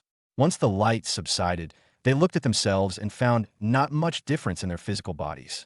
Yet, they felt an intense connection on their right side towards a golden road. It was calling to them, beckoning them to return to their rightful place. They kneeled again towards Michael, this time with much more passion and zealousness. "We thank you for this gift," they screamed. Michael nodded. With their new evolution path, they were perfectly suited to become the protectors of the Golden Road. "Return to our headquarters," he said to them. "Naruto and Sasuke will give you your designated Shadow Orcs." Because their Shadow Orcs transferred the bandits to the nation of Reborn, they were now currently without a Shadow. Also, seek out Shiina and tell her to call the Centaurs. They will be your new teammates. Michael planned for the Red Mankeys to ride on the Centaurs, creating a terrifying combination. After all, their new evolution gave them a 50% boost upon riding a fast-paced vehicle, and the Centaurs qualified as one. He just hoped that the Centaurs would work well and someday have the opportunity to evolve into Golden Road Troopers as well. But that was a problem for another day. He then used his own shadow clone and used it to swallow the crashed wreckage of the automobile truck and the crates of dwarven equipment strewn about in the Golden Road. Meanwhile, Barkus, who watched everything unfold, still couldn't close his mouth from the shock. Sleazy and 20 bandits, defeated by none other than 10 Red Mankeys, who were supposedly the weakest demi-humans in the entire world.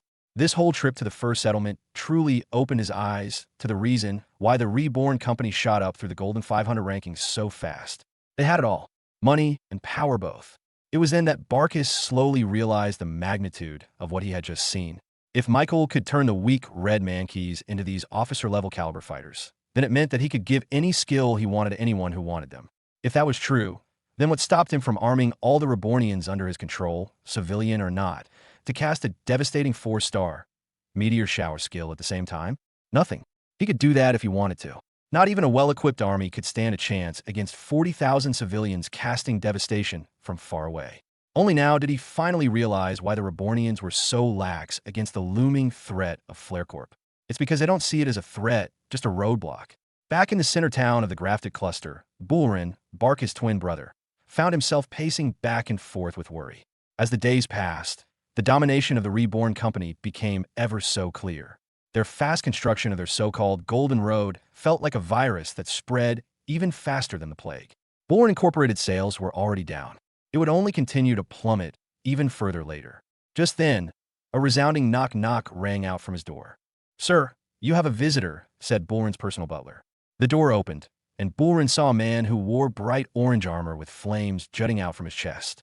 His presence alone brought a heavy, intimidating air in Bullrin's own bedroom. "Who are you?" Bullrin asked. "I am here on behalf of our glorious king. You may have heard of his company, FlareCorp." Bullrin's eyes widened. "I am here to discuss a possible agreement between our companies, one that would benefit both parties simultaneously." The man in orange armor smiled confidently. Bullrin immediately stood up. Perhaps they were the answer to his problems. "Are you here to deal with the Reborn company?" The man in the armor scoffed. "Who?" Bullrin thought that the reason why FlareCorp suddenly knocked on his door was because of the current progression of the Reborn company into the Grafted Cluster. After all, Reborn's expansion into the western part of Angora City would certainly cement their foot into the lower tip of Queen's region. Bullrin thought that this would pose a significant problem for FlareCorp, who clearly has plans to conquer Angora City in the future. But from a man's expression filled with derision and disdain, it seemed like they weren't even aware of the Reborn company's presence in the slightest. And even if they were, they considered them as nothing more than an insignificant pebble on the road. "Can I ask who you are?" "I am Hestu, and I am in charge of FlareCorp's relations and management. I have come here as a messenger on behalf of our king to talk about a possible alliance between our companies." Berlin eyed Hestu with suspicion. "An alliance? What would FlareCorp want with us?"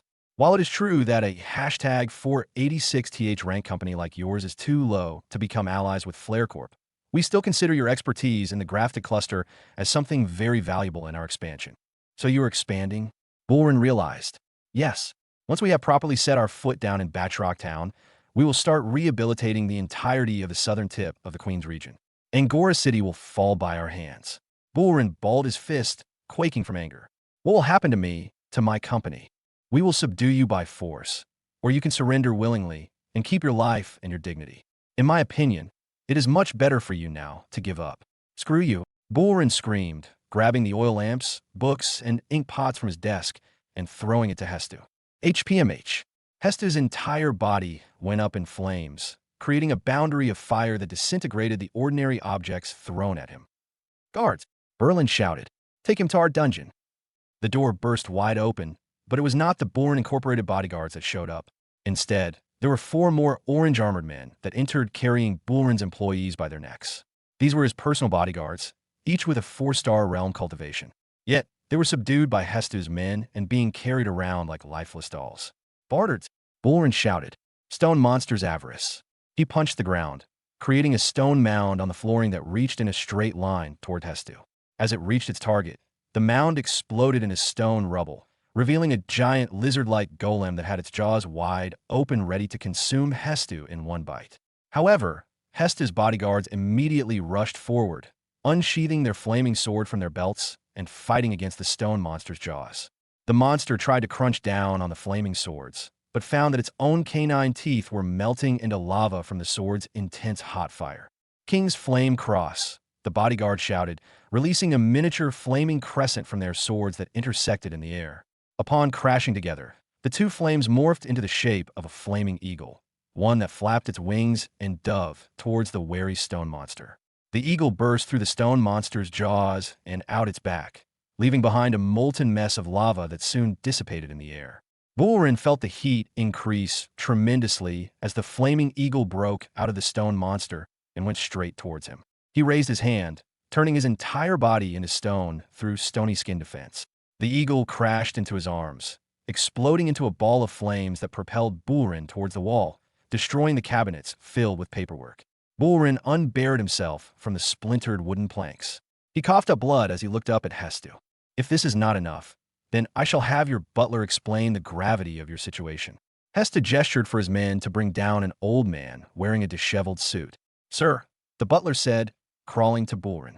Our entire warehouse has been ransacked clean by bandits. Our men were left for dead. Bulrin gritted his teeth as he looked up at Hesta. You guys have the bastard bandits under your pockets. Hesta didn't speak, but the answer was clear. They controlled the bastard bandits. This was when Bulrin truly realized that he was only a pawn in the games of conglomerates. Companies like Flame Corp had all the power, money, and influence to do whatever they wanted, and small companies like him were of no consequence in the grand scheme of things. You now have two choices: die or live. If you agree to join our company, then you will be able to transcend your current ranking. Becoming hashtag 460th in the world will be a guarantee. If you don't, well, you know what will happen. Bulrin looked at his employees, his bodyguards, and his butler. They depended on him. What do I have to do? He asked. Hesta smiled. Simple. Our king wants you to take control of the grafted cluster as its sole provider. Defeat your brother and pave the way for Flare Corp. This was what Bulrin always wanted. But why did it feel so gut-wrenching now? But what about the Reborn company? Hesta shook his head. I told you, these small companies are of no consequence to us. You need not to worry. We will send appropriate aid for you to fulfill your mission. He took out a small white pill and gave it to Bulrin. That is a cultivation pill meant to increase your power in a short period of time. We will give you all you could ever need. Not only that, but we shall send you a Flare Core products to sell to the general public. This will solve the problem of profit for your company. However, Bulrin was still unsure. I don't think you understand the true power of the Reborn company. But Hesta wasn't listening. Bulrin could see it in his eyes that he was completely uninterested in dealing with a company he didn't even know. Fine, his two sides. If you want more help, then I shall task the bastard bandits to help you, even the odds. I heard that an infamous bandit is quite good at stealing and robbing companies blind. What was his name? Ah, yes. Sleazy. Meanwhile, Michael and Barkus returned back to the first settlement after dealing with the aftermath of the fight. The sharp-chinned man was still reeling from finally seeing the true value of the Reborn company. Here I thought your ranking was a complete lie. Turns out, I think they undervalued you, Barkus said honestly. It made me realize that your company has a future beyond this small part of the Queen's region. I think you can conquer the entire continent. Michael waved off the man's praise. If you want, you could also become one of our allies. Barkus' eyes widened. Really? I would be more than honored to. I've been planning on creating truck stops all along the Golden Road as a way to make the journey through it a little bit better. I want it to be filled with not only gas stations, but inns, stores, restaurants, and other such establishments. I think that your company could be one of those things. Usually, it takes a few days of travel to reach one destination to another, Michael explained. Because of this, a lot of travelers pack up a lot of camping gear and food for their entire trip. This costs them a lot of money to do so. However, I am planning on creating a little safe haven for travelers on the Golden Road. For each day of travel they journey, they will find a truck stop to sleep and recover from their expedition.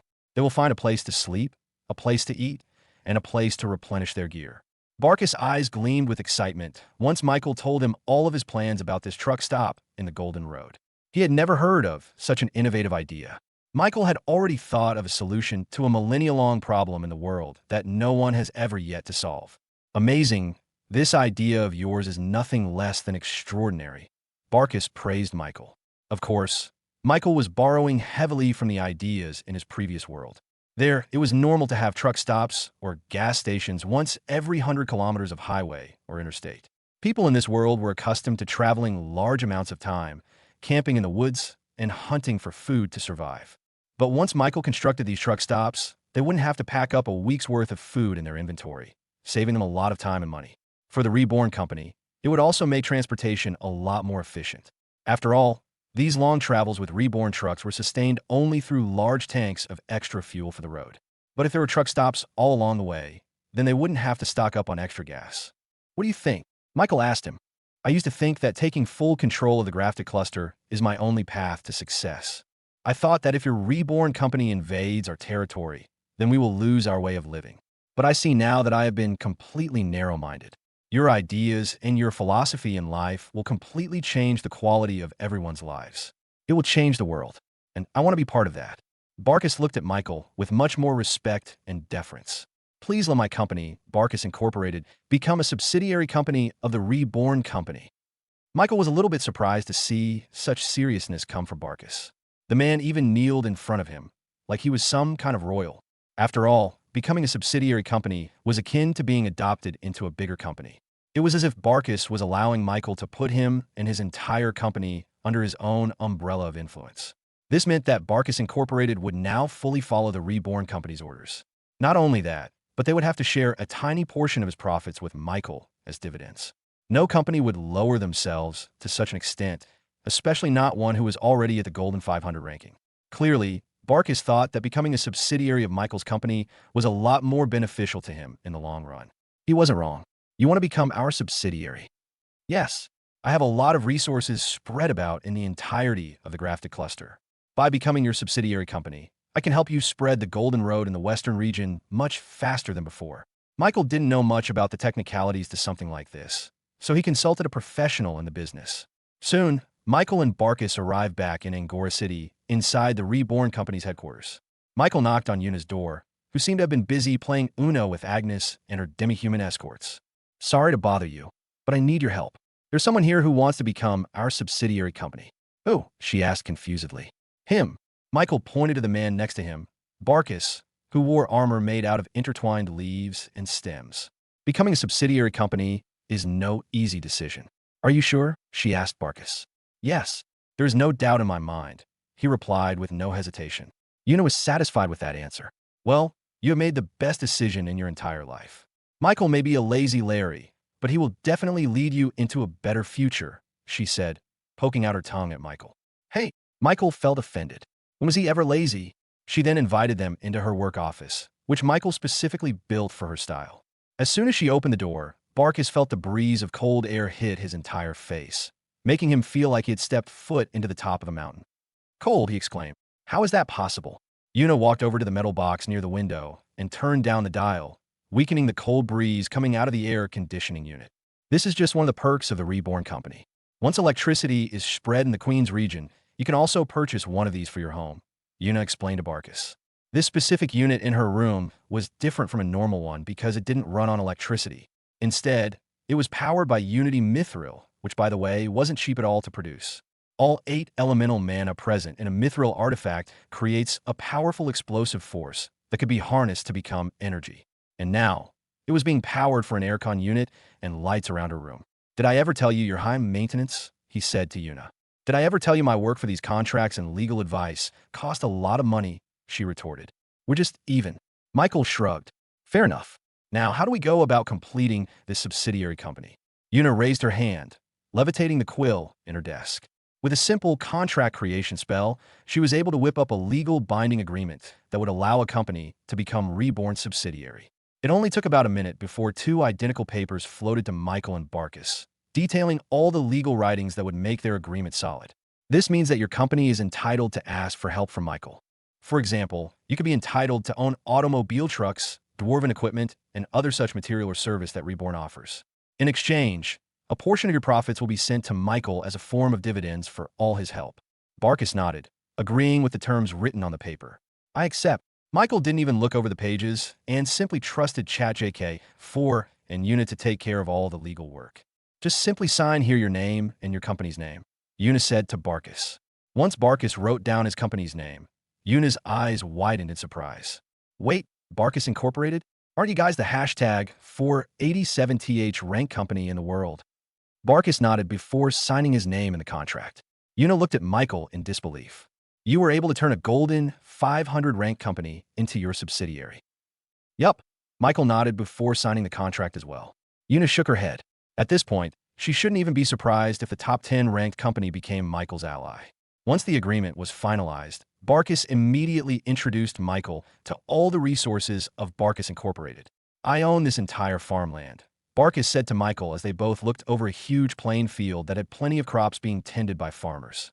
I own about 64% of all the fertile land in the grafted cluster, allowing me to be a majority provider of all produce in this region. Now that he was a subsidiary company for the Reborn company, Michael could now take full advantage of these farmlands to create local products for the grafted cluster. This will be perfect for the truck stops. I have a feeling that this place will be the provider for all the restaurants and taverns that are to be constructed there. Since the nation of Reborn was too far away here from the grafted cluster, it was much better if the products made here were made with local products. I'll have my agriculture specialists inspect all your farmland. I am sure that they can help you improve the yield for the crops this season. Michael instructed the Rebornians to send a team from the agriculture department from the nation of Reborn. In order to speed up the process, Michael personally transported them from the parched lands over to the grafted cluster through his shadow transportation skill. The farming team consisted of lamias, satyrs, and a lot of yellow mankeys. Their leader bowed to Michael and Barkus before immediately using their innate skills and spells to check the current state of the farmlands. The moisture in the soil is not ideal, boss. We'll need to set up a proper irrigation system to maximize the crops we'll grow this season. Boss, do we have permission to use magic to enhance the soil? Michael nodded, and the farming team immediately created perfectly fertilized soil in a matter of a few minutes. Not only that, but with the help of a few engineers, they were able to create an automatic irrigation system that cut the workers' burden by at least half, allowing them to plant more crops in a day. Barkus watched all of this unfold with shock and awe. He thought that the Reborn company specialized only in metallurgy and armor making. After all, that was what they were famous for back in Angora City. But the techniques the Rebornian farmers showed today were futuristic at the very least. After the farmlands were done being inspected, Michael and Barkus then went on to look at the livestock in their possession. There were large farms containing at least 1,000 cows spread across 3 large plains, 500 sheep near 2 mountains, and about 3,000 chickens being raised in coops. That was just one of the regions managed by Barkus Incorporated. All of these natural resources made Michael realize how Barkus reached rank hashtag 487th in the entire world. He was a big provider in food and nourishment for the entire grafted cluster.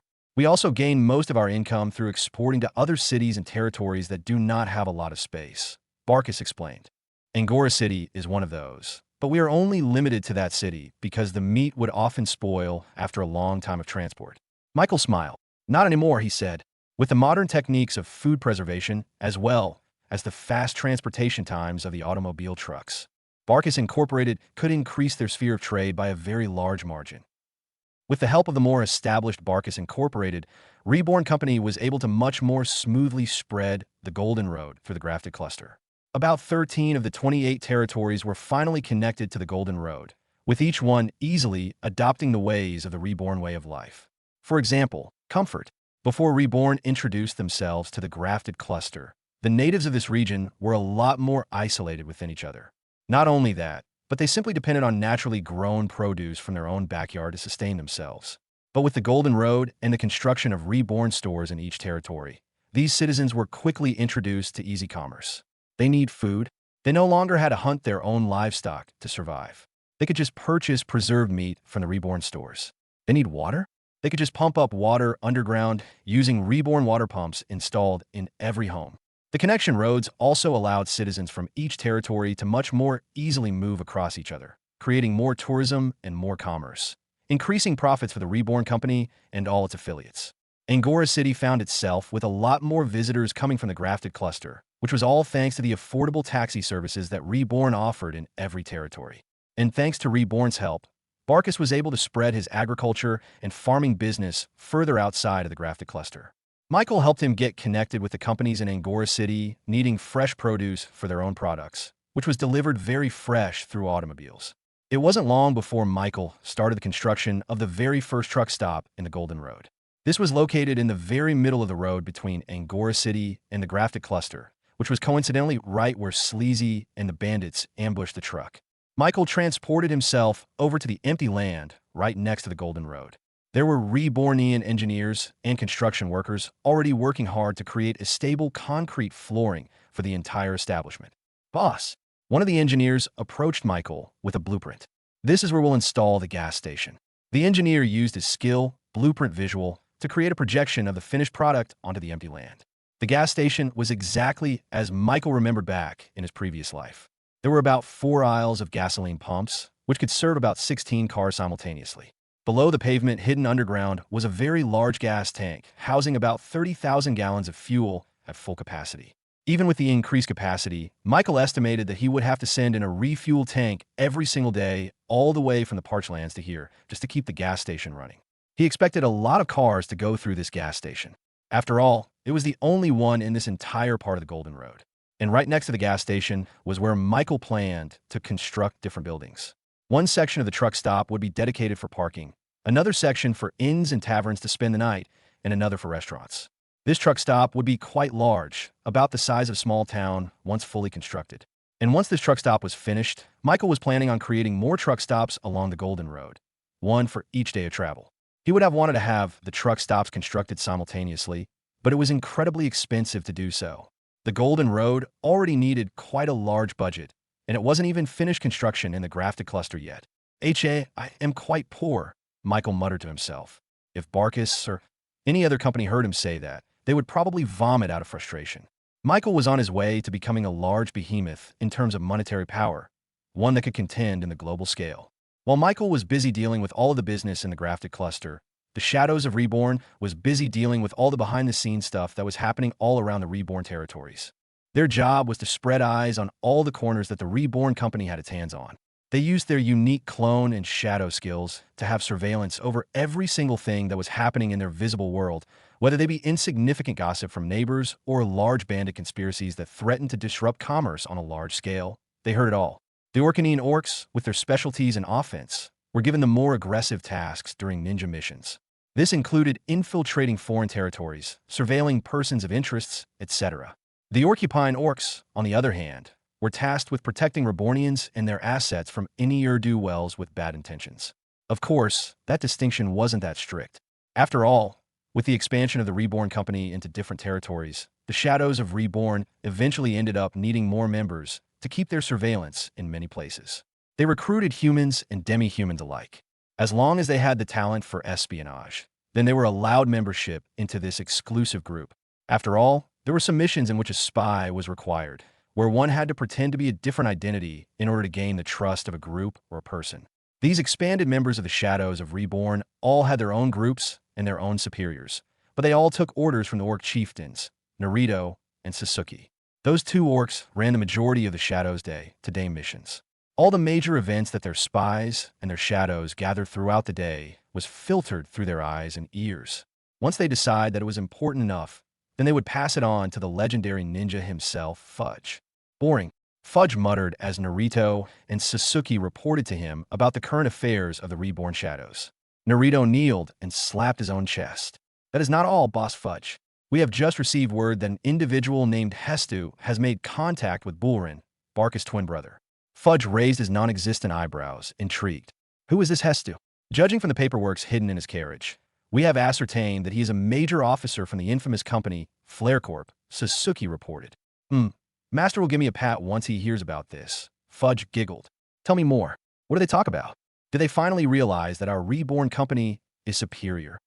Naruto and Sasuke looked at each other, both hesitating to talk. They seemed like they didn't want Fudge to hear what they had to say.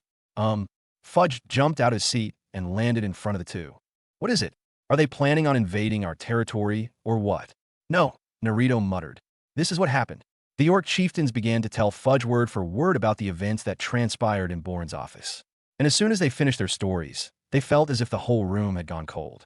The already dark dungeon they were in became even darker, as if being swallowed by nothingness. The temperature dropped below freezing, making them feel the coldness of outer space. What? Fudge muttered, his cloak fluttering in the non-existent wind. What do they say about Reborn? He asked again. Naruto and Sasuke kneeled respectfully. They didn't know who we are, Boss Fudge. The violet slime shook his head. No, what was that bastard's exact word? In response to our company, Hesta said, Fudge chuckled. Who, he said? How funny. Isn't it funny? The two orc chieftains gulped. They knew things were getting serious whenever Fudge's slimy body became more and more spherical. And right now, he was a perfect ball. He was mad. Withdraw all our shadows, Fudge declared. Boss, all of them. You heard me.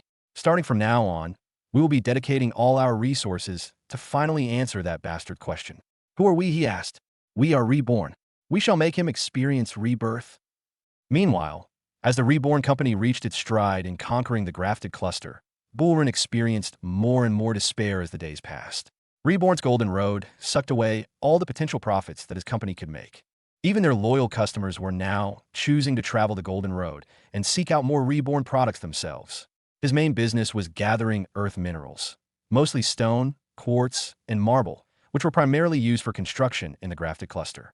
Since he owned a majority of the mountains and the mines in the region, he was able to have a monopoly in the business, which gave him free rein to set his own prices. However, ever since the Reborn company introduced their miraculous cement, most people chose to construct their buildings using that material instead. People were still using stones, but not as much as before. And because of that, Bullrun had to lower his prices to its true market value. This problem plagued him for days, causing a lot of lost sleep, not to mention his own plummeting profits. He was also worried about what Flare Corp would do to him if he wasn't able to conquer the entirety of the region before their arrival. His only chance was the promised support they would give him, Flare Corp products. Thankfully for him, the first crates of Flare Corp products just arrived from Batroc Town. About 100 carriages landed on the center town of the grafted cluster, with each one being colored with the royal orange color that Flare Corp was associated with. But before Bullrun could open the crates, he was approached by one of the messengers who gave him an itemized list of all the products delivered, as well as the price indicated there. "What?" Bullrun shouted out loud. "Why does it cost this much?" The messenger shrugged. "That's normal," he said. "Transporting these goods here takes a lot of time and money. It's only natural.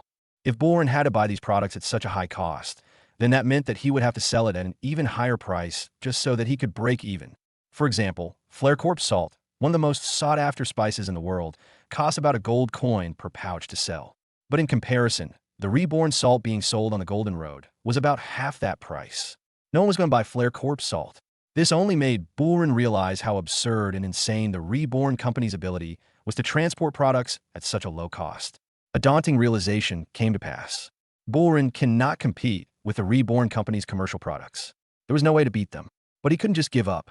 Flare Corp would punish him if he reneged on their deal. He would end up being conquered too. So he swallowed his pride and knocked on his next-door neighbor, his brother Barkus.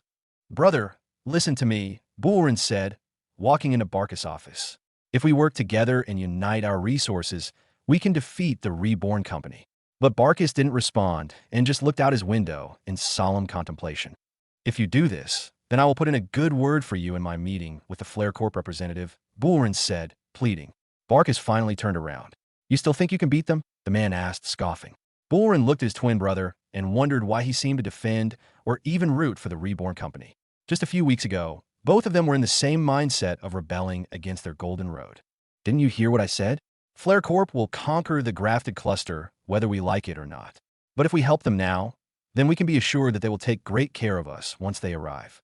But instead of seeing his reasoning, Barkus seemed to ridicule his brother for such a thought.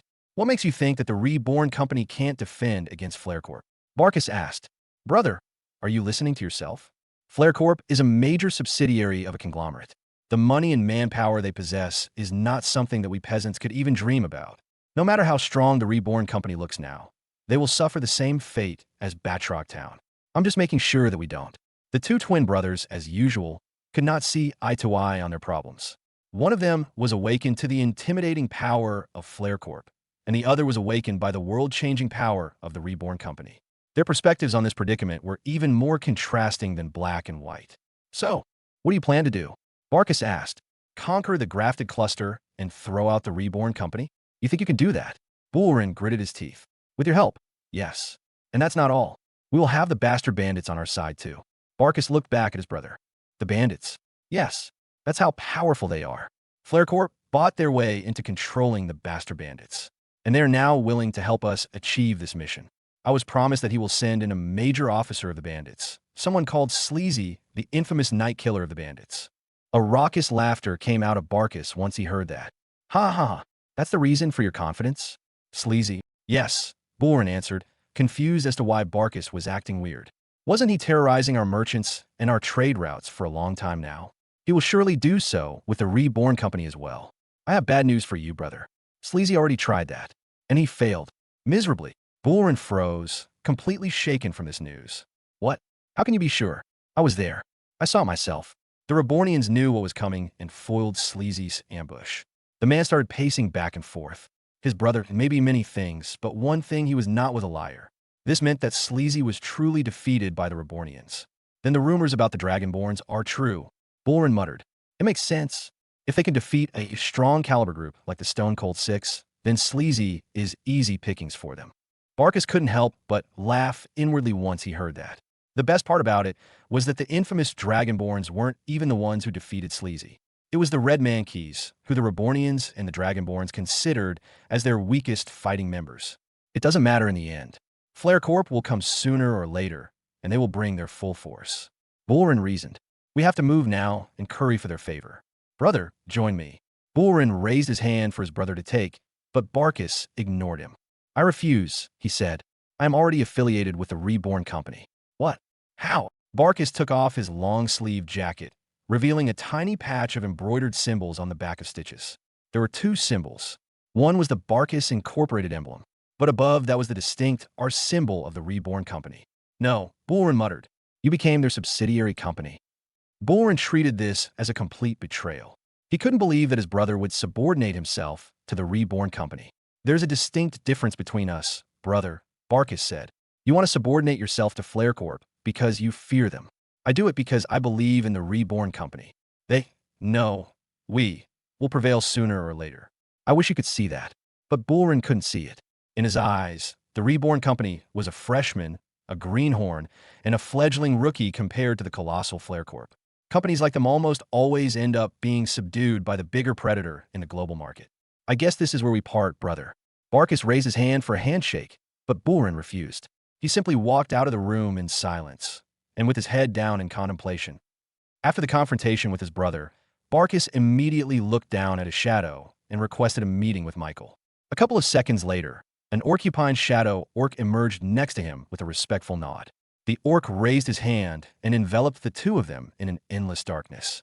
A second later, the darkness dissipated and Barkis saw himself in the Reborn headquarters located in Angora City. He saw the white-scale Dragonborn that was always by Michael's side. You can go inside and talk with Lord Michael, she said. He entered Michael's office and saw Michael tinkering with some cylindrical metal shape. What's up? Michael greeted him. Barkis then immediately told Michael about his confrontation with his brother, including the piece of information about Hestu and the Bastard Bandits. Flare Corp is trying to influence my brother into competing with you. They'll probably try to stop your Golden Road expansion into the grafted cluster soon. Michael looked down at his shadow and summoned Fudge. He entrusted his good old pal to take care of things like these, such as surveillance. Surely, a nosy Nelly like him would know about the behind-the-scenes development of Flare Corp. Fudge, what do you know about this?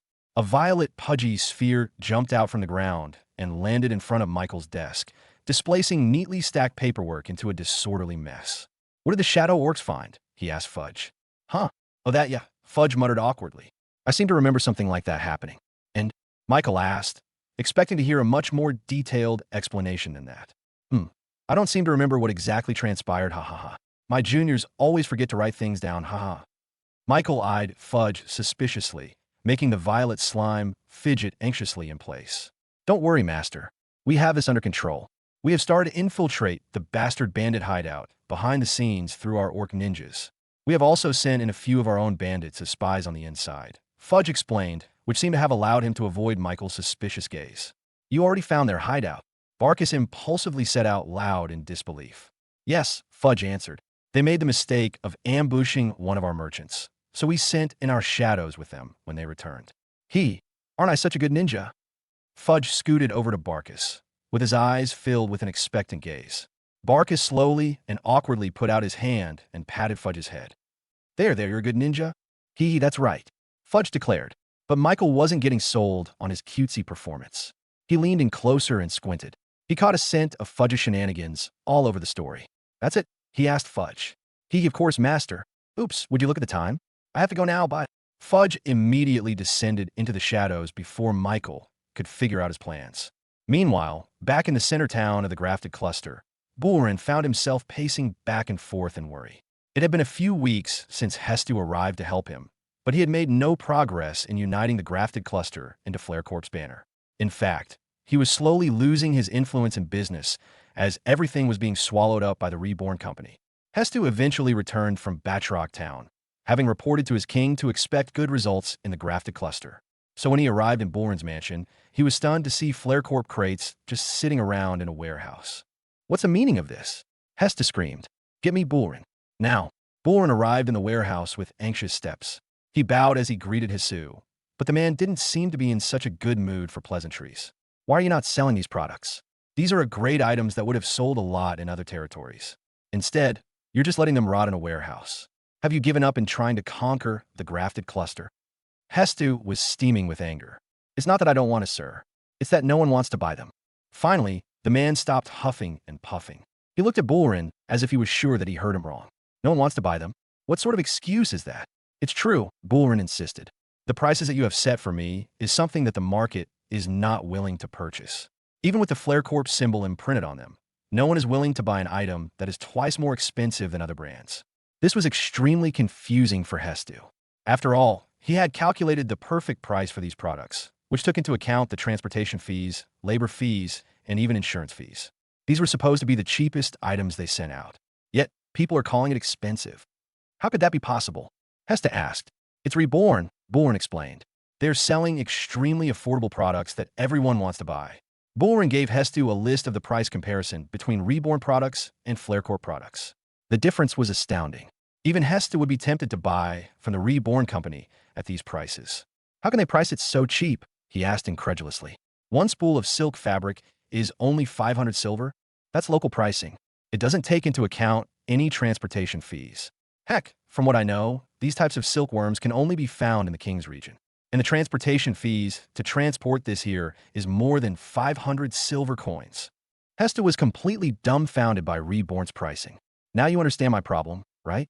The Reborn company is a formidable opponent in the market. Bullrin finally felt a little bit relieved, knowing Hestu finally knew what they were up against. The Reborn company's Golden Road was an impossibly great boon for their profits. HBMH, no need to worry so much, Hesta said. If they're selling this low, then that must mean they're losing a lot of money selling these products. We only need to wait it out before they go bankrupt. But that wasn't enough to convince Bullrin. There was no sign of the Reborn company stopping anytime soon. And for some reason, he never saw any financial problems from them, even though Hesta said they were losing a lot of money. They even seemed to become even wealthier as time passed, because their construction of the Golden Road was getting faster and faster. They were recruiting workers from the grafted cluster left and right. I understand your concerns, Hesta said, but not to worry. The king has allowed the Flarecorp wizards to help in this endeavor. They'll make sure to help us deal with this Reborn problem we have. Biyutud Arek Tada? Huh? Did you say something? Asked Hestu. Bullrin looked back at him with confusion. I didn't say anything. No, I clearly heard you say something, Hestu insisted. But Bullrin and the rest of the guards inside the warehouse heard nothing of the sort. Hesta's insistence of a strange noise seemed to have changed their perception of him a bit. The next day, the Flarecorp wizards finally arrived in the grafted cluster. They wore bright orange robes with flaming wings on their backs.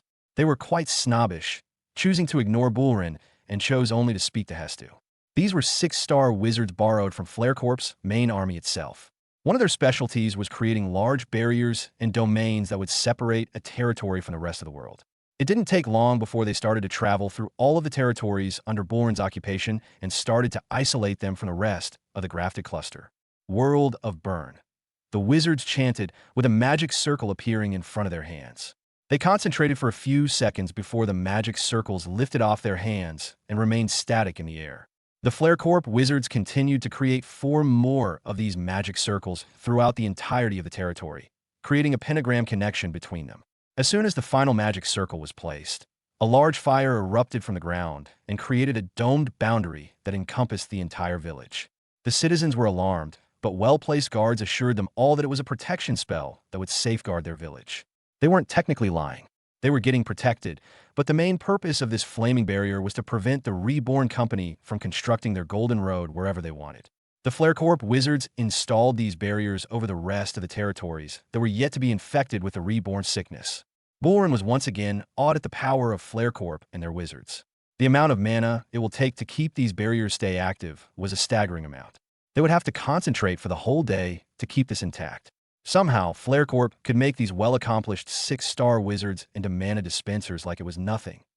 Michael was alerted as soon as these flaming barriers were installed. Instead of being mad, he became quite curious as to how they were able to create these magic stones in the first place. He immediately transported himself into one of these territories through a clone implanted by the Shadow Orcs.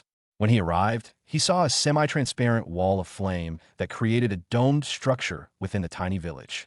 Curious, he tried to put his hand on it, only for his absolute unity defense to activate as it tried to sear through his skin. Normal people wouldn't be able to get in or out of this place, he realized. He activated his supreme skill and observed the flow of mana in this wall of flames, leading him to a certain magic circle that floated in the air. Magic Theory acquired. ChatJK 4 announced. Timely as always. Thanks. Now, can you modify this magic spell so that we can use it? What do you have in mind? I want something that is not too hostile. I wanted to keep pests and rodents out, but won't hurt them. Are you planning on implementing this in the Golden Road? You know just how I think, ChatJK 4. It only took ChatJK 4 a couple of seconds before it spat out an appropriate spell perfectly accustomed to Michael's wishes. Wall of Rebirth. Unity element. This spell allows the user to create a physical barrier that will prevent any trespassers from entering or leaving. Any attempt to do so will result in them being burned with the power of the Unity flames. This was perhaps one of the more stronger spells that Michael received from ChatJK 4. With how it was described, he was even surprised that it was only rated as a 5-star spell. If he read it right, then that meant that he could create a similar barrier within an enclosed space. But instead of it creating a wall of flames made out of fire mana, this wall would be made out of Unity mana, which was much more deadly and cannot be extinguished by any normal means. Wow, ChatJK 4. You've really outdone yourself. The reason that this spell is only rated as a 5-star spell is because it is not very practical on other people. The mana requirement to simply create a 1 cubic meter volume of space will be tremendously large, which is probably something only a 7-star wizard could do. Keeping the spell active for a long time is practically impossible. Michael now finally understood why it was so lowly rated. Practically nobody could use it. Of course, except for Michael. Good thing that my mana capacity is literally infinite. My limit is the limit of the entire world. As long as Michael was in the presence of mana, he could absorb them all for himself and use it as fuel to perpetually keep any spell running for an eternity. Michael immediately wanted to try it out. He teleported himself out of the flaming barrier and onto a desolate part of the Golden Road 100 kilometers away from the first settlement. There was nothing here but the endless concrete road and the flat plains of the grafted cluster. He raised his hand and cast his newly acquired spell, Wall of Rebirth. As he did so, the 8 mana cores in his body started to pump out billions and billions of mana particles out and onto his palms. But that wasn't enough to even form the outline of the magic theory itself. He had to gather all the mana in his surroundings, sucking them in like he was a black hole. The air started to blow in his direction, making his clothes flutter. The ground started to shake, with soil particles levitating from the ground. Precipitation from the clouds rained down on him, directly on him only and nothing else. And finally, the intense heat of the sun concentrated itself onto Michael's palms, creating smoke and steam flowing upwards.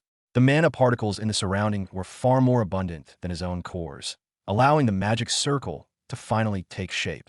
The writings on the magic circle were filled with wavy and geometric scribbles, dictating the magic theory behind the very spell itself. The edges glowed in a bright white light, signaling its finished construction. He gently pushed the magic circle, letting it float perfectly into the air just on the edge of the Golden Road itself. That was just the first half of the spell. He created another magic circle in his other hand.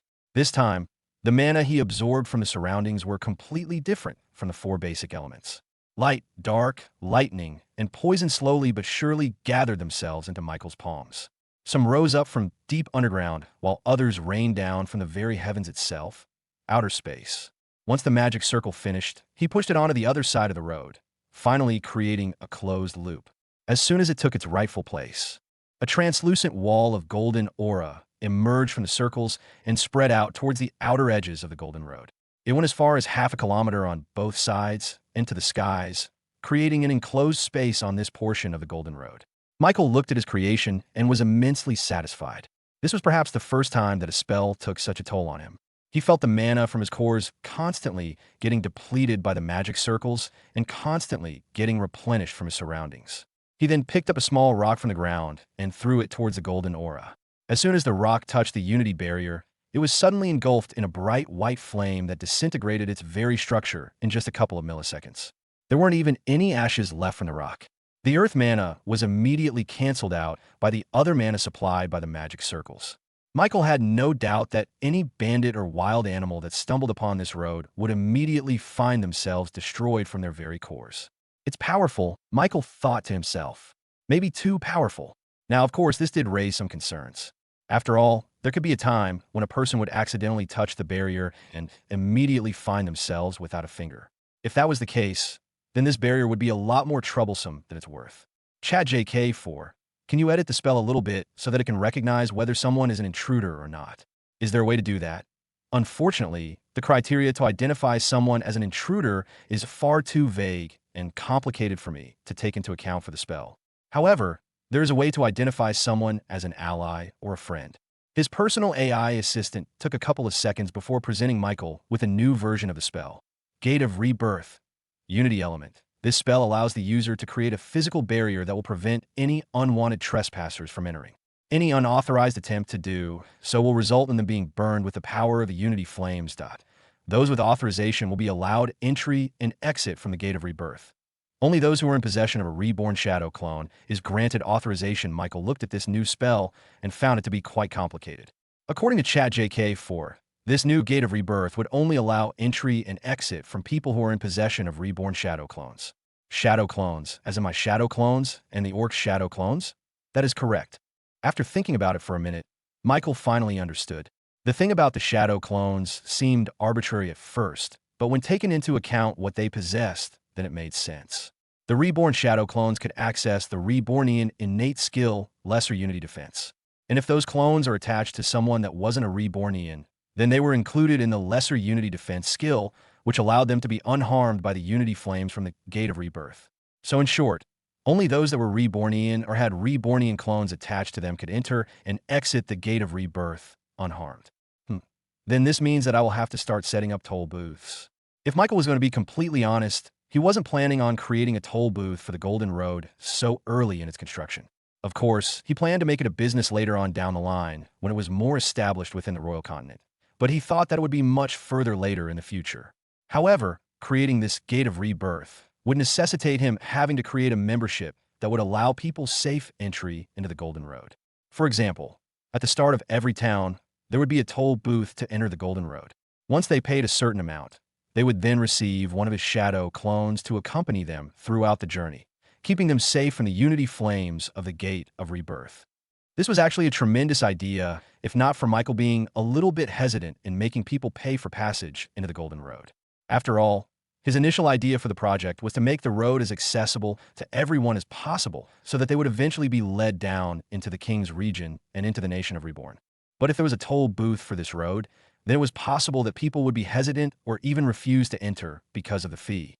This was quite a dilemma for him until ChatJK4 talked some sense into him.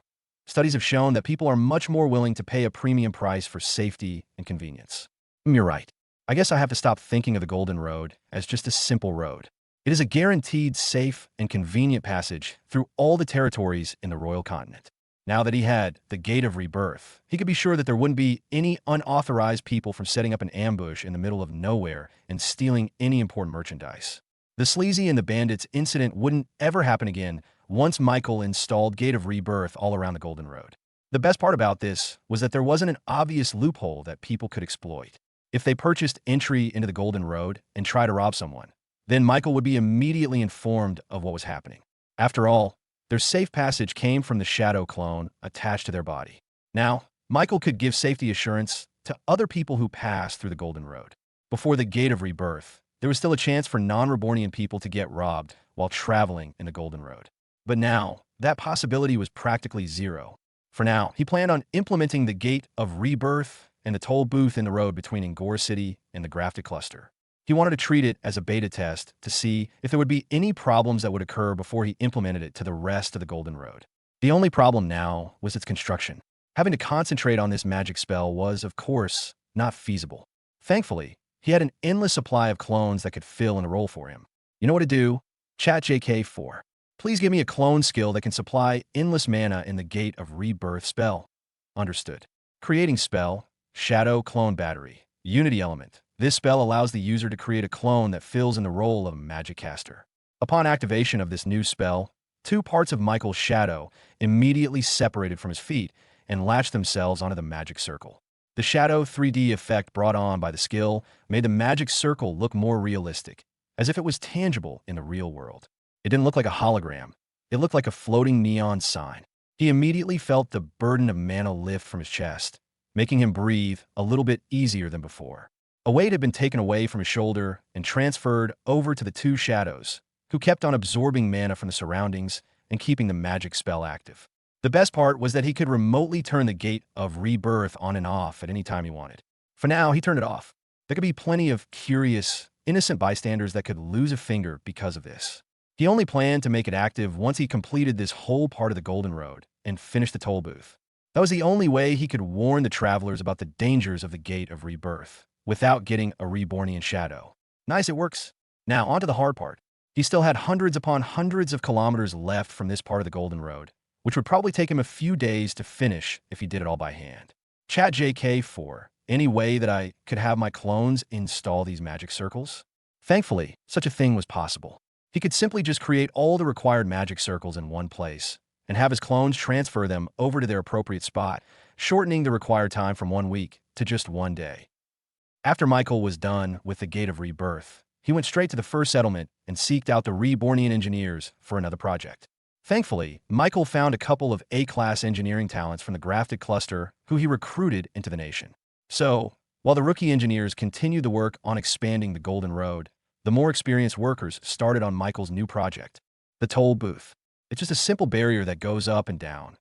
He borrowed heavily from his previous life, taking all aspects of highway toll booths and implementing it here. Seems easy enough, boss. Give us a couple of days and we'll have it done, said the yellow manky engineer. They worked quickly, already hollowing out the road to create the new foundation for the toll booths. Meanwhile, he was approached by one of the elders from the first settlement about a problem. We can't enter the other towns, he said. There's fire all over.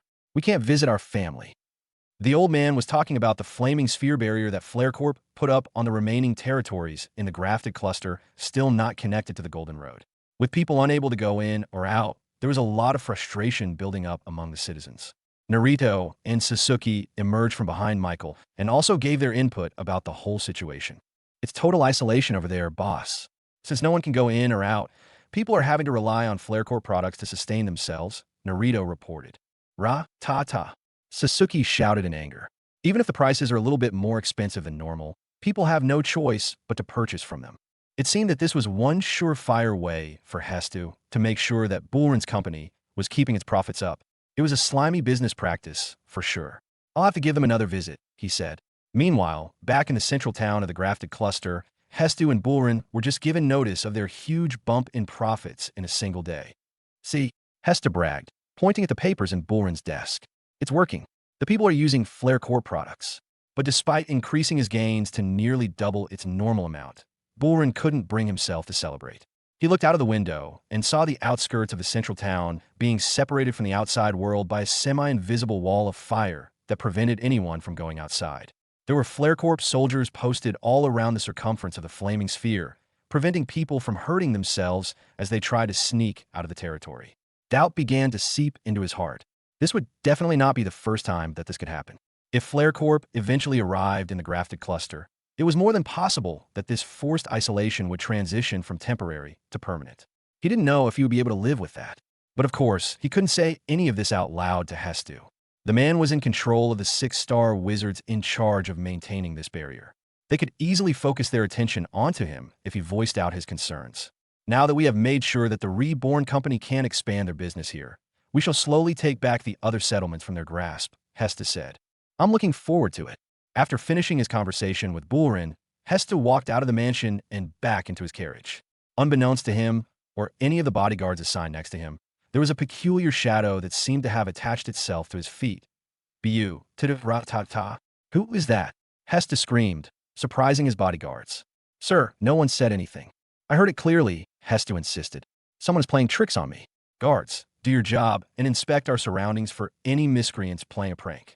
The Flare Corp guards looked at each other before awkwardly looking around at the empty streets of the central town. With a martial law in effect, there was no one out of the streets loitering about. They were all confined to their homes, creating an eerie silence that overcame the whole territory. This made Hestu seem all the more crazed since the guards heard not a peep from their surroundings. However, they still did their jobs and checked the corners for any intruders. They saw nothing. The coast is clear, sir. There's no one here. Just as then, Hestu heard another clear voice echoing from all directions. Talking to you. There it is again. It sounded like a child, a teen. The guards looked at Hestu with worry. They started to think that he was crazy. I'm not crazy. Hestu swore. I must have been cursed. It must be the work of a wizard or a mage that is out to get me. It wasn't long before the Flare Corp's 6-star mages were gathered at Hestu's temporary residence. They seemed annoyed. They were already extremely exhausted from keeping the flaming barrier active all day, that all they wanted to do now was to sleep. Yet Hestu summoned them despite it. Exorcise this malevolent curse. I keep hearing things, voices, they talk to me. The 6-star wizards immediately used Inspect Magic, Curse Identifier, and even Find Disease to check up on Hestu's well-being. All sorts of lights surrounded Hestu, with each one revolving around him and inspecting a different aspect of his very presence. Hestu's body began to light up as these lights entered his body. And as they did, the wizards could see an X-ray vision of his body with his bones, veins, and even mana cores visible from the outside. If there was any anomaly present, the lights would immediately highlight the problem for the wizards. But after a few minutes, the lights faded, meaning that the magic found no anomalies in IH's body. His mana levels were normal, his physical body was in tip-top shape, and there wasn't any kind of spell or magic that was casted at him by a different person. It seemed that the voices that he heard were all in his head, a product of his imagination. This can't be, Hestu screamed. We suggest that you return to Batrock Town at once and ask for your replacement, said the Flare Corp wizard. You don't seem to be fit for this mission. As soon as that was mentioned, Hestu aggressively pointed at everyone in the room. You will do no such thing. My liege, my king, will not hear of this in any shape or form. I will bring victory to Flare Corp and show that this problem is no hindrance to my abilities, that I guarantee. Soon, Hestu was left all alone in his room. The subtle sounds of drumming and strumming kept on beating in his head, preventing him from getting a good night's sleep. The next day, Hestu tried to act as normal as possible. However, he would often see shadowy figures and forms on the edge of his vision, only for it to disappear once he tried to look at them. This wasn't enough cause for worry, though. That came a day later, when Hestu found himself becoming lost in a maze within his own guest house. The 4-bedroom mini-mansion became a kilometer long. He tried to exit the house, only finding himself back to his own bedroom.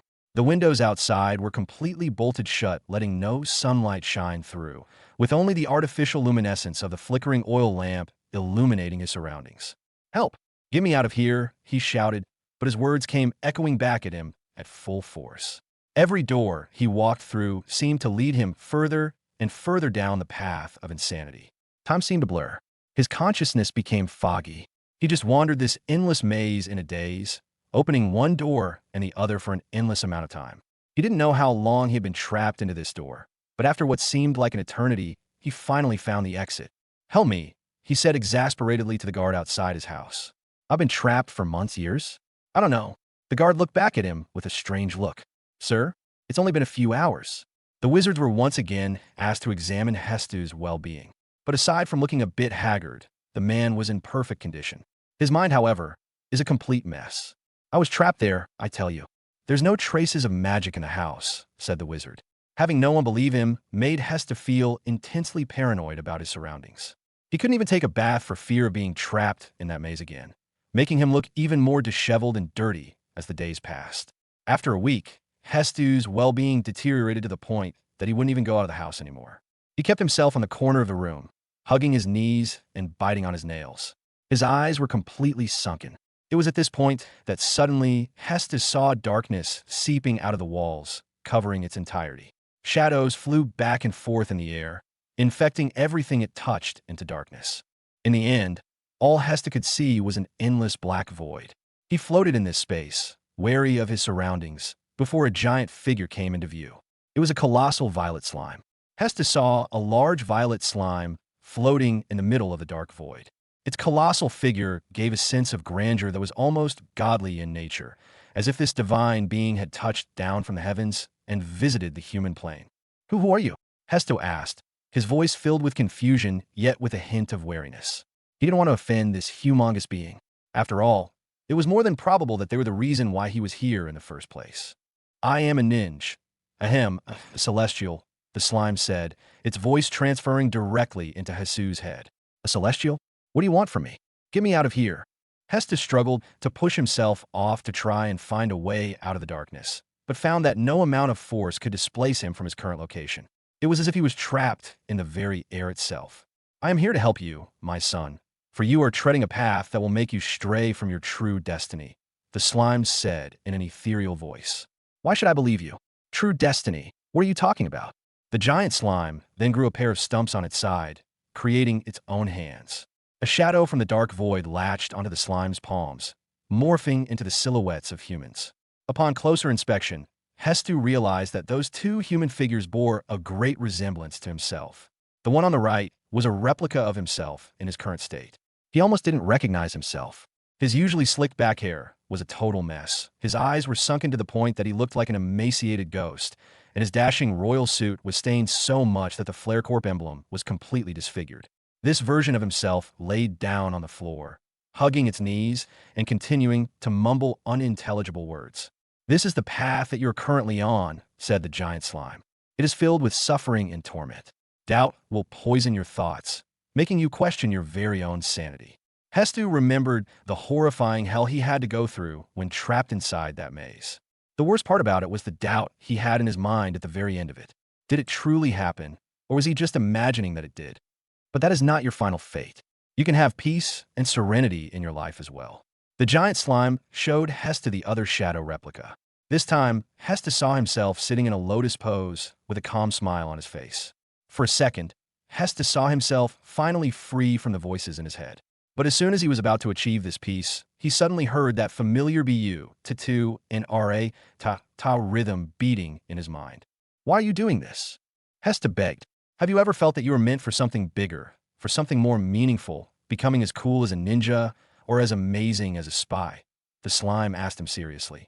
The slime's words made Hesta be raptured in deep thought. After all, this wasn't the first time that he thought about this kind of question.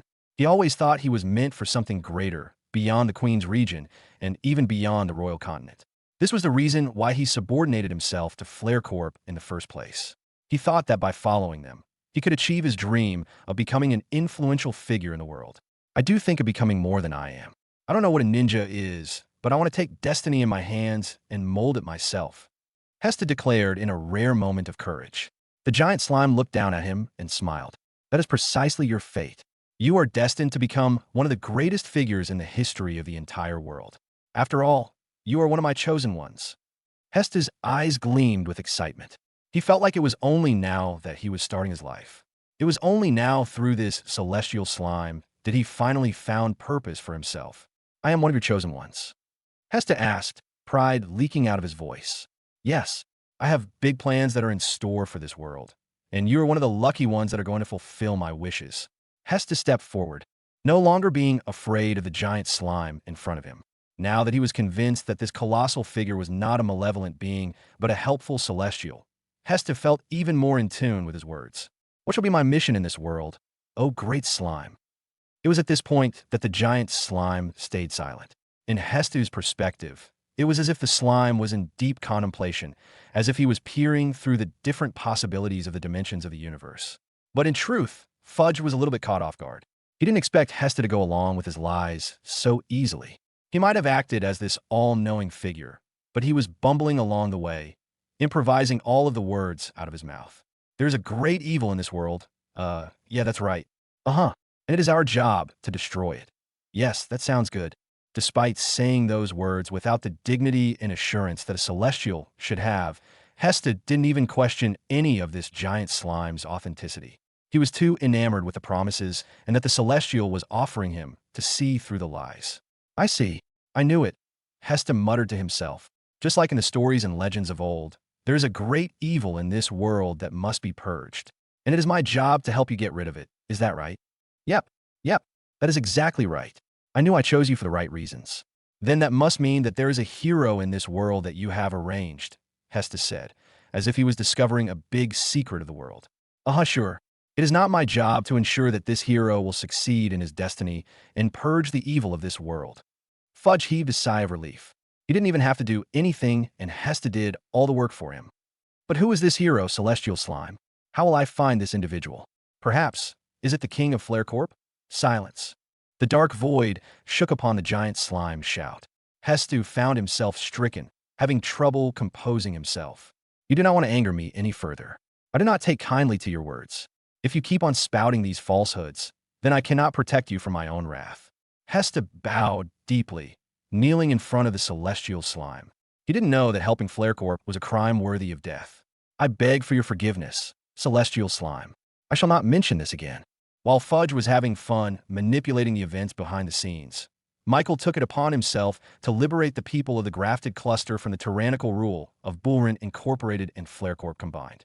He descended into the shadows and arrived at a discreet corner of the street of the central town of the grafted cluster, one of the territories isolated from the world. He looked up and saw a flaming sphere covering the entire area, preventing even birds and clouds from trespassing onto their property. The whole town was divided into two sections. One was made out of wood and natural resources, and the other was made out of stone. This was indicative of the two brothers' rivalry against each other, with Barkus controlling the wooded area and Bullrun controlling the other. Despite being the central town of the grafted cluster, the whole place was as deserted as Neo Orcus before Michael arrived. People were hiding in their houses, barricading their doors, and only peeking out their windows once every so often. There were soldiers stationed in each street, each of them wearing orange armor with flame carvings jutting out of their chests. Michael noticed that they were quite strong to be locals. Each of them had the strength of a 4-star warrior, which could be considered quite rare in the isolated grafted cluster. This meant that these soldiers were probably from the infamous Flarecorp. Lunchtime, one of the soldiers said, carrying a crate of dried meat and jerky. The residential houses reluctantly opened their doors and peeked out. Michael saw a thin woman come out from the door and begged the soldier for food to eat. Two little kids peeked out from behind their mother and eyed the food with longing. The soldier then took out a piece of jerky from the crate and motion brought it closer to the woman. But before she could pluck it out from his hands, he reminded her of something she completely missed. "Where's the payment?" the soldier asked. The woman hurriedly took out a few silver coins from her pouch and gave it to the soldier. Once the payment was received, the soldier gave her a handful of cured meat and beef jerky. How despicable, Michael thought to himself. Without any other merchants allowed inside or outside the territory, all the foods can only be found from Flarecorp itself. Michael used fabric manipulation, making the soldier's own handkerchief to wrap around his head. The soldier struggled and tried to shout out loud, but found that no noise came out of his throat. As he tried to take off the handkerchief from his head, he suddenly tripped backwards and hit his head on one of the crates, making him unconscious. The woman and her children looked on with worry as Michael came out from the corner. They were wary of him.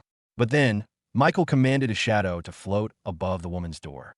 The shadow opened up and created a portal back into their headquarters in Angora City, allowing 5 different crates of fresh fruits and food to fall directly towards her. The woman eyed the crates with wonder, with her children immediately picking up the fallen apples from the crates and taking a bite of each. She looked at the symbol stamped onto the crates, R. Once she realized what happened, she looked up and tried to thank Michael for his kind gesture. But once she did, he was already gone. It was as if he was never even there in the first place. Michael floated up in the air, looking down at the central town with a wide view. He used his supreme skill to sense the flow of magic in the air. The flaming dome surrounding them was filled with aggressive fire mana. The magic theory was constructed in a way that created the most amount of repulsive force. Michael squinted his eyes, seeing through the different dimensions of mana. Unearthed the layer of reality, he saw small strings of fire mana flowing down from the topmost part of the flaming dome. These strings all connected down, near Bullrun's mansion of stone. With his masterful sensitivity of mana, Michael saw the light mana signatures of all the people inside the house, including the 5 wizards whose hands connected to the fire strings of the flaming dome. These 6-star wizards were the barrier source of mana. They continuously concentrated to keep the spell active. Now usually, disrupting a concentration spell would require Michael to physically disrupt the wizards casting them. He had to disrupt their focus thereby, changing the flow of mana into the magic circle above. But he didn't have to do all of that. He could see the invisible strings of fire mana connecting the wizards from their spells. He simply had to raise his hand and beckon the mana to flow towards him instead. The individual fuzzy balls of red mana suddenly found themselves drawn towards the golden-haired boy floating in the air. They went through their life practically invisible from the eyes of humans, yet it seemed as if this boy could actually see them in real life. They felt compelled to go towards him. Even though their very nature was linked to the wizards that summoned them, they couldn't help but disobey their own nature and follow the commands of this strange boy instead. 1 fire mana left the flow, then 2, then 4, and eventually thousands upon thousands of mana strayed from the line. The moment this happened, the 5 wizards below were immediately alerted. They all opened their eyes and looked at each other. They saw all of them meditating in the same place as before. Disbelief started to paint their faces as they realized what had happened. Somehow, their concentration was broken without losing their focus. They felt their control of the barrier weakening by the second, making them cringe. It felt as if their own arms were getting ripped away by an invisible force. It was not painful, it was worse than that. It was shameful. They immediately got up from their seats and exited the dungeon underground Boren's mansion. They were placed there as a matter of safety and security, but it seemed that all of these precautions were for naught. The spell was still broken. The wizards ran up the stairs and forced themselves inside Boren's office. "What? Why are you guys here?" he asked them. The wizards, still catching their breaths, pointed towards the window behind his desk. Boren turned to the side and peeked out the glass. His eyes widened. He pushed his face closer to the glass, smushing his face against it. But he didn't care. He wanted to see if what he was seeing was true. The flaming barrier was flickering in and out of existence. The fire was turning into cinder before dissipating in the air. It wasn't long before the flaming dome flickered out of existence permanently, brightening the entire town as the sun finally shone above it. "How did this happen?" Boren screamed out. "What am I going to do?" Boren was at a complete loss. He never would have thought that FlareCorp's infamous barrier would suddenly disappear without warning. He turned to the wizards. "Where's Hestu?" Without Hestu around, Boren was left to his own devices. He was pacing back and forth in worry. "Don't fret," one of the 6-star wizards said. "We'll get the barrier up and running again soon." Even now, they had no clue as to how or why their spell was suddenly canceled without any rhyme or reason. They just chalked it up to a freak coincidence of some sort. "Are you going to cast the spell again?" Boren asked them. The wizards didn't deign to answer such needless questions. They instead raised their hands to the ceiling and concentrated on their magic cores. Individual magic circles appeared on their hands as they commanded their mana to follow the magic theory ingrained in their minds. With their combined powers, they pushed their magic circles up in the air, allowing all 5 to coalesce into one bigger piece. The collisions of these magic circles seemed to have melted together, creating a much bigger slab that glowed in power. However, just as it was about to finish its fusion, the magic circle suddenly flickered in and out of existence. The wizards felt their connections to the spell cut off, as if severed with a knife. Once it was without its source of mana, the magic circle eventually dissipated in the air, leaking all its built-up mana inside the room. The disturbance created a large shockwave that toppled everyone off their feet and even destroyed a few shelves. "What happened?" Boren shouted. The wizards all looked at each other. This time, they were sure that this was not a coincidence. They rushed out the balcony and looked up at the sky, towards the silhouette of a human cast over the sun. Boren followed behind the wizards and saw the anomaly in the sky. Who is that?" Immediately, the 6-star wizards cast flaming steps on themselves, creating a large jet stream from under their soles. The force propelled them up in the air, confronting the troublemaker that somehow disrupted their magic spell. They were all wary as they finally saw his face. It wasn't a well-known wizard from the Guild of Arcana. It wasn't even a rival of FlareCorp. It was just a blonde-haired boy. "How did you do this?" one of them asked Michael. "It's easy. I just snapped my fingers," he replied to them with a casual attitude, completely disregarding the not-so-well-hidden hostility coming from them. "Don't lie to us, kid. How did you cancel out our spell? Did you use an elven relic?" Michael shrugged. "I don't even know what that is. I told you I just snapped my fingers and lo and behold, I got 5 grown angry men coming at me." The 6-star wizards didn't take well to Michael's quips. If they weren't so wary of his mysterious artifact that allowed him to cancel their spell, then they would have thought of this as amusing. Their orange robes, detailed with fiery symbols, waved in the wind. The innate fire mana in their cores flared up, releasing an intense heat that was enough to turn the skies into a reddish hue. The combined power of not 1, not 2, but 5 6-star wizards was not something that a kid could simply shrug off. "If you're not going to tell us how you did it, then we'll have to find out whether you like it or not," they threatened him. Michael looked at all of them and sighed. "Fine, you want to see it? Then here, snap." He shrugged his fingers, and the fire underneath their feet was suddenly extinguished. Its wisps of flames flew into a string towards Michael before being completely absorbed into his body. Without the flames keeping them in the air, the wizards suddenly felt themselves falling in free fall. Whoa! Ah! What? It was such an expected result that they barely even understood what was happening before they were just mere meters away from falling through the roof. 2 of them were able to whip up the spell, Featherfall, to negate the near-fatal falling damage they would have incurred. The other 2 were much faster than the rest and were able to recast Flaming Steps underneath their feet, slowing down their descent just in time. Unfortunately for one of them, she was not able to concentrate on executing the magic theory in her head before falling through the brick roofs of Boren's mansion.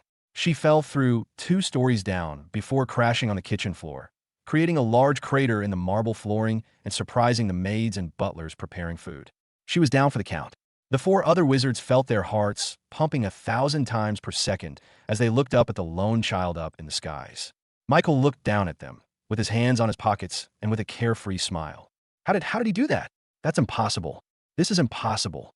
My mana. It was taken away from me. They all looked at their own mana cores and felt a portion of it depleted. Permanently. Usually, any mana they used while casting magic would eventually return back to their cores after some time. But now, they felt as if their cultivation, their mana core, had deteriorated to their previous state. It was as if their meditation and mana gathering for the last month or so was wiped clean. It would be a lie to say they weren't completely terrified. Terrified of losing their mana, as well as terrified of the boy who could somehow take their mana. See? I told you. Just a snap. Michael's voice echoed down to the 4 wizards. They were spooked. Encountering Michael left their fight or flight responses triggering every second. What should we do? One of the wizards asked. He's a child. Why are we afraid of him? That's right. We're proud 6-star wizards of Flarecorp. We don't back down from fight. Bombard him with our greatest spells. The wizards, with a renewed sense of vigor, flew up in the air to confront Michael. But this time, they didn't come close to him. They surrounded him with at least half a kilometer radius, making sure that he couldn't take their mana again. Meteor flares, one of them shouted, casting one of the strongest 6-star spells in their repertoire. Balls of orange fire shot through the magic circle in his hands, with each one leaving a trail of smoke behind much like fireworks. Lion's Pride, roar of ember, another wizard shouted.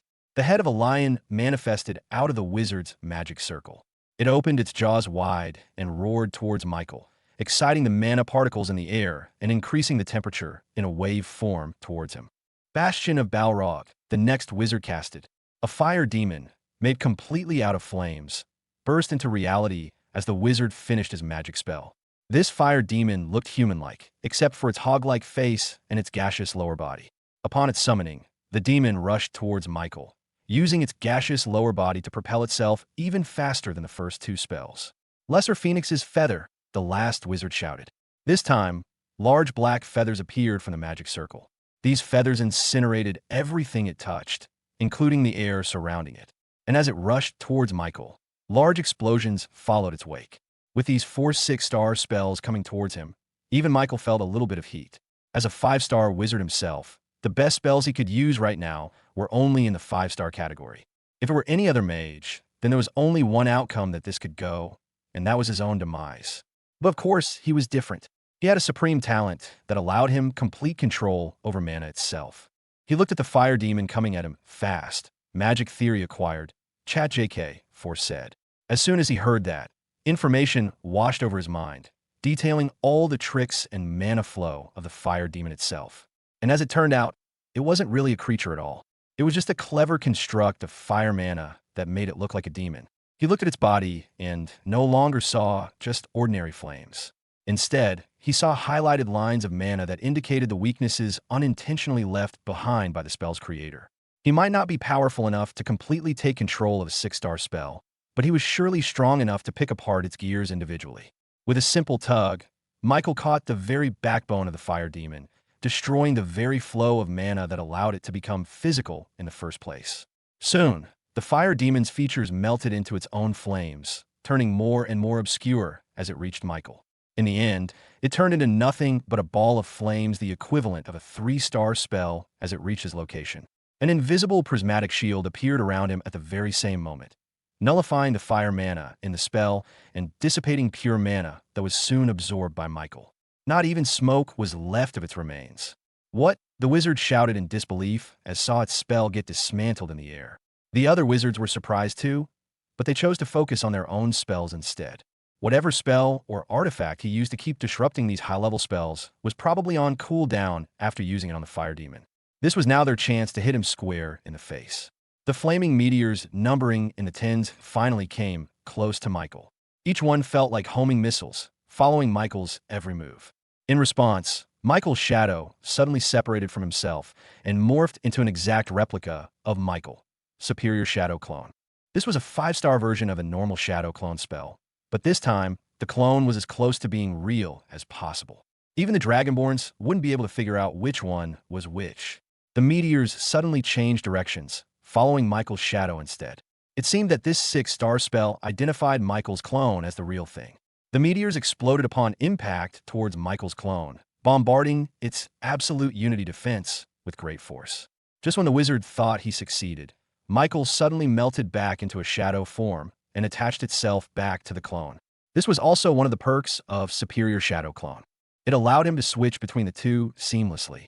Now, there were only 2 spells left.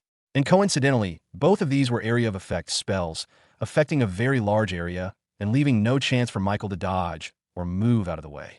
Even his clones would be subject to its intense heat and power. The lion's roar came first, creating a large shockwave that emitted stronger and stronger heat, much like a modern microwave. This encompassed the entire area in the skies, dissipating the clouds. And if that wasn't enough, the black feathers positioned themselves 100 meters below Michael's feet. These feathers continuously emitted heat, creating a campfire in the middle of the air, intending to roast Michael and all his clones. Michael's unity defense kept disrupting the heat and protecting him from its intense effects. However, the combined power of both 6-star spells became equivalent to a 7-star spell, which finally was enough to go through his defenses. Slowly, the mana in the prismatic shield were slowly whittling away, letting some of the heat leak through towards Michael. With the heat coming close to affecting him, Michael closed his eyes and concentrated.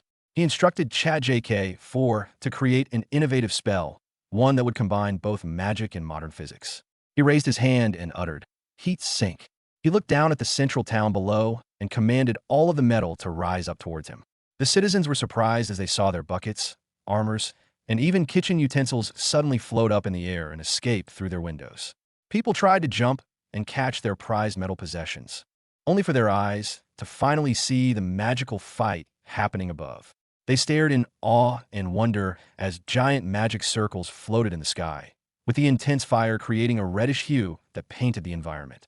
As these thousands upon thousands of iron and copper materials floated in the skies, the intense heat from the 6-star spells slowly melted them into a liquid concoction. Michael took advantage of this and slowly molded them into his own design. These metal liquids slowly formed into long tubes extending across the skies. Michael made them as many as possible and as thin as possible with the limited metal he gathered. Then, Michael created ice-cold water inside these tubes, which flowed from one side to the other continuously. Because of convection currents, the heat from the 6-star spells were transferred over to the cold, freezing water in these tubes, slowly turning it into steam, which then followed the tubes and flowed out of the spell's range. This was a heat sink, allowing the heat to naturally dissipate through the exchange of heat through the hundreds of tubes near Michael. The wizards were left speechless as they felt the temperature plummet. The prismatic shield that was slowly getting dissipated regenerated back up as the heat was no longer enough to destroy its defenses. How?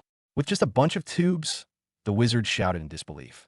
With the heat no longer affecting him, Michael took a breath of relief. His modern knowledge of thermodynamics helped him this time. "That's science," he declared to them. Now that their 6-star spells were destroyed, the wizards became utterly vulnerable. They used up all their powers for those spells, but they all turned up useless in the end. Michael, grabbing his chance, raised his hand and pointed at the closest wizard in front of him. "TSK. Just wait, boy." Even if he could miraculously survive their attacks, there was no way a child like him could defeat all 6-star wizards like them. If they just waited a few more seconds, they could recast their spells again. But before he could move, he suddenly felt a strange power emanating in front of him. It felt like the whole world was shaking, trembling upon its presence. He looked up at Michael and saw that the tip of his finger was glowing with an intense white light. He didn't recognize what kind of spell it was nor what kind of mana he used. However, that wasn't the source of that terrifying power, that soul-shaking pressure that made them feel inferior for the first time in their entire lives. That came from a strange metallic figure of an object floating above Michael's head. Unity Gun. Michael's strongest attack that could easily burst through any kind of defenses that a mage could conjure. The 8 elemental cores pumped out mana to his veins, creating a concoction of pure energy, one that could annihilate any kind of mana known to man. Now, if he tried to release this unity mana, as is, then the result of it would only be a powerful flame that surrounded his fist. But using his knowledge of his previous world, Michael could change the way his body distributed mana, its mana flow, and leverage physical and mechanical properties of mana. By mimicking the way a gun worked, Michael was able to store the immense energy of the Unity mana and release all of it in one single go. Water, fire, air, and earth created one half of the 8 elemental mana. Michael named those 4 mana as the natural elements. Meanwhile, he named the group of light, dark, lightning, and poison as the abstract elements. Just by itself, the combination of the natural elements canceled each other out, annihilating all of the energy conserved in all 4 mana types. The same went with the abstract elements. And by combining the natural and abstract elements, he was able to create Unity mana, the ever-powerful force that was second to none. To make the Unity gun work, Michael combined the natural elements and used it as the gunpowder of the bullet. And by rapidly striking this gunpowder with a primer like the abstract elements, he was able to create an instantaneous explosion as Unity mana was created. And by changing the mana flow in his body, he was able to create a barrel inside his finger where the controlled explosion of the Unity mana was directed towards. With the help of ChatJK4, the creation of this Unity gun was as natural as breathing. At least, that's what he thought. Light flashed on the tip of his finger. It's signaling the creation of the natural elements: air, water, fire, and earth. He just needed to strike it with the other 4 elements. But just as he was about to do so, he suddenly felt a strange power overcome his entire body. A resonating power, one that was alien to him and completely unfamiliar, jumped out of his chest and attached itself to the forming Unity gun in his fingers. ChatJK4, what's happening? His trusted personal AI assistant scanned his entire body before its sights landed on his chest, specifically his heart. Surrounding one of the valves was a metallic liquid of some sort that was the cause of this strange, new sensation overriding his body. It's the Godforged piece, sir.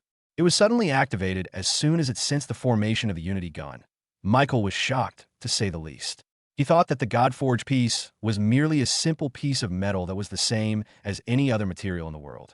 He even scanned its entire body to sense for any kind of anomaly or spell hidden inside. Even ChatJK4 was caught unaware of such a thing, or else it would have already warned him from the beginning and prevented it from entering his chest.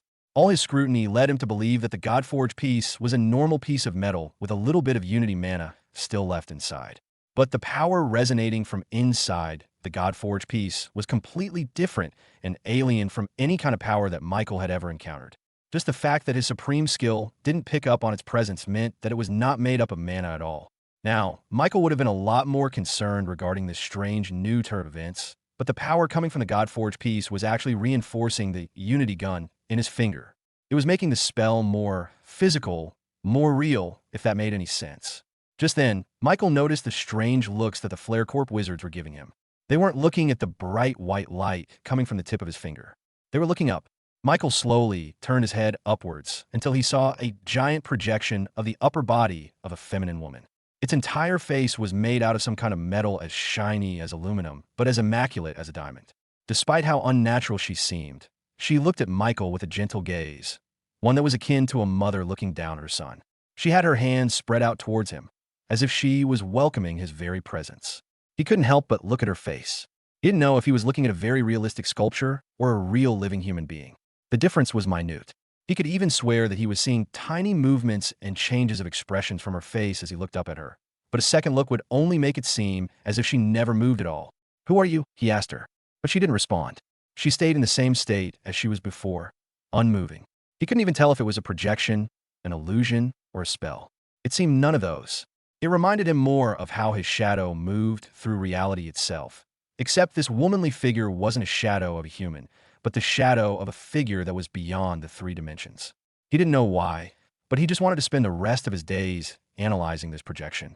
It seemed as if he could answer the very questions of the universe itself, if given enough time. However, time was not on his side. Michael's distraction with the projection above his head allowed the 6-star wizards to finally gather enough mana to conjure up another spell in their hands. Now that they knew Michael could defeat them all individually, they decided to finally let loose and combine their powers to take down this anomaly of a child, this monstrous genius that could even contend with the monstrous geniuses of those conglomerates. Their magic circles formed, shimmering and flickering in and out of existence. But they pushed through and completed the magic theory. All four wizards pointed at Michael from the north, south, west, and east sides. Their magic circles created a connection with each other, with lines and nodes appearing in the air and bridging themselves to make a sphere of magic surrounding Michael. It would only take a few more seconds before the wizard's spell finished, creating the dreaded 8-star spell, Phoenix's Last Stand, that could even destroy an entire city and level it to the ground. Just then, the metallic woman moved. It reached for Michael with its gigantic hands, guiding his unity gun to point towards the skies. Michael felt the strange power of the God-forged piece bursting out from his chest and powering up the unity gun to the point where he could no longer contain it in his body. His hands shook, and the light at the tip of his finger began to grow even brighter. Just as the unity gun was about to burst, Michael heard a voice coming from above him. "Build me," she said just before the unity gun shot out into the skies. The unity gun shot a beam of power soaring through the skies, piercing through the magic sphere that surrounded Michael. The wizards felt their connection with the 8-star spell break, severing the mana they built up so far. An overwhelming sense of exhaustion coursed through their bodies. They had completely used up all the mana in their cores, leaving them completely spent and tired. Just then, the skies emitted a bright light. Everyone looked up to see a single star shining in the distance, flickering like any other heavenly bodies before it. But after a few seconds, the star became ever so bigger and ever so brighter. Before the wizards could even wonder what was happening, a single beam of light instantaneously appeared, connecting the lone star in the skies and reaching down towards one of the wizard's stomach, destroying the mana cores contained inside.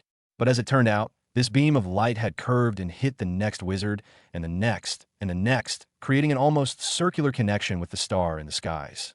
A macabre image of the wizards being strung up and skewered like pearls on a necklace became an image that would never leave the memory of anyone who saw it from down below. The wizards looked down at the beam of unity light piercing their stomachs, before passing out from pure exhaustion and injury. All their years of cultivation and hard work was destroyed when the unity gun pierced through their cores. The beam of light slowly dissipated, severing its connection with the star above the skies, which slowly lost all its luster and hid within the black void of space. The bodies of the wizards fell down from the air, plummeting at terminal velocity. Just before they crashed to their deaths, a shadowy figure emerged from down below and cushioned their landing, saving them from certain death. Michael thought it would be too cruel for them to die now that he had already crippled their power. He had his shadows wrap themselves around the unconscious wizards of Flare Corp and transfer them over to the prison in the nation of Reborn. Meanwhile, he himself stayed hovering in the air. He looked up, but the apparition of the metallic woman was already long gone. She disappeared as soon as the unity gun shot off into skies. Her last words to him echoed in his mind. "Build me," she said. Her words were drowned out by the intense power of the unity gun, that Michael almost mistook it for his imagination. But it was definitely real. "Who do you think that was?" he asked ChatJK for. There is no definite conclusion to that question. However, there is enough reason to speculate that the woman must be connected with the completed pieces of the Godforge itself. Perhaps that is what she meant when she said, "Build me." Michael agreed with ChatJK4's conclusion. It seemed that she was able to hide a part of her presence in the Godforge piece this whole time. And it was only when he used the Unity Gun did she show herself. Unity Gun is the first spell that makes use of Unity mana, and it is also a combination of physical and mystical arts. Could that be the reason why she appeared once I used it and not when I used the other spells? There's reason to believe so. Michael looked down at his own chest.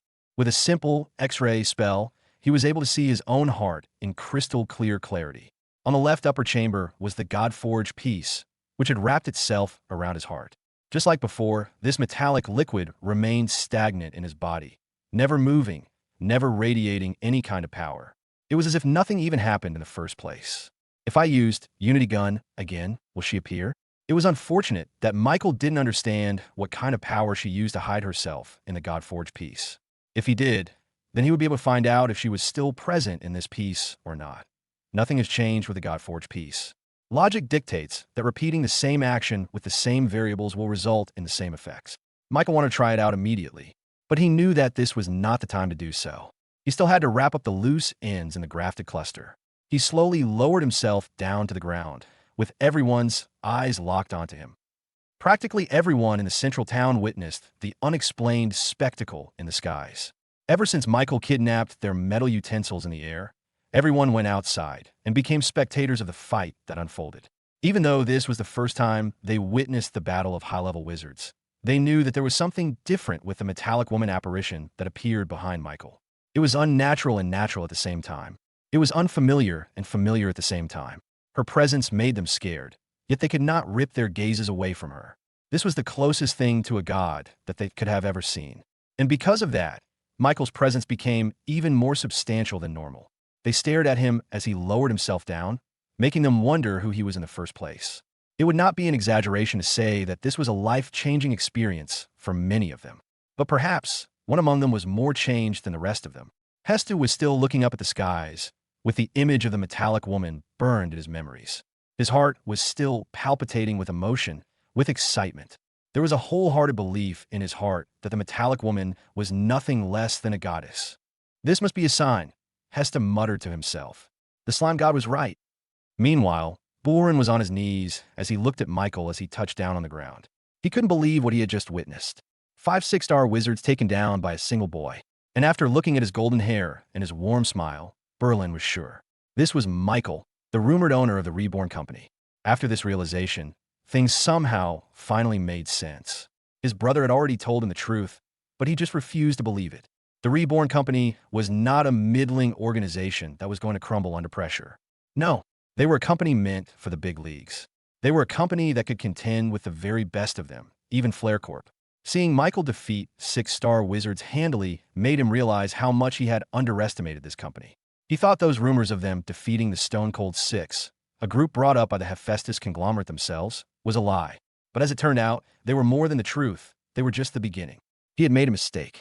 He had sided with Flare Corp thinking that this was the only way that he could survive. He thought this was the only way he could protect his and his employees' livelihood. But he had doomed it instead.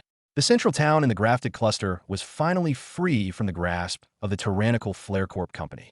They found themselves looking over to the horizon and saw it with crystal clear clarity. In the outskirts of the town, there were still burn marks on the ground, evidence of where the flaming barrier used to be. People walked up to it and hesitated as they tried to touch the other side. They were worried for nothing. They could finally exit the town without the fear of being burned into a crisp. Huzzah! We're free, Mom. Finally freedom. Their cheers and shouts echoed along the town. Celebrations were abound. But of course, they didn't forget to search for the boy who made all of this possible. Michael, the golden-haired boy. His stature in the town became sort of a legendary figure, not just because he freed them from their gilded cage, but also because of that metallic woman apparition that they saw just a few minutes ago. So, when Michael announced to the entire town with a speaker audio spell that he was part of a company, the citizens of this town were immediately beholden to Reborn. With a booming voice that echoed through every corner of the town, Michael addressed every single one of them. In a while later, my men will arrive in this town and bring support for all of you after this ordeal. The reception to this was an overwhelming positivity. They raised their hands in the air in thanks for his help. Thank you. Thank you. We are honored. This whole town is in your gratitude. Just then, one of the citizens, an old man, approached Michael from below and kneeled. Please, I know that we are in debt to your assistance, but we have just one more favor to ask of you. Please kick out the traitorous Bullrin Incorporated. As soon as he said those words, the other citizens voiced their approval of the old man's words. When Bullrin Incorporated told them that the arrival of the Flare Corp wizards was cause for celebration, they believed him. When Bullrin Incorporated told them that the flaming barrier was for their own safety, they believed them.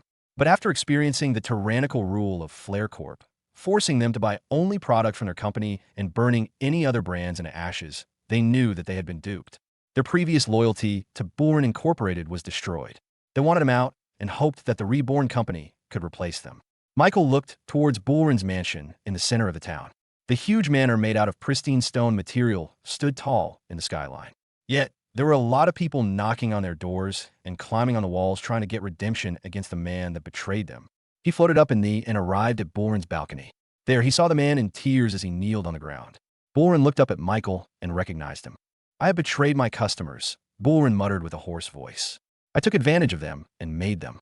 Michael looked at him and commanded his shadow to open up a portal in Angora City. A couple of seconds later, Barkus, his twin brother, ascended from the shadow in the ground. Bullrin looked at his brother and tears fell even harder. You were right, brother. I should have trusted your words, Bulrin wept. Barkus felt sorry for his sibling, but knew that he had chosen this route. He had to bear the consequences of this choice. I'm sorry. You shouldn't say those words to me. You have to say those to them, Barkus said as he pointed out the window, where the citizens of the town were gathering at his gates. Bulrin nodded, wiping his tears. There is no way for me to atone this sin. It is only best for them to be in the hands of someone much more suited than me. And that is you, Michael. I hereby withdraw from my own company. Barkus looked at Michael with expectation. That's right, Michael. Please take Bulrin Incorporated into Reborn and make it your own. Please save the grafted cluster. Michael nodded. It is my honor. With both Bulrin Incorporated and Barkus Incorporated becoming subsidiaries of the Reborn Company, he no longer had any roadblocks in spreading the Golden Road in a grafted cluster. Not only that, but the natural resources and assets that both of those companies held together will make the construction of the Golden Road a lot smoother than before.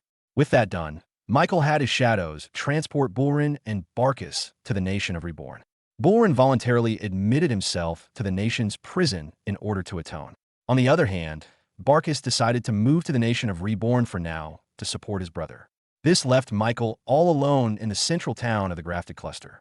A few hours later, the Reborn automobiles and trucks entered the gates with a warm welcome from the citizens of the town. They stared in wonder at the horseless carriages and started to kneel as they rolled down the stone brick roads. As expected, only he could create such marvelous works of metal, one of the citizens shouted. He truly is blessed. This must be a child of that goddess, another proclaimed as he pointed at a giant truck. And somehow, that kind of thinking stuck to the citizens of the town. They didn't think of the automobile as some kind of lifeless machine, but instead treated it as a living being that was conceived by that metallic woman that appeared above Michael. It didn't help that the headlights on the cars looked like eyes, while the bumper looked like mouths. Boss, one of the mankeys reported to Michael. They're saying weird things about our cars. Michael heard about it too, and he didn't know how to feel about it. Sigh, just ignore them for now, he said to the yellow mankey. Are the crates ready to disembark? All the automobiles carried crates of food and other support items for the whole town after their forced isolation. Not only that, but Michael also had cement and other materials transported here to start the construction of the Golden Road. It is going well, boss.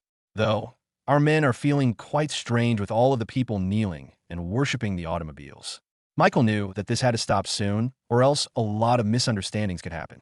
And one of the ways he thought he could solve this was through Fudge. Fudge, can you have your shadow orcs make some kind of illusion that will make them forget all about that metallic woman? Fudge jumped out of his shadow and immediately shook his head. No, master, that's too invasive. I'm not such a bad guy that I can just brainwash a lot of people. You're right, Michael acquiesced. Just convince them that the automobile is a lifeless machine. Fudge looked at him and just silently nodded with a smile. This made him a little bit suspicious of the supposed good ninja. I can trust you'll do this, right, Fudge? The violet slime smiled again and saluted at Michael. Don't worry, master. Everything I do is for Reborn. While Michael was busy dealing with consolidating the Golden Road and the rest of the grafted cluster, Fudge took this time to appreciate this unexpected turn of events. Everywhere his clones touched, everywhere the shadow orcs were placed, all they could hear was gossip and discussions about what happened during that fateful day. That day when the metallic woman appeared and changed their whole lives. It was evident from the fervor in their eyes that they believed this as a miracle, a divine being touched down and graced them with their presence. And more importantly, this goddess only showed themselves through this golden-haired boy. Because of that, a lot of the citizens in the central town of the grafted cluster treated Michael, and subsequently the Reborn Company, as graced by the goddess herself.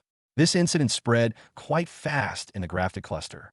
Those that witnessed it themselves began telling it to the other territories, who began to believe the rumors once a lot of people corroborated the story. It was quite a strange phenomenon to see. After all, it seemed that this incident had caused Michael and the Reborn Company's name to spread even faster than when they constructed the Golden Road. Boss Fudge, shall we have our shadow orcs sow doubt and disbelief within the citizens? Naruto, the Orcanine orc chieftain, respectfully asked. Our men have already taken note of any individuals with fervent belief that the automobiles are made by the goddess. We shall use our illusions to make them disbelieve such a notion, Sasuke added. Fudge looked at the two shadow chieftains and tilted his head. And why should we do that? The orcs looked at each other, wondering if they heard Fudge correctly. Master has already told us to try and change that belief, Naruto reminded Fudge. Michael already told Fudge and the Shadow Orcs to subtly spread word that the goddess they saw was merely an illusion of a high-level wizard. However, judging from the look on Fudge's face, it seemed he had a totally different plan. TSK, TSK, tisk, Fudge clicked his tongue. You guys are not thinking further ahead. Short-term thinkers, that's what you are. I, however, am a visionary. Someone who sees the future and what it could be. The two orcs looked strangely at Fudge. What are you suggesting? Boss Fudge, Naruto asked, a little bit suspicious of the violet slime's intentions. I'm not suggesting anything, Fudge insisted. I'm just saying, we don't need to do anything. Don't make any illusions and don't change any minds.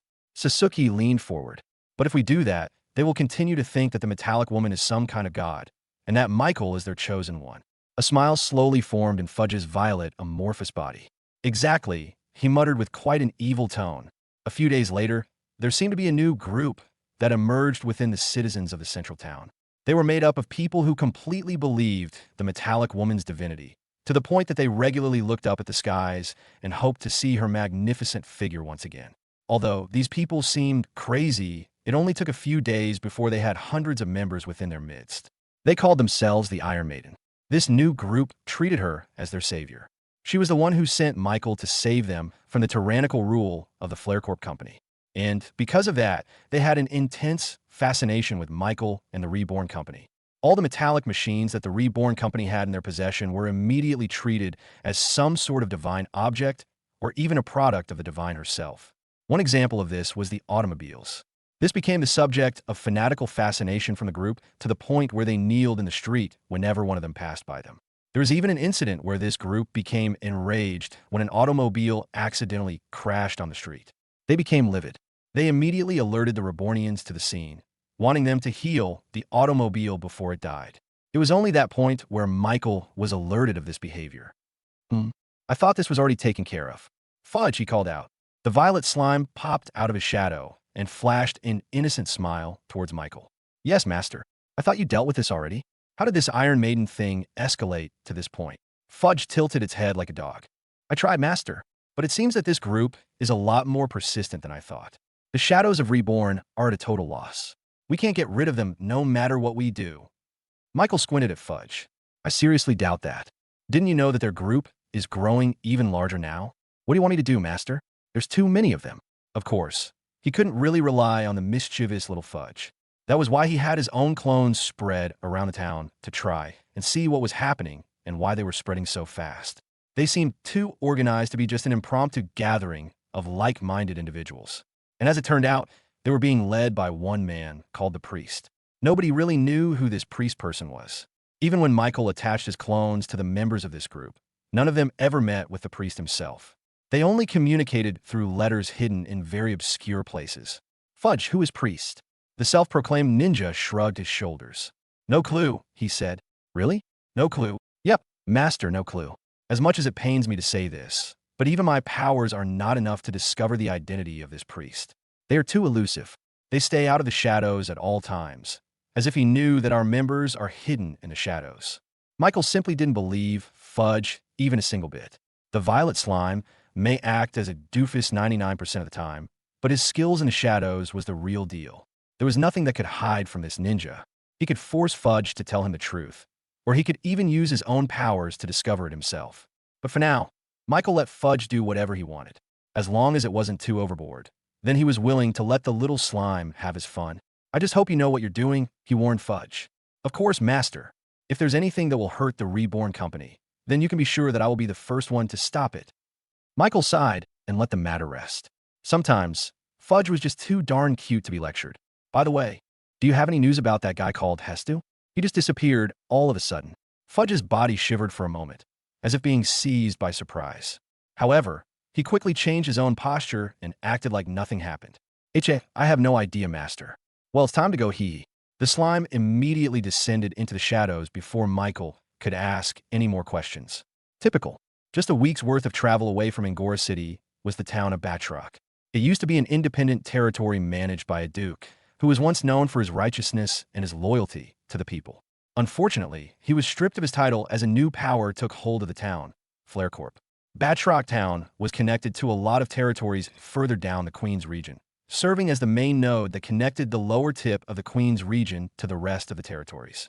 It was geologically important, which was probably the reason why Flare Corp invaded it in the first place.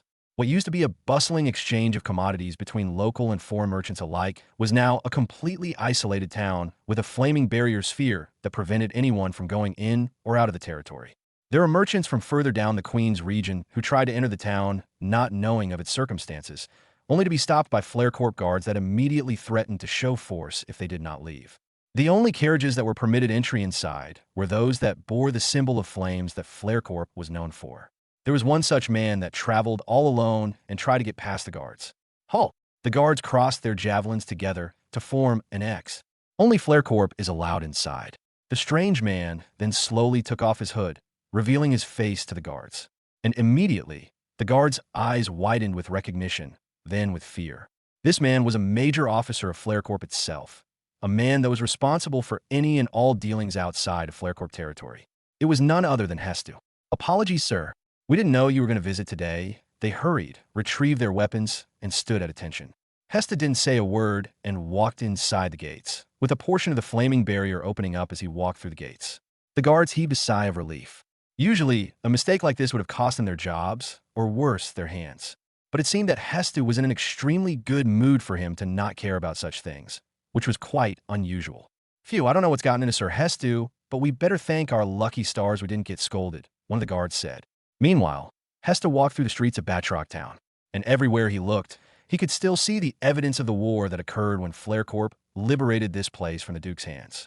The stone roads had cracks and crates all around, making it hard for horses, never mind carriages, to stroll about the streets without tripping on one of the crates.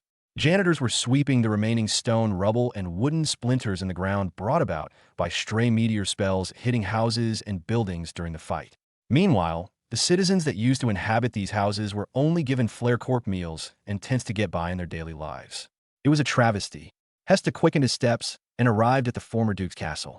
The drawbridge was immediately lowered upon his arrival, with some guards escorting him inside.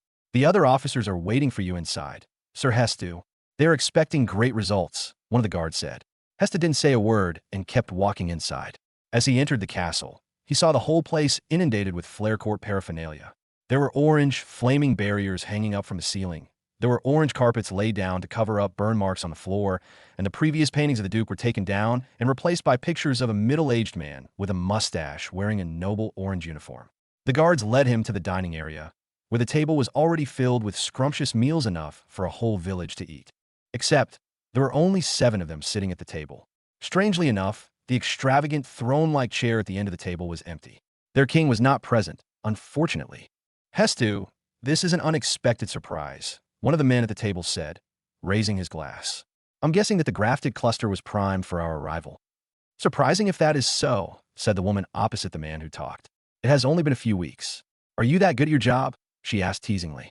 Hesta took the seat at the front of the table, with all the officers of Flare Corp looking at him in anticipation. The candles at the table flickered, making the shadows in the room shake as Hesta sat in his seat.